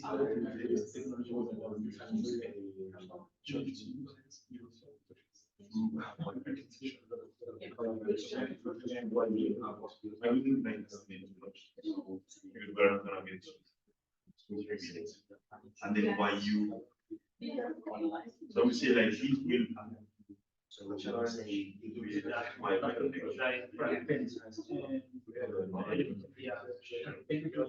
and then you want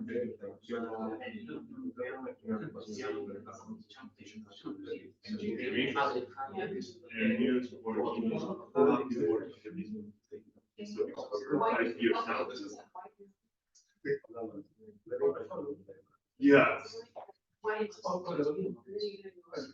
That's why it should you because you're not doing why you Okay. no why ask about you want.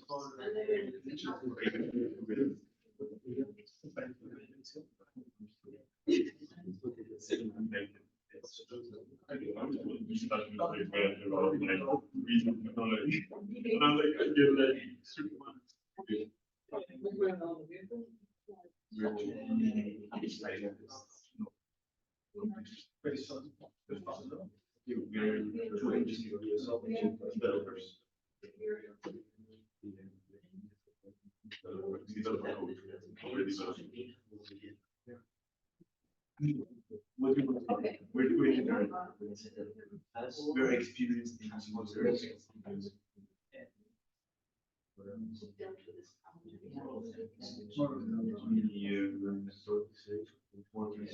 Computers for 15 years now. I mean, no, you have big problems with the computer for like a long time. I'm not worried about that. Okay, so if you're an engineer, we'll have to put this idea for a long time now. And now it's time for us to put it out. Yes. Something like that, so long time. Should I write it to you on the line? So experienced engineers, long time, put it out. Long time idea, okay, out. Yeah, I can provide. The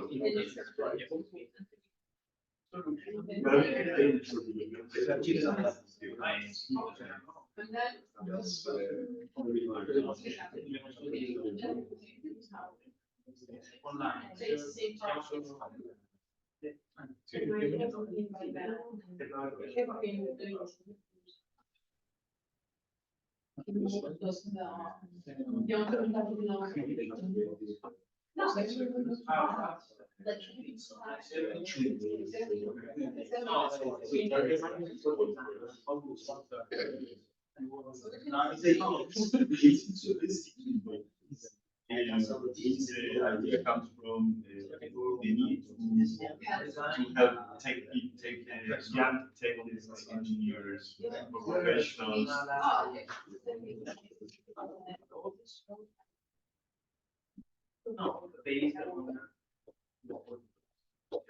Okay, let's see.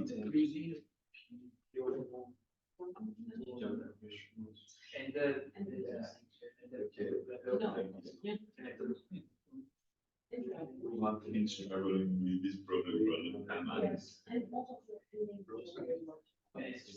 but target market is forever. Okay, so how take people as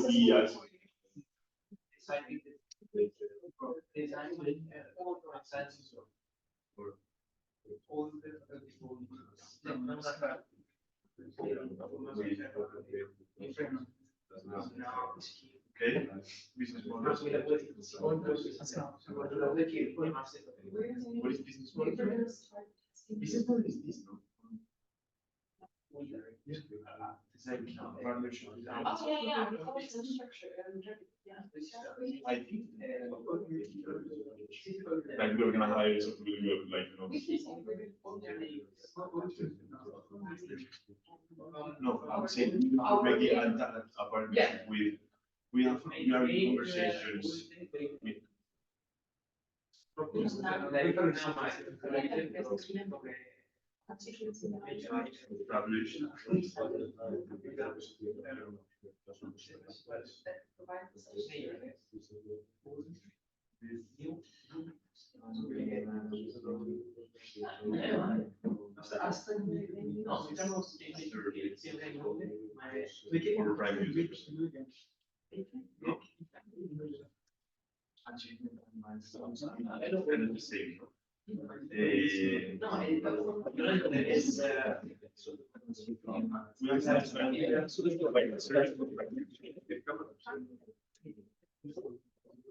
I mean, but like for prime users, we don't pay 50 euros a month.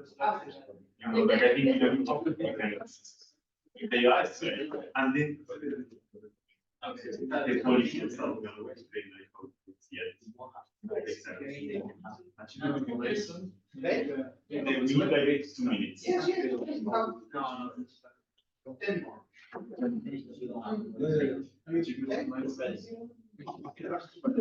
I would say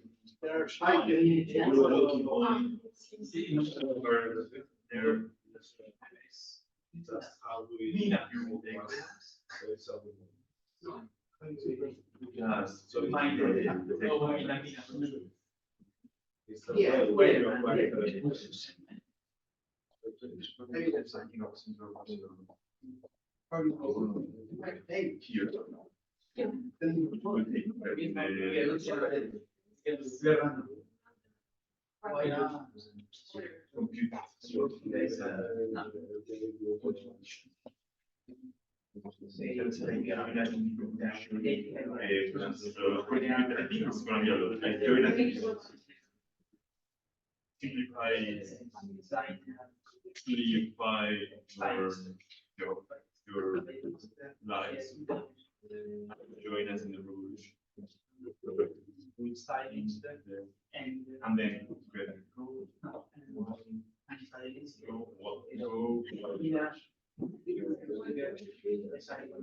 But we are here with the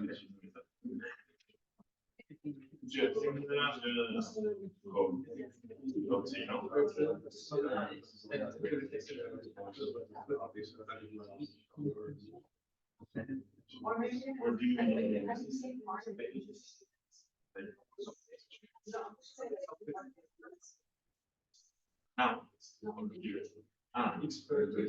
yeah, like before, no? We here.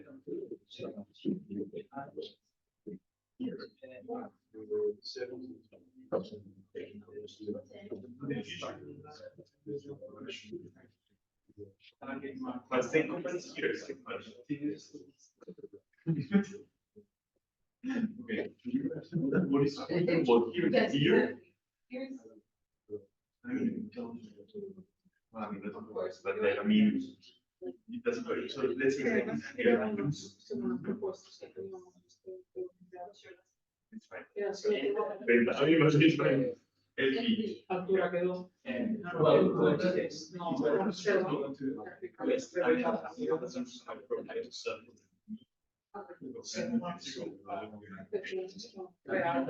And then when I say Muy por debajo.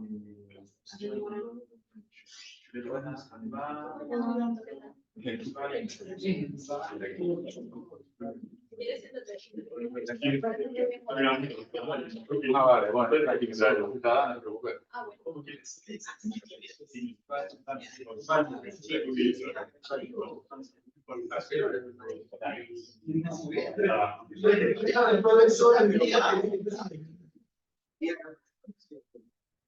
Digo, afuera de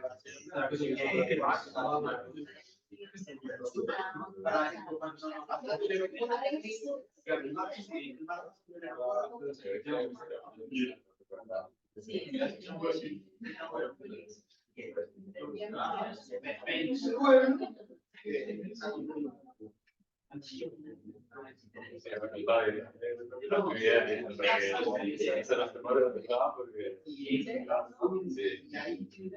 think that's that. Gracias.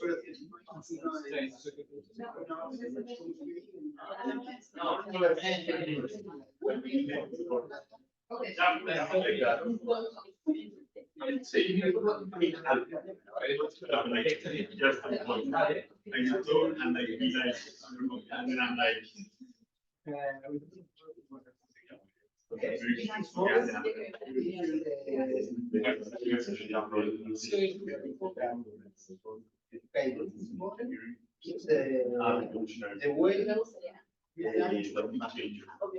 No, from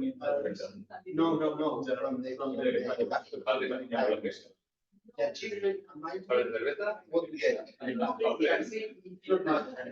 Yes, where are you and what do you expect to do in the future? Okay,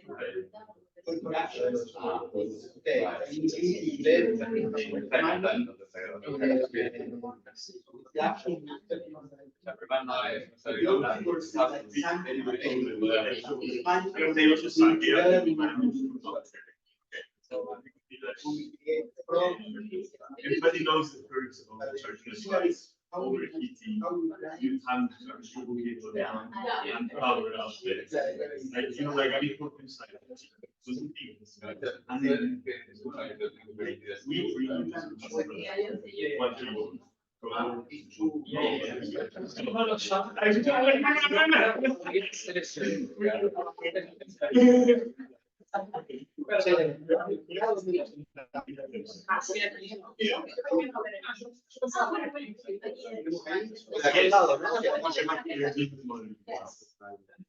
Ah, porque vos tenés que escribir acá. Sí, pero no pasa nada. Alberto, ¿cuántos puntos mandas? Nosotros tenemos que poner un score del 1 al 5. 4 puntos ya es un chocolate. Ah, vale.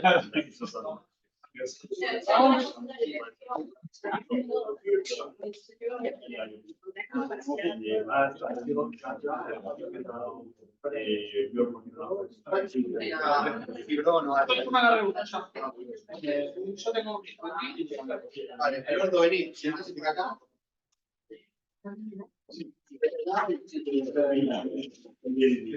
¿Qué vamos a usar? ¿El verde?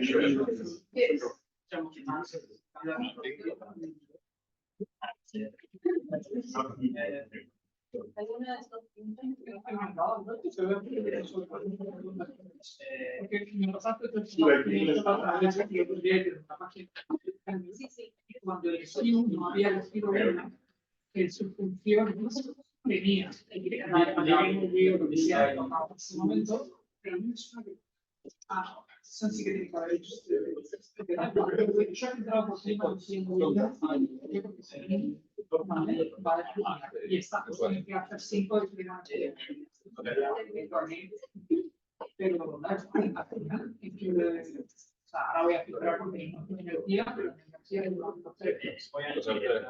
sí, pero manera de ser de mí, y que decían eso,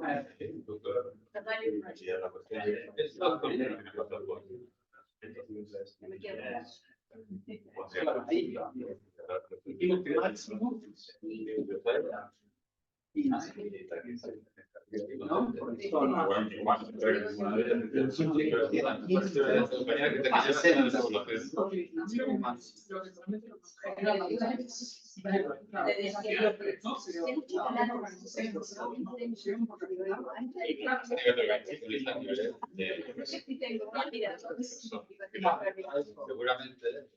Por ejemplo, hace más cosas, te diría y Por el específico de la Argentina no hay. Claro, pues, al final es que Porque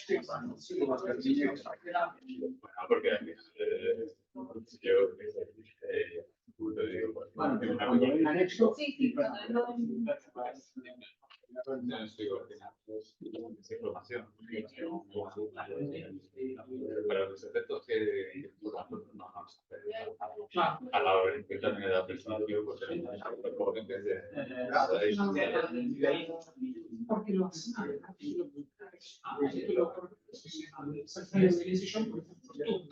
que sabemos, no me hace el contact point. Los presupuestos que estará igual a través de la organización. Pero hablamos a través de la organización.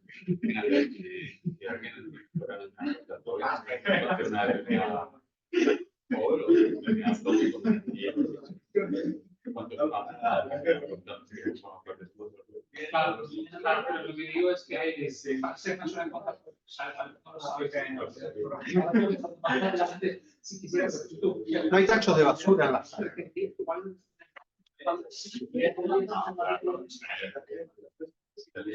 Habría que ver las condiciones. ¿Sabes años,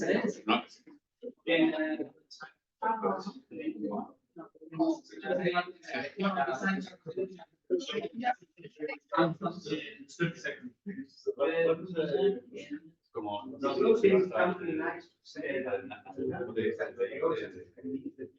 sí, cuando tengo que vivir, verás que no tan jóvenes saben mucho de eso. sí,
no es que sea una universidad, que es muy importante, pero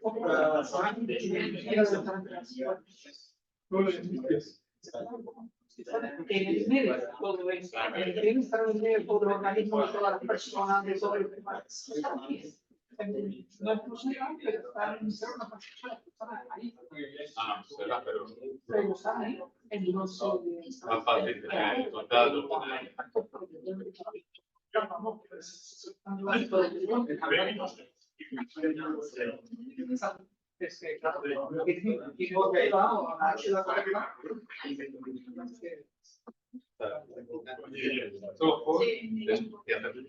Okay, we are ready. Here is the prize. Here is investment. Okay. Let's start. Let's start. Yes.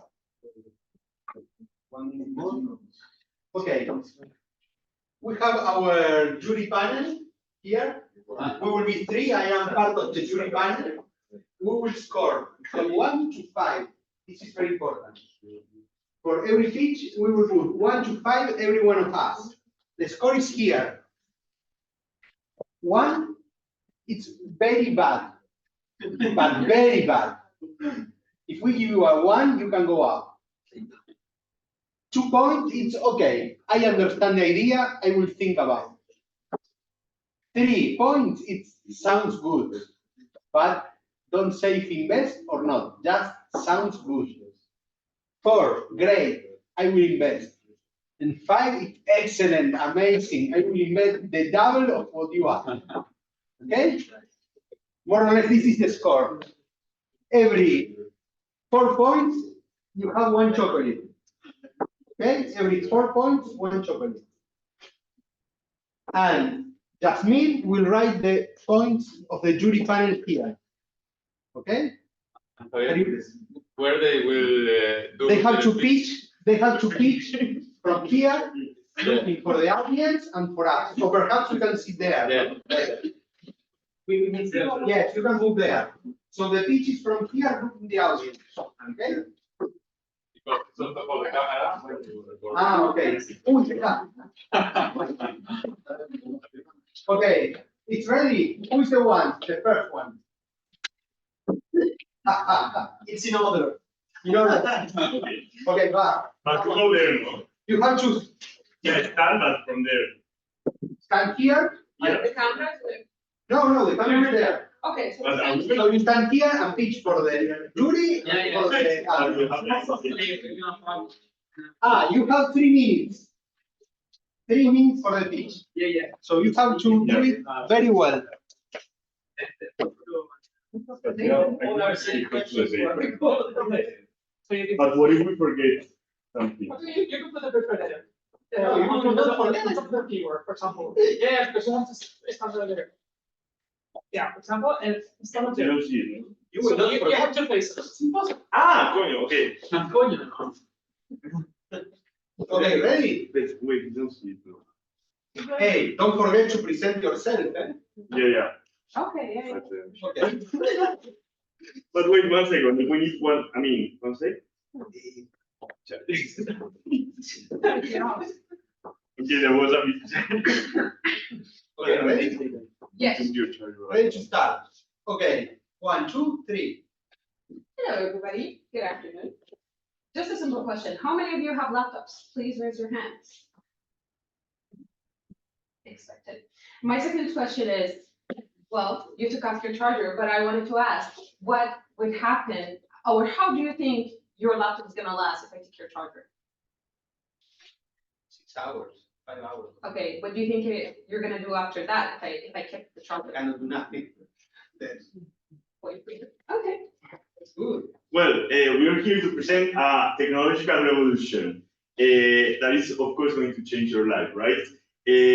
Everybody goes through these problems with charging devices, overheating, losing your charger, finding in the airport for a charging spot. Well, we're providing a solution for that.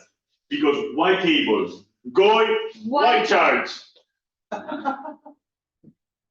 Basically, this innovation will help you to charge your laptop in the same time that you're connected to our Wi-Fi.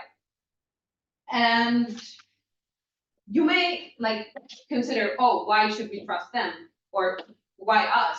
Basically, we're just 2 experienced engineers, Maram and Lucas, who have been thinking about this for a long period of time ever since we're starting to use these devices extensively. And I'm sure that a lot of people would be on board with that one, because our target market would help very much the business people, young professionals, tech companies. So that's where we're heading. How will we do this? Well, we have already established a partnership with Amazon, and this will be our starting point, the Silicon Valley. Everybody wants innovation, and this is the place to be when you have to present these kind of initiatives. So this will be a starting service, starting with Amazon Prime users, but we're working on a partnership with ECOMAS within the framework of the European Union and the Supercomputing Center of Barcelona. And this will be our starting point and our connection to the Silicon Valley. Well, this is your chance to simplify your life and join us in this revolution. And in the end, Why cable? go why charge.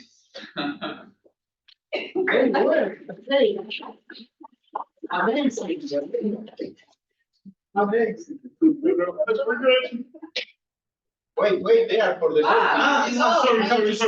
For the vote.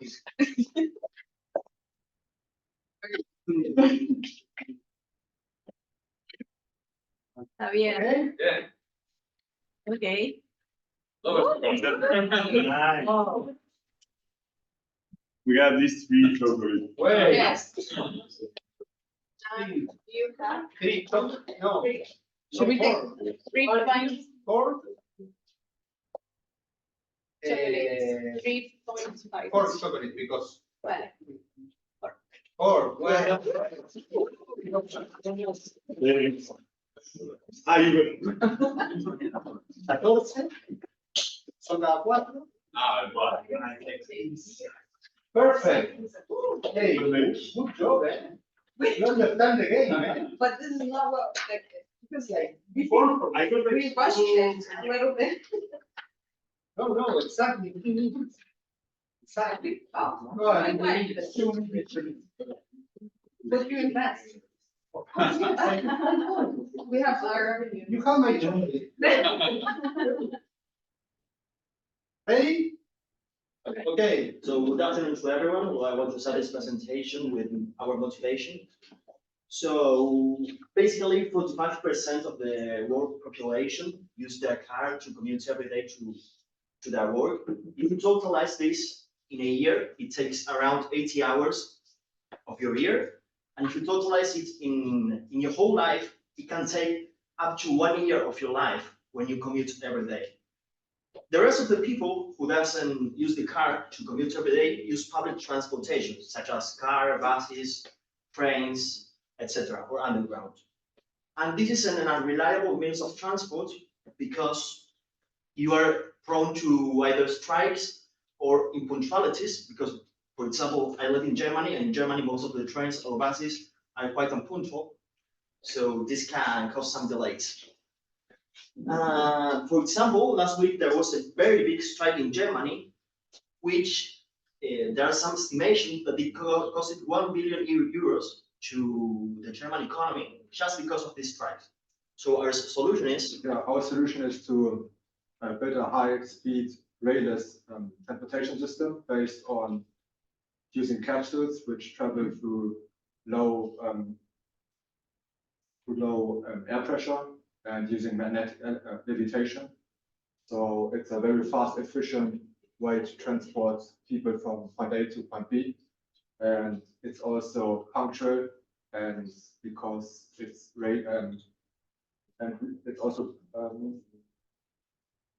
free of traffic jams, which happens quite frequently in big cities, and also free of strikes. Yeah, so basically our customer segment is daily commuters such as Alberto, because we saw that you commute every day from your town. Then shipping companies like DHL, UPS, that they can use this means of transport to transporting goods from different sites, as well grain transportation companies to take their grains from the city to the ports to ship them everywhere. Maybe private companies such as car manufacturers to transport their cars. So yeah, in order to realize our idea, we have to build, of course, an underground system in order to do that. This will be our biggest investment, but based on past experience, since we know that the government will also have a big interest in realizing a fast and efficient way of transportation. So we hope, we know that they will support us in that aspect. Secondly, our another cost factor will be the maintenance and also hiring employees to monitor the transportation. okay, so basically in conclusion, our solution provides a very efficient transportation system which can help to a sustainable and more connected future. So thank you very much. Hey, no. It takes 20 seconds more. So it's okay, it's okay. 20 seconds.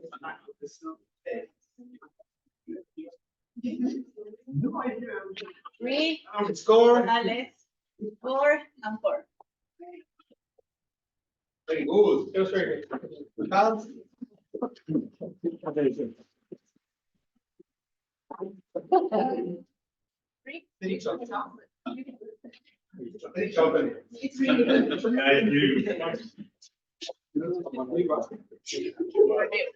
Then we can give it another.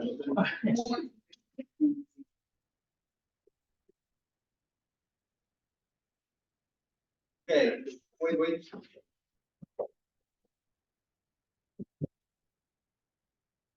Ready? Hi, everybody. Who knows how is the situation about and what is the fast fashion? Fast fashion is basically a phenomenon that we have in a very rich countries, and it is due to the velocity of the fashion and the fact that we want many and very cheap clothes. So in poor countries like in some country of Asia and some country of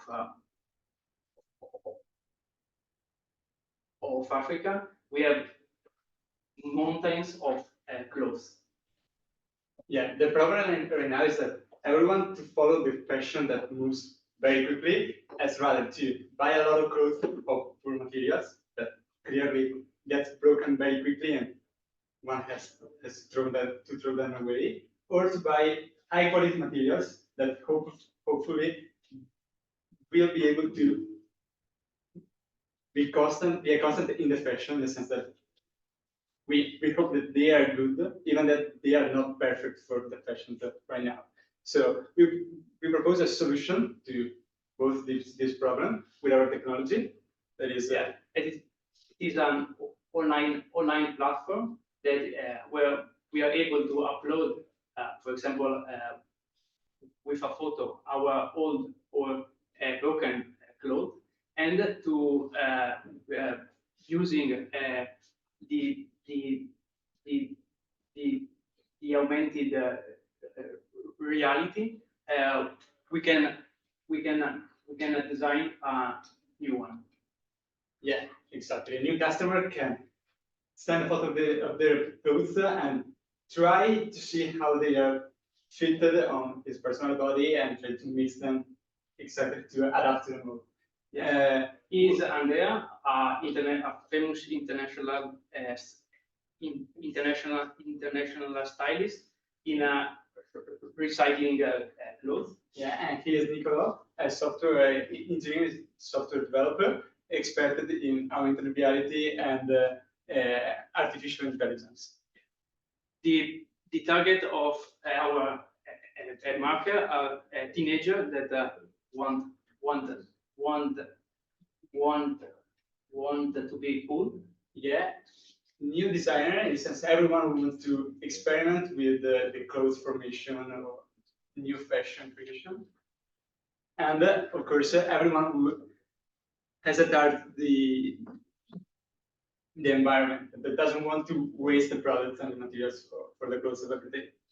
Together we can revolutionate the usual life of a clothes. Yeah. Okay. Sorry. Okay, we skip something. We have our hashtag that we hope that the world will use. That is make new. So hope that we can make it new again altogether.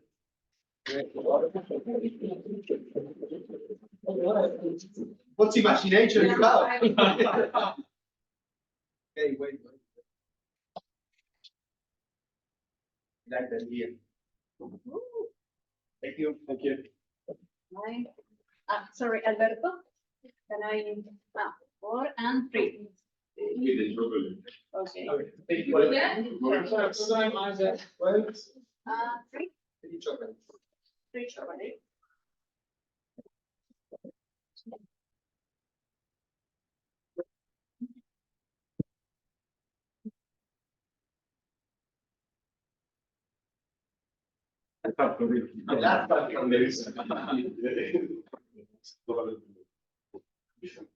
Hey, hi everyone. My name is Polipines Simupul and your name is Angelos Paonas. We are both from Greece and we have something in common, but not only two. All the students here have something in common. What is that? That we all live abroad. And like us in Barcelona, there are like 30,000 students, young students and professors and researchers that have this same problem. the housing problem. I know that you get it. Today is one of the most stressful days in my life, and that's because I'm looking for a flat. That means that I'm always on the phone trying to communicate, video calls, and so on, because I cannot find anything, and it's so stressful to arrange viewings and so on. I'm sure that everyone has this experience, and I've talked with all of them, and that's true. So, and this is not only Barcelona, this is every big city in Europe and everywhere in the world, actually. Digital jobs, international mobility, and better work environments in big cities have created a problem of access to rental opportunities. So the main issue that we face is that this whole process is very stressful and very time consuming. And of course, the ads, the online ads that are full of scammers and outdated photos. And of course, there's always the language barrier that we face. Okay, so for this reason, we have created this in-between service for renting an apartment that is providing a more trustworthy and better experience by, let's say, describing better the place with photos, videos, and maybe 3D scanning, spatial scanning, and maybe using some AR equipment to visualize the space. And so this process will be more time efficient for the owner and for the potential renter. And so we are, of course, PhD students, but Paulini is an experienced developer, and I am a very experienced digital nomad, having traveled all over the world and have rental contracts. All this process, this digital process, multiple times. So as we said before, this service is mostly targeted to digital nomads, international students, researchers like us, and so on. And of course, everyone who's looking a place abroad, and not only abroad, sorry. Okay, so the idea that we have, so to get the money that we need to go on and to implement this idea successfully, is to apply 25% fee on this service of the monthly rent as a fee for the tenant for each contract that we're gonna have. Of course, we're gonna have free website and app access, so to everyone who's interested, and no cost for the owner, so we can have even more things in our website and app. okay. And our achievement so far is in the last year we have presence in 25 European cities, and we have achieved 5,000 contracts. And we got and so we invite you to join us in this initiative by providing us with let's say more capital to for our next step, which will be to design and manufacture a special locker that will make the viewing process for the rental property asynchronous. So the potential renter can access the apartment whenever they want with a special code without the need of the owner or an agent to be there.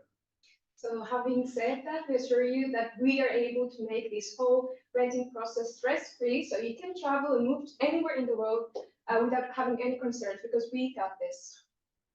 No,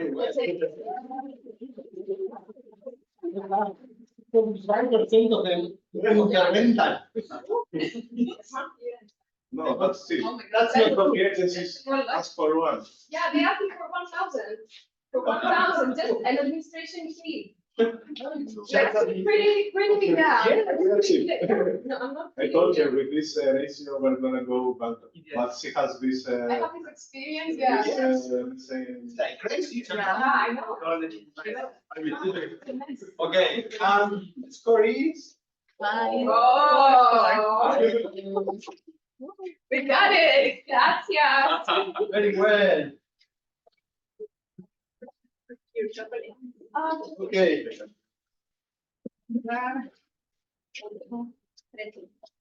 We are two. Okay. No worries. You have done very well. I know like 3 people, it's the first time you have to pitch and but I think it's a useful skill for the future. And we have 30 minutes. If you give us 1 or 2 hours, we will have No, time. in the reality, you will have many months. Of course. But here is for gaming, just for fun. And your chocolates? Ah, where are the chocolates? Ah, everyone okay? Okay. Okay, I hope this is the end. I hope you enjoy the day.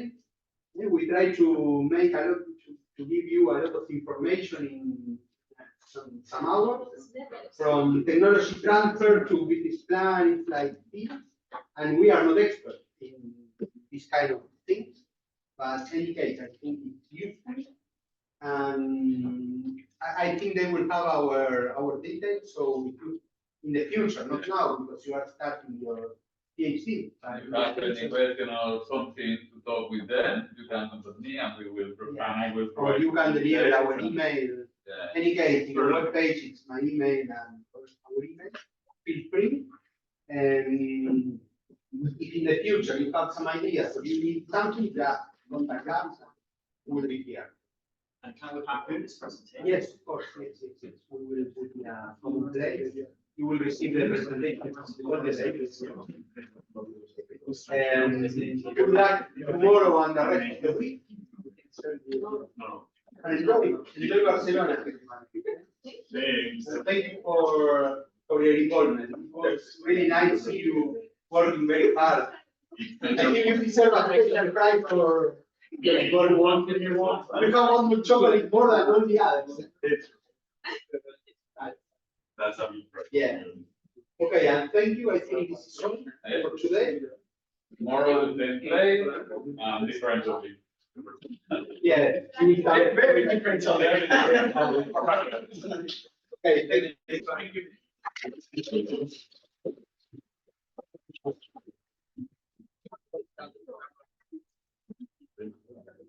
I mean, it's alright, like you never know. Until we start it, like,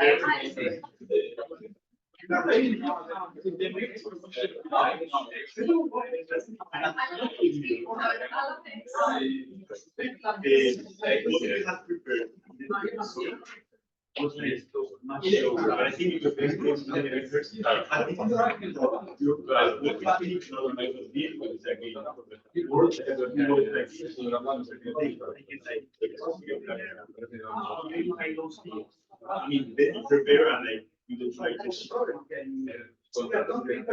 sell stuff.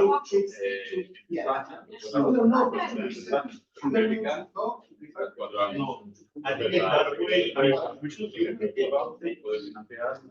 You like that? It's really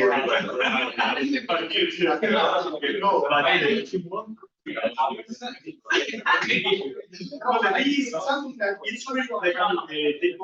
I can make it.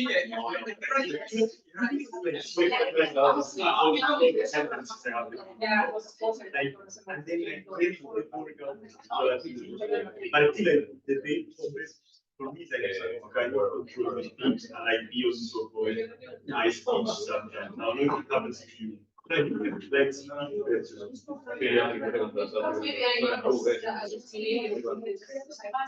I have some workshops. Yes. So But I think every time more and more, this kind of thing can be. yes.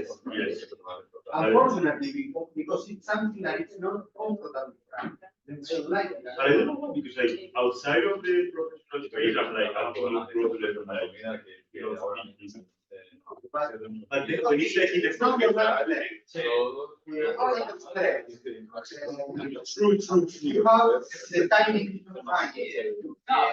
You need to achieve something that is controlled. True, yeah. No, like it's something like it's like, for example, when I present something scientific, you often have like a knowledge to be able to explain, but in this case, like, it was not required. Yes, I think that's something that just means it's like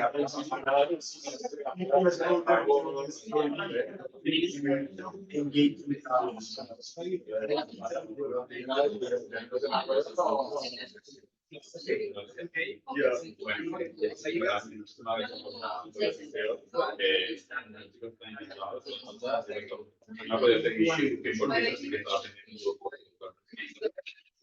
Sometimes that's the operation, that's one for this. That's the thing, a different way. It is. Yeah, and it's good, like, to have that charisma. Like having people together, at least your expectation. As you know, like,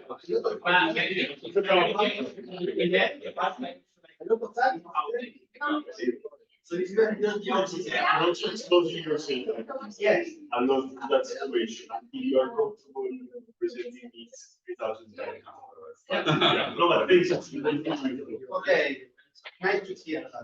Bueno, Javier, lo que decía Javier, muchísimas gracias por la oportunidad. Espectacular. Muy bien, ¿no?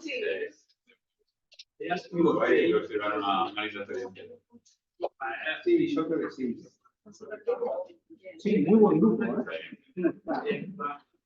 Enfocado. Sí, sí, sí. Yo voy a poner la presentación que voy a compartir con Sí, todas. Vaya mejor. Y ya me encargo de organizar algo Bueno, muy bien, un día menos. 20 menos. menos, un día más. No, gracias. No puede comer. ¿Todo bien? Ahí va. Ahí va.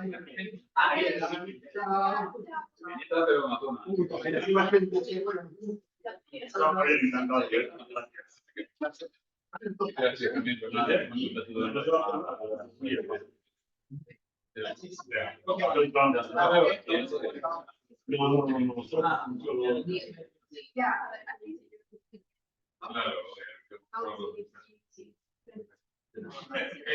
see you tomorrow. See you back for tonight. You will definitely enjoy it.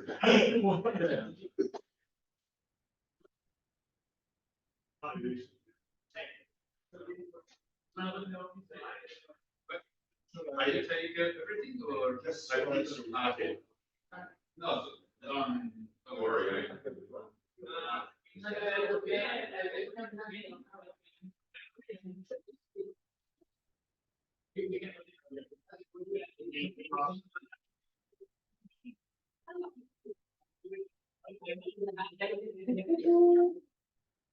Yeah.